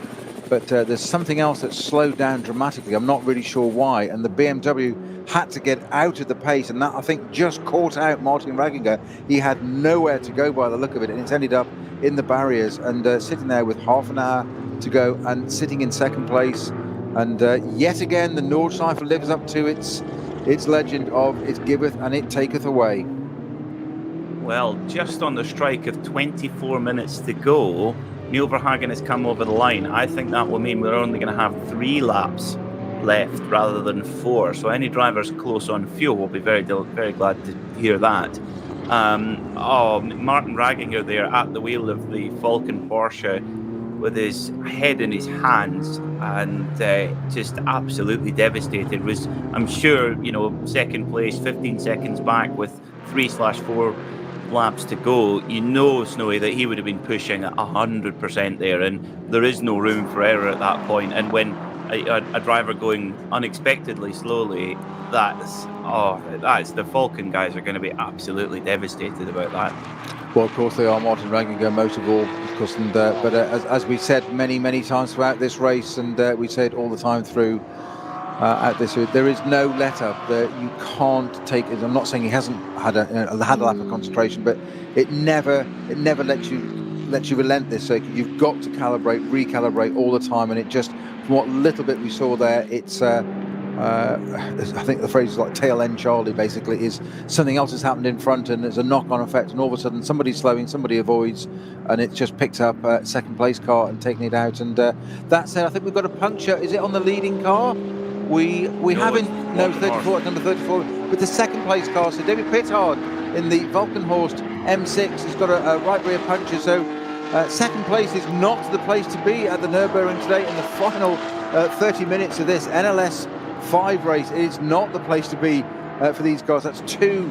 We're going to have another second place car. I mean, that's going to promote the Phoenix Racing Audi. Kolb driving that, Vincent Kolb driving that car in the number 5 car up into second place. The Walkenhorst have got to be very careful here, because with 22 minutes to go, they've got 77 seconds of minimum pit stop time here to serve. So that's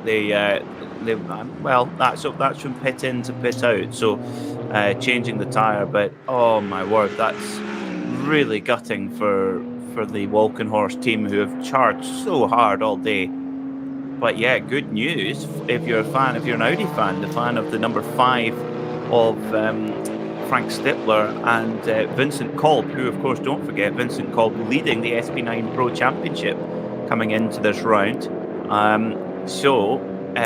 That's 2 positions gained in the last phases of the race. It's the 34 Walkenhorst car already on the move, and I wasn't counting, but I hope that was 77 seconds, Snowy. I was just thinking exactly the same. It does, like you, I think your phrase of "I wasn't counting" is perhaps the best one to use at the moment for that. But David Pittard out in there, and you could see the what we call the pit bull element of his nature. His car was twitching. If you'd seen that car coming into the pit lane doing that, you'd think there was something broken or a puncture, but he was obviously just getting it out there, using the rev limiter, but just not breaking the rules for a minute, but just twitching that car away and eager to get out over that line and get back out there. But that second place is now completely out of order for them, unfortunately. It is going to be handed back, I believe, to Vincent Cole in the number 5 Phoenix Racing Audi R8, the car that started, if I'm correct, memory serves me correctly, some 4 hours ago. It did start in second place, didn't it?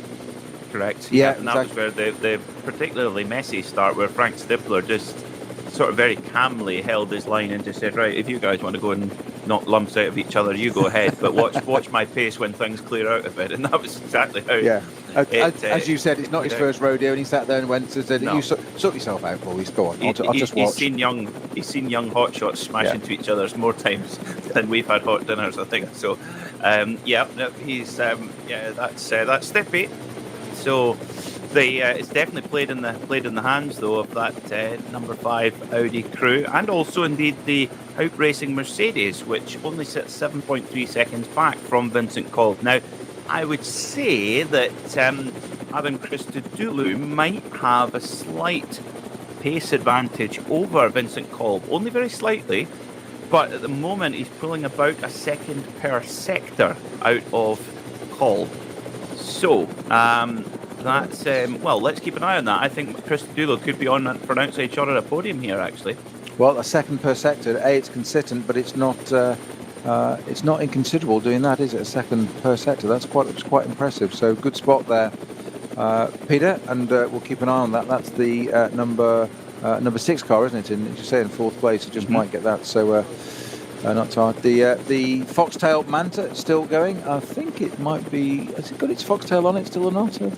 I think it's fallen off. I think it was on at the start. Well, I saw that a bit earlier. It was on at the start, and I thought that a bit earlier. I thought I didn't want to go and say that when I was wrong, but it has indeed.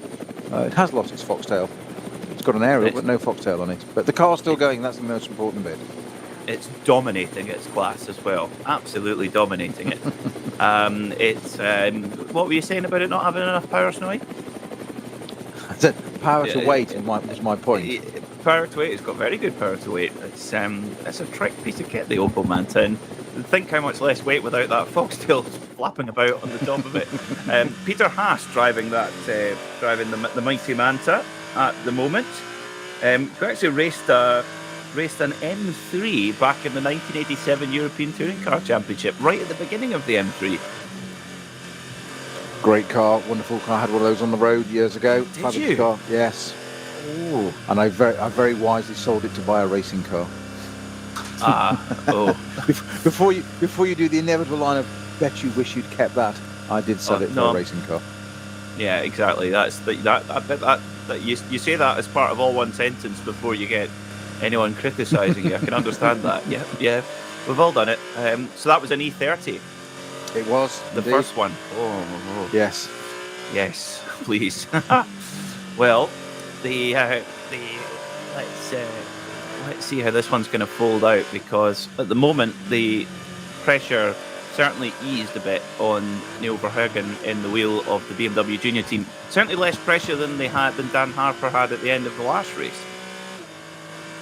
Most certainly, but also equally the reverse side, the flip side of that coin, Peter, is that not to get complacent, and this is where the part of the junior team training program will be coming into play now. It's very easy to sit there and go, right, I'm going to have this pressure, I'm going to have this, etc., and it doesn't happen. It's somebody else's demise and misfortune. Okay, the car's in the barrier. Unfortunately, Martin Ragginger and out of that car. Most importantly, that's the main thing. But also now is the time not to get complacent, and it's a phrase that our colleague Joe Bradley uses quite often throughout his commentaries. You can't teach a racing driver to drive slowly, and it's a very, very good point, because that sort of complacency can slip in, as you say, oh right, we have that, we don't have any pressure now, I'll just ease out of it. Well, in some ways, no, just keep going. Maybe not 10 or 11 tenths, but possibly 9 tenths. Dropping to 7 tenths it can be the issue, where you suddenly just make that tiny mistake, or something just catches you out. We saw it with Martin Ragnar, didn't we? Just got caught out by two other things in front of him, and somebody so experienced can still get caught out like that. Yeah, I think it was just one of these things where if it's not your day, it's not your day, and just so unlucky there for Martin Ragginger. But he was throwing everything at it, and I'm sure that the Falcon crew will get the car repaired and back out tomorrow and have another go at it as well. Now, the interesting one, Snowy, for the double header, would there be, if the organisers wish to apply it, would there be any balance of performance adjustments made overnight, or could there be? Is my question. I think there could be, but probably not. Yeah. Okay. So it's a possibility, but unlikely. I don't see any reason for any balance of performance adjustments.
Familien.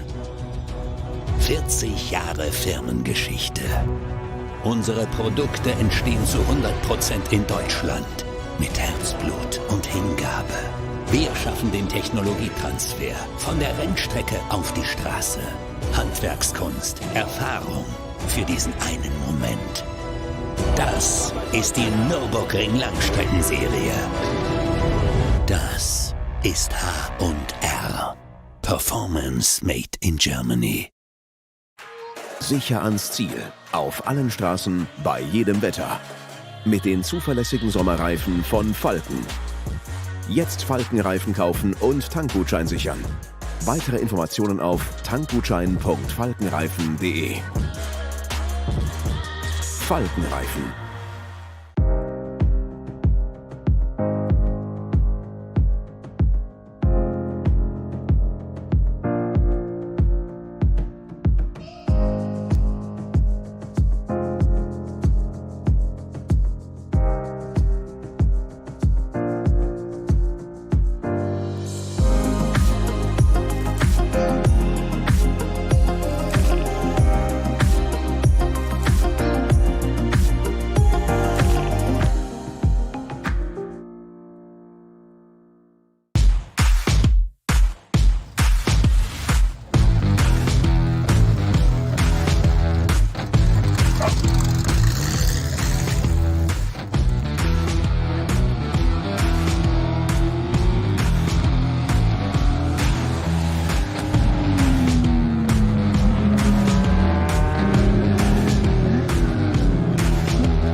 So, welcome back to Nürburgring Langstrecken-Series. 10 minutes to go here at the world's greatest racing circuit. And Adam Christodoulou now all over the back of the Phoenix Racing Audi, driven by Vincent Kolb.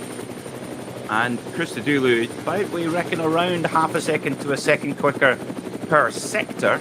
And it's maybe a matter of when rather than if Adam's going to make this move, Snowy. Well, it does have an air of that about it, doesn't it? We've got to say, so 10 minutes left to go. They're just going over Adenauer and through. Ooh, and now there, that's the back marks. That's given Adam Christodoulou the opportunity. He's through. He's got it there. Straight, a little bit of a Kevin Estre manoeuvre there, sort of pass on the grass, a couple of wheels on the grass there, just getting it through. It was a back marker just coming out of Adenauer. You go left over the bridge, right again, and just there, the back marker just in the way, just in the right place, not doing any harm, but the Audi, Vincent Kolb, just hesitated for a fraction, and Adam Christodoulou didn't need a second invitation, straight up the inside.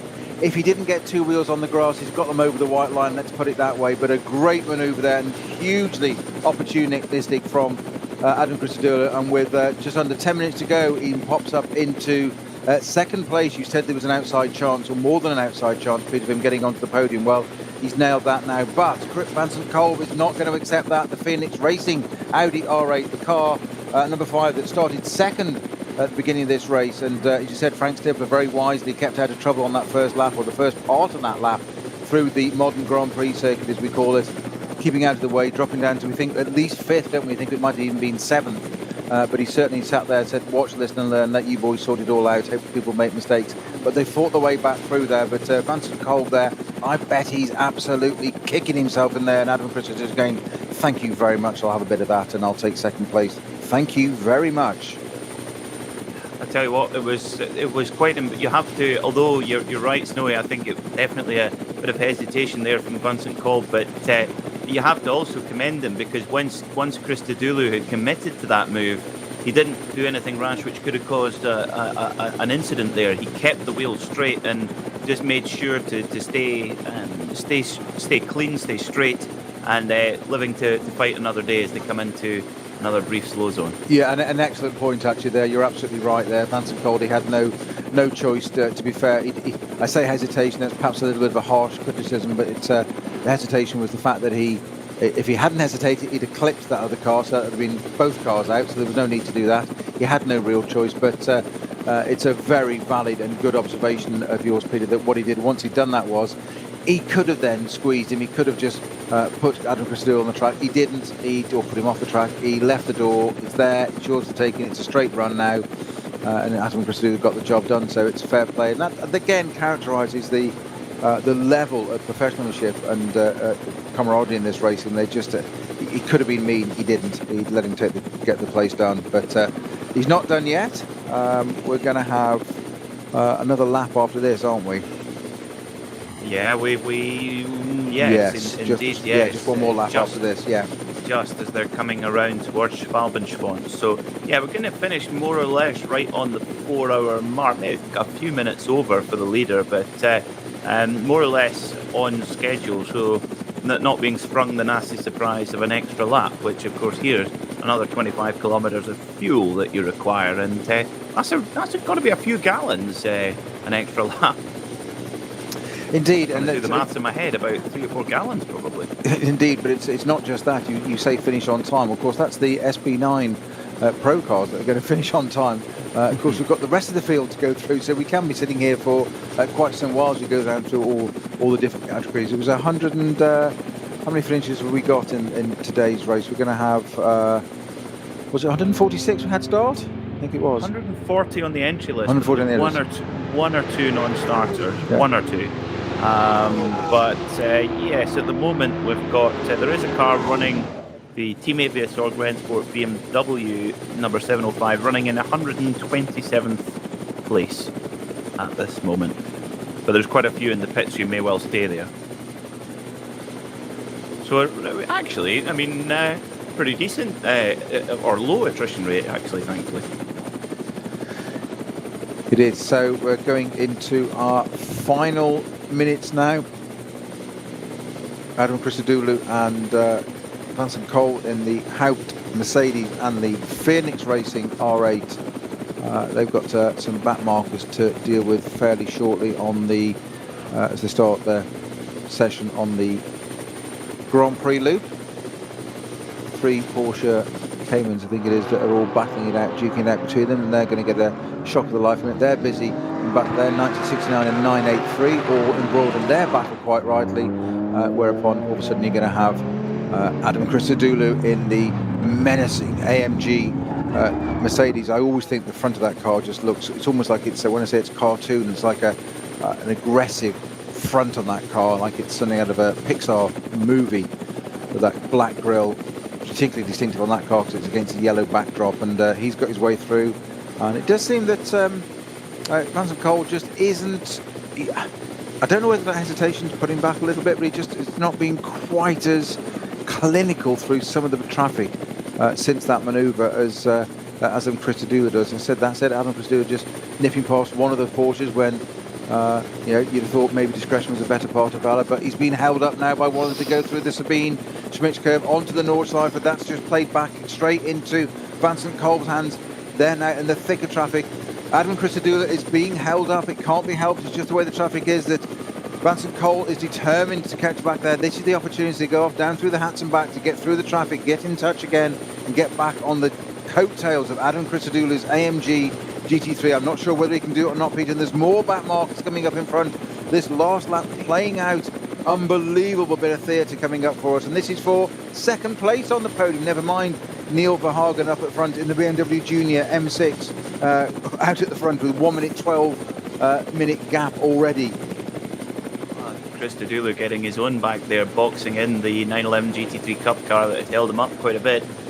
boxing around behind a BMW 3 Series as well, as they come through the Kittelbacher Ho and up towards Flugplatz. And yes, Kolb has been able to pull it in. Now, we described the moment of Christodoulou putting 2 wheels on the grass to get past Vincent Kolb, but still put in a lap time of 8 minutes 16 with slow zones. That's outrageous pace. Kolb, equally impressive, 8 minutes 18. So these guys are absolutely throwing the kitchen sink at it as well. And now that same traffic that held up Christodoulou now causing a roadblock for Vincent Kolb, who's now being overtaken actually by the Alpecin anti-balding shampoo Walkenhorst BMW that is a lap down.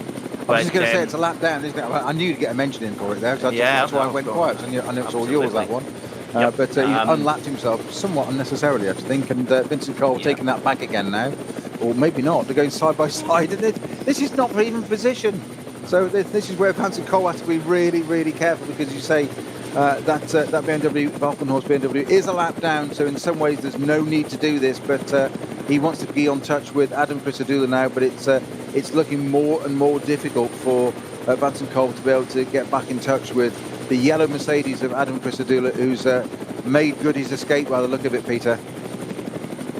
Yeah, that's the number 35 Walkenhorst BMW of Thomas Neubauer, driving that Alpecin shampoo machine. But yes, the two 911 Cup cars, and not very kind to either Christodoulou or Vincent Kolb, and there was an opportunity there, but yeah, at least they were consistent in how hard they were to pass. Absolutely, but it's cost Vincent Kolb a shot at being in touch there, back to over the Adenauer bridge now, exactly where this all went, where this started to unfold for Vincent Kolb last lap, just a lap ago, where he was ahead of Adam Christodoulou, and now most certainly he's barely in sight of him, and that's all down to traffic again. And it's I hate to use the phrase again, but it giveth and taketh away the Nürburgring, and it's proven it again how different a lap, how much difference a lap has made to Vincent Kolb there in the number 5 third place Phoenix Racing Audi R8. Neil Verhagen it is, though, that's still at the front. 27 laps completed. He's got a 1 minute 12 lead at the moment, and it's going to be, looks like it's going to be a BMW Junior Team double, NLS 4 and NLS 5. If they do, can they make it a hat trick tomorrow? Well, it wasn't meant to make a choke, that suggestion. No, it's just the sheer amount of success.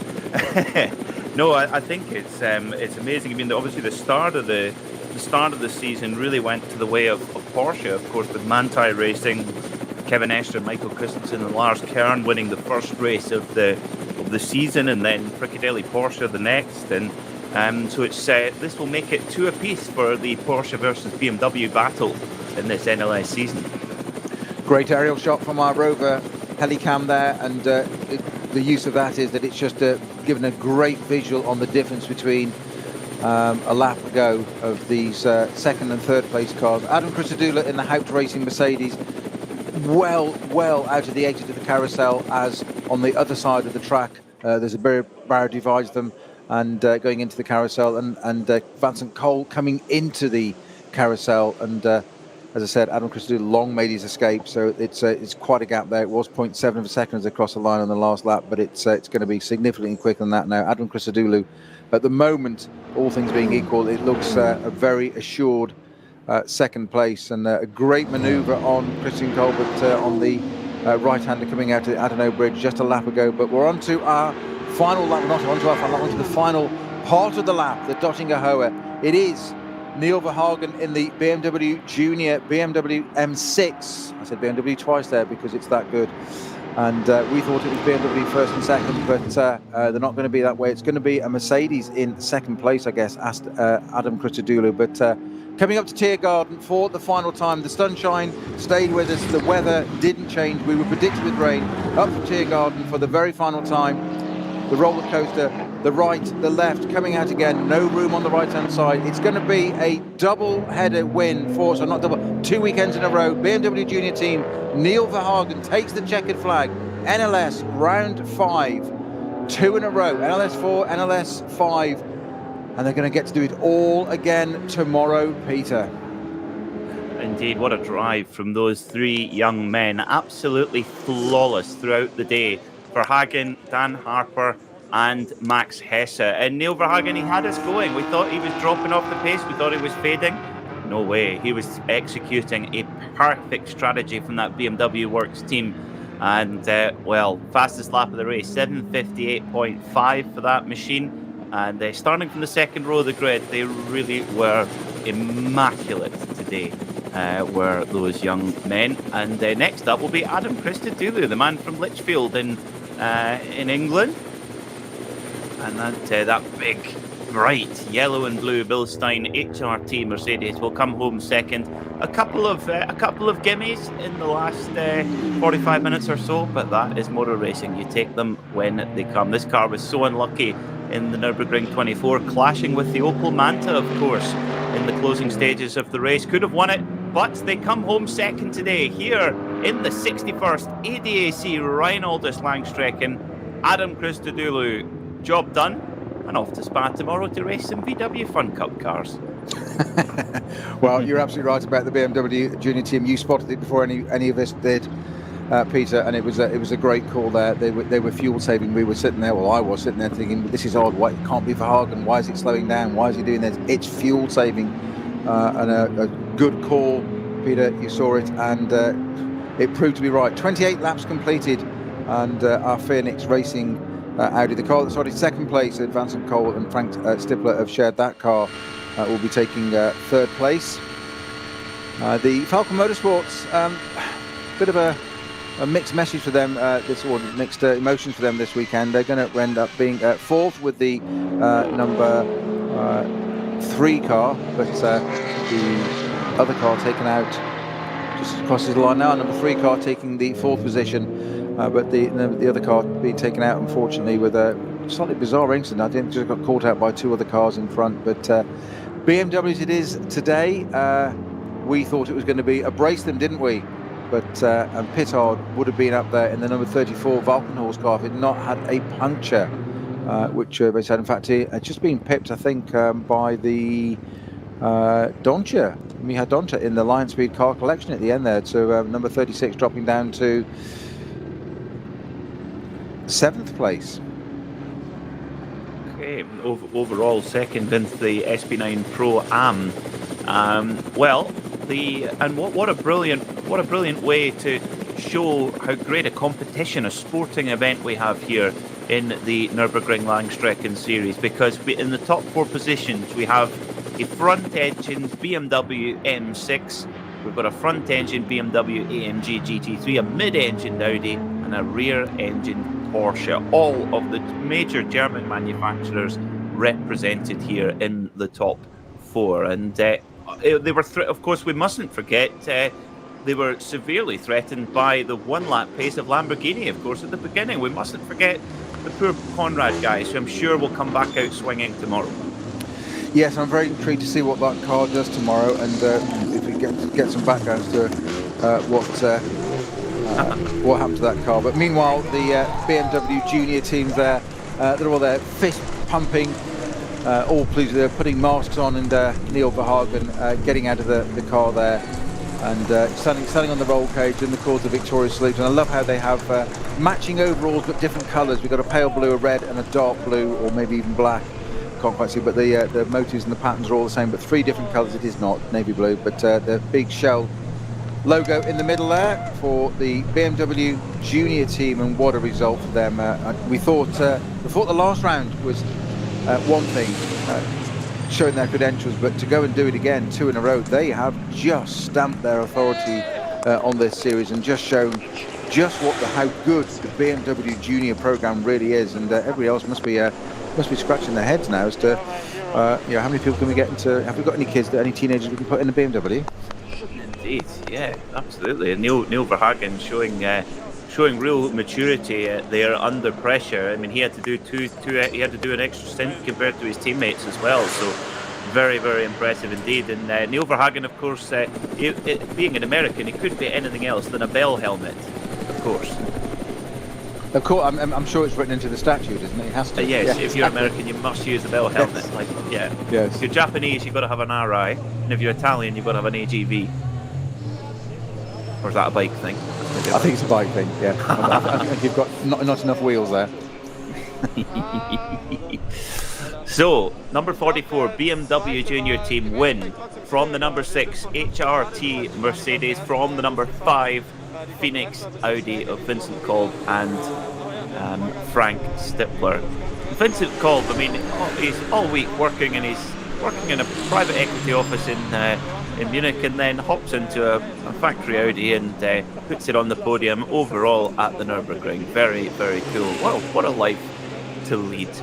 Our drivers will be, once they've got the chance to get all their protective gear off, all the hands devices and balaclavas and all that stuff, they'll be able to go up to the podium and enjoy the spoils, Snowy. Indeed they will, and it begs the question of Vincent Kolb, what does he do for downtime? How does he relax? Something that's not inherently relaxing. Yes, probably golf in quiet. Yes. Or carp Speaking fishing. of golf, Yes. Speaking of golf, that's what Kevin Estre does to relax. But the thing is, you know how Kevin Estre's driving style is uncompromising and It's a full very attack. good description, yes. Yeah, his golf swing's the same. No, that's Wonderful right. backswing, and then it's just maximum attack. And yes, it's a bit all over the place on the way down. I must offer him some lessons. So do you now understand what I mean by power, much more power? You see, so it works. There's a theory. Power is nothing without control. Ooh, check you out, the technician. Yeah, well, there you go. Yoda. I think it was Yoda that said that. It's getting a bit deep for me. So we're going to have podium celebrations very shortly, and it's probably a good time, Peter, for us to run down some of the other classes, because there's still quite a lot of cars coming through the order here. So, Peter, do you want to take us through some of the other classes at the finish? Indeed, yeah. So we'll start with SP9 Pro. Obviously, their winner, the BMW Junior Team, number 44, winning in SP9 Pro Am, Milan Donche, in the number 24 line speed by Car Collection Audi. SP9 Am win for Janine Schaffner and Moritz Krantz in the Get Speed Mercedes AMG GT3. In Cup X, it is the Teichmann Racing KTM number 920 winning in that class, with the number 165 Schnitzelarm Racing Mercedes winning in SP10. In SP7, it's the number 78 RPM Racing Porsche 911 GT3 Cup that wins there, with Cup 3 won by the 960 Porsche of W&S Motorsport. Now, good news for the fans of the Schnitzelarm team. The number 150 car, Snowy, of the SP4T and SP8T, despite that very large off-track excursion, has got over the line as our class winner. So a proper spin in the win there. Absolutely, excellent news. Always good to recover and get your way back through. Great effort by that team. Indeed. In Cup 5, we have the FK Performance Motorsport BMW number 875 winning in there, with SP3T won by Max Cruz Racing Volkswagen Golf GTI TCR. In TCR Am, the number 822 Opel Astra of Lubner Motorsport taking the spoils there. In the alternatively fuel class, one of the most interesting ones, I think, the number 420 Four Motors Porsche Cayman winning in that class. In SP 4, 5 and 6, the RPM Racing Porsche 911 Cup number 215 wins there. In SP 8, the number 135 Novo Racing with Toyo Tyre Lexus RCF wins in that class, in a class of its own, in fact, that machine. In Cup 2, the number 120 Porsche 911 Cup taking the win there, with in the BMW 240i class, it's the number 700 Hoffer Racing by Bonk Motorsport machine taking the spoils. In VT3, it's the number 474 of Team Matol Racing. VT2, the 481 Adrenaline Motorsport by Team Alsner Automotive. V6, also the Adrenaline Motorsport, Alsner Automotive number 396. In 5, the number 456 Porsche Cayman is your winner there. And of course, the number 1 of Rink and Brink in the V4 class, the winner in their trusty BMW 325i. In H2, the Renault Clio Cup, number 685, your winner, with the 855 Opel Astra winning in the OPC Cup. And the H4 class, Boffer Racing, BMW M3 GTR, and in SP3, the Opel Manta, the Foxtail, last but certainly not least, Snowy. I'm still stuck at the Astra Opel. I'm fascinated. It's a new car. I'm looking for it. Is that electric? Is it the Opel Manta? Well, do you know? The Astra Opel you talked about. Oh, the Astra. Yes, you got me on that one. Your turn tomorrow, Snowy. Nice avoidance tactics there. Just know what you tried to do, but no, we got you back. We got you back. Back on track, that is. You're on the class winners tomorrow, my friend. Oh, that's fine. That's fine. With sharing is caring. That's what we do.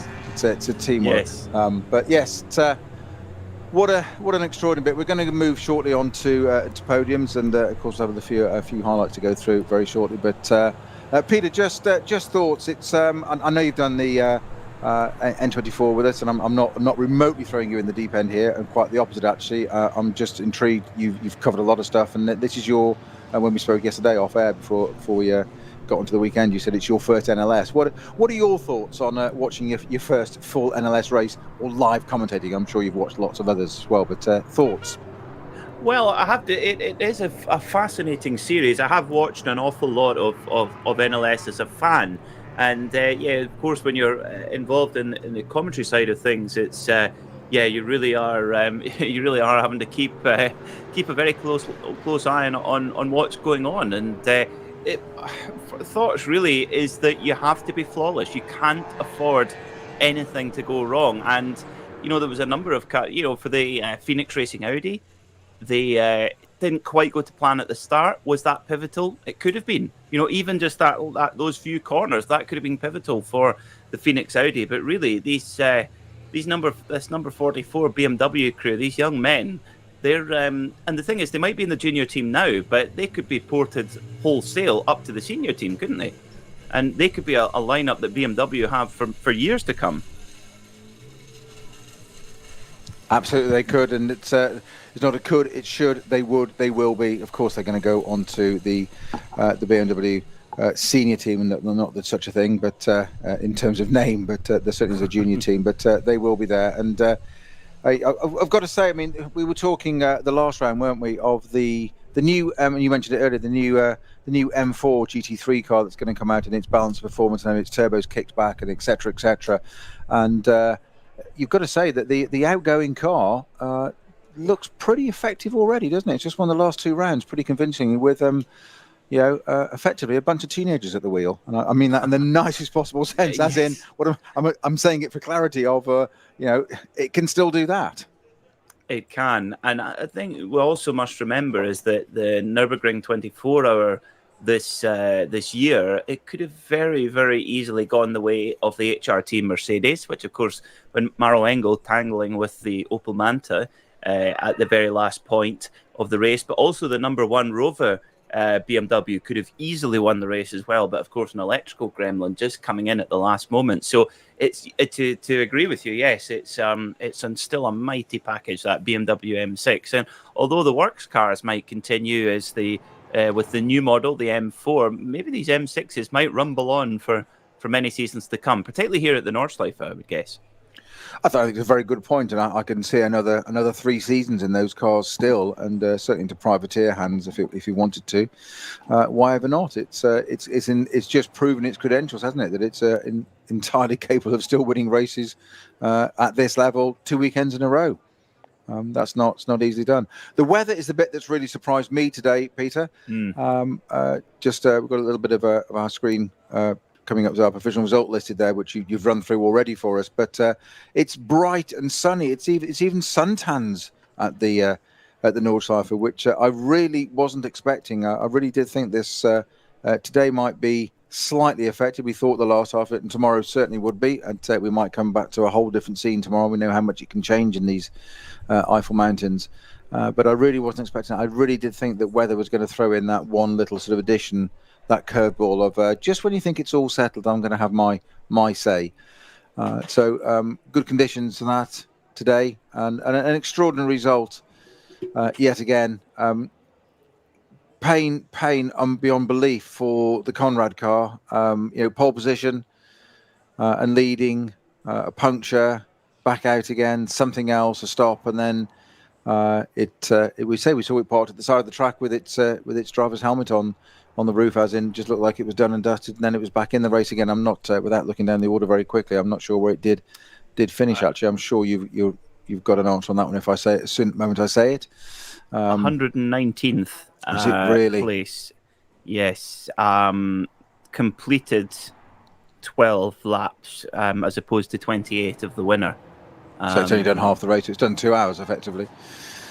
Well, let's hope that car can be whatever its gremlins are that have caused it, apart from the obvious puncture we saw. But let's hope the gremlins in that car can be resolved and rectified, repaired, whatever terms you want to use for tomorrow. We'd see that car out again. That'd be good to see. But the question for me at the moment is, or question for you, Peter, is can anybody do anything about this BMW Junior team, who just seem to have just found, hit, and embracing the sweet spot here at the Nordschleife? I think so. I think there's so many rivals that could potentially challenge. I think, yes, we could.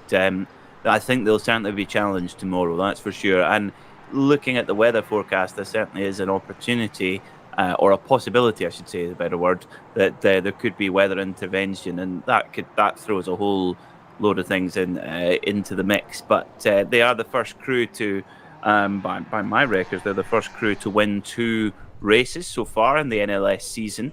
Manthey won the first NLS and then won the 24-hour, but in the NLS itself, the young BMW boys, they are the only double winners so far, and goodness, they could be the only treble winners come tomorrow. But they're gonna, as always, they're gonna have a heck of a lot of rivals to get past if they want to do that. Well, indeed, a very valid point there about the Manthey team, and that yes, they've won 2 in the races, but one is the 24-hour, which is slightly different. It was only a 9.5-hour race as well, only a 9.5-hour race, the shortest one on history. But I think fairly short. We're going to go to the podium, Peter. Indeed, yes. And first out onto the podium, Frank Stippler and Vincent Kolb take their spot third on the podium. And as they've done the driving between the two of them, they get an extra bottle of champagne. 3 bottles of champagne between the two of them. That's good news. As Adam Christodoulou, Hubert Haupt and Patrick Assenheimer come out. Unfortunately, only 1 bottle of champagne each for them. Although they do look like magnums from our view here in the commentary box. But thankfully, they're just of drinking age. The BMW Junior team, 19-year-old Dan Harper and 20-year-old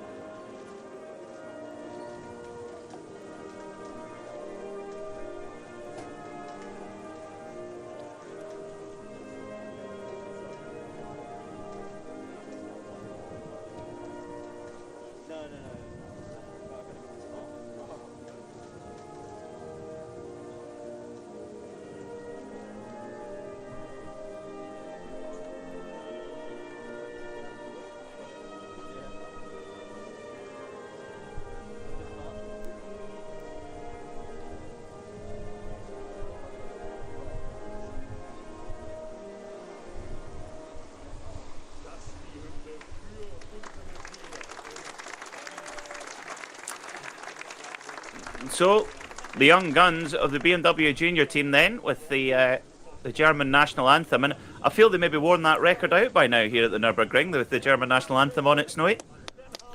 Yeah, I suspect it's probably not a record these days, is it, in this modern age? I think your theory is absolutely right. I just think the medium's probably slightly different. But yeah, a great podium there. The Phoenix Audi in third place, the HRT Mercedes in second, and that BMW Junior team just. I love your point of that the BMW Junior team just of drinking age. That's fantastic. Yeah, I hadn't thought about that one, but so we talked about quite a few times as our podium and our national anthems just finished, but we talked a few times, didn't we, Peter, about recalibrate what the drivers have to do all the time. We get to recalibrate now and go and get some peace and quiet and lie down in the dark room and do it all again tomorrow. So so I think it's down to you to finish us, Peter. Indeed, yes. Well, I for one can't wait either for the end of for tomorrow's action. The what known as NLS 6, and well, can the BMW Junior team, can they make it 2 from 2? Find out with us tomorrow here on RS3 and on the live stream as well. RS3 tomorrow from 10:15 a.m. British Summer Time, 11:15 a.m. local time. From myself, Peter Mackay, and from Peter Snowden, thanks so much for listening, and we'll see you next time.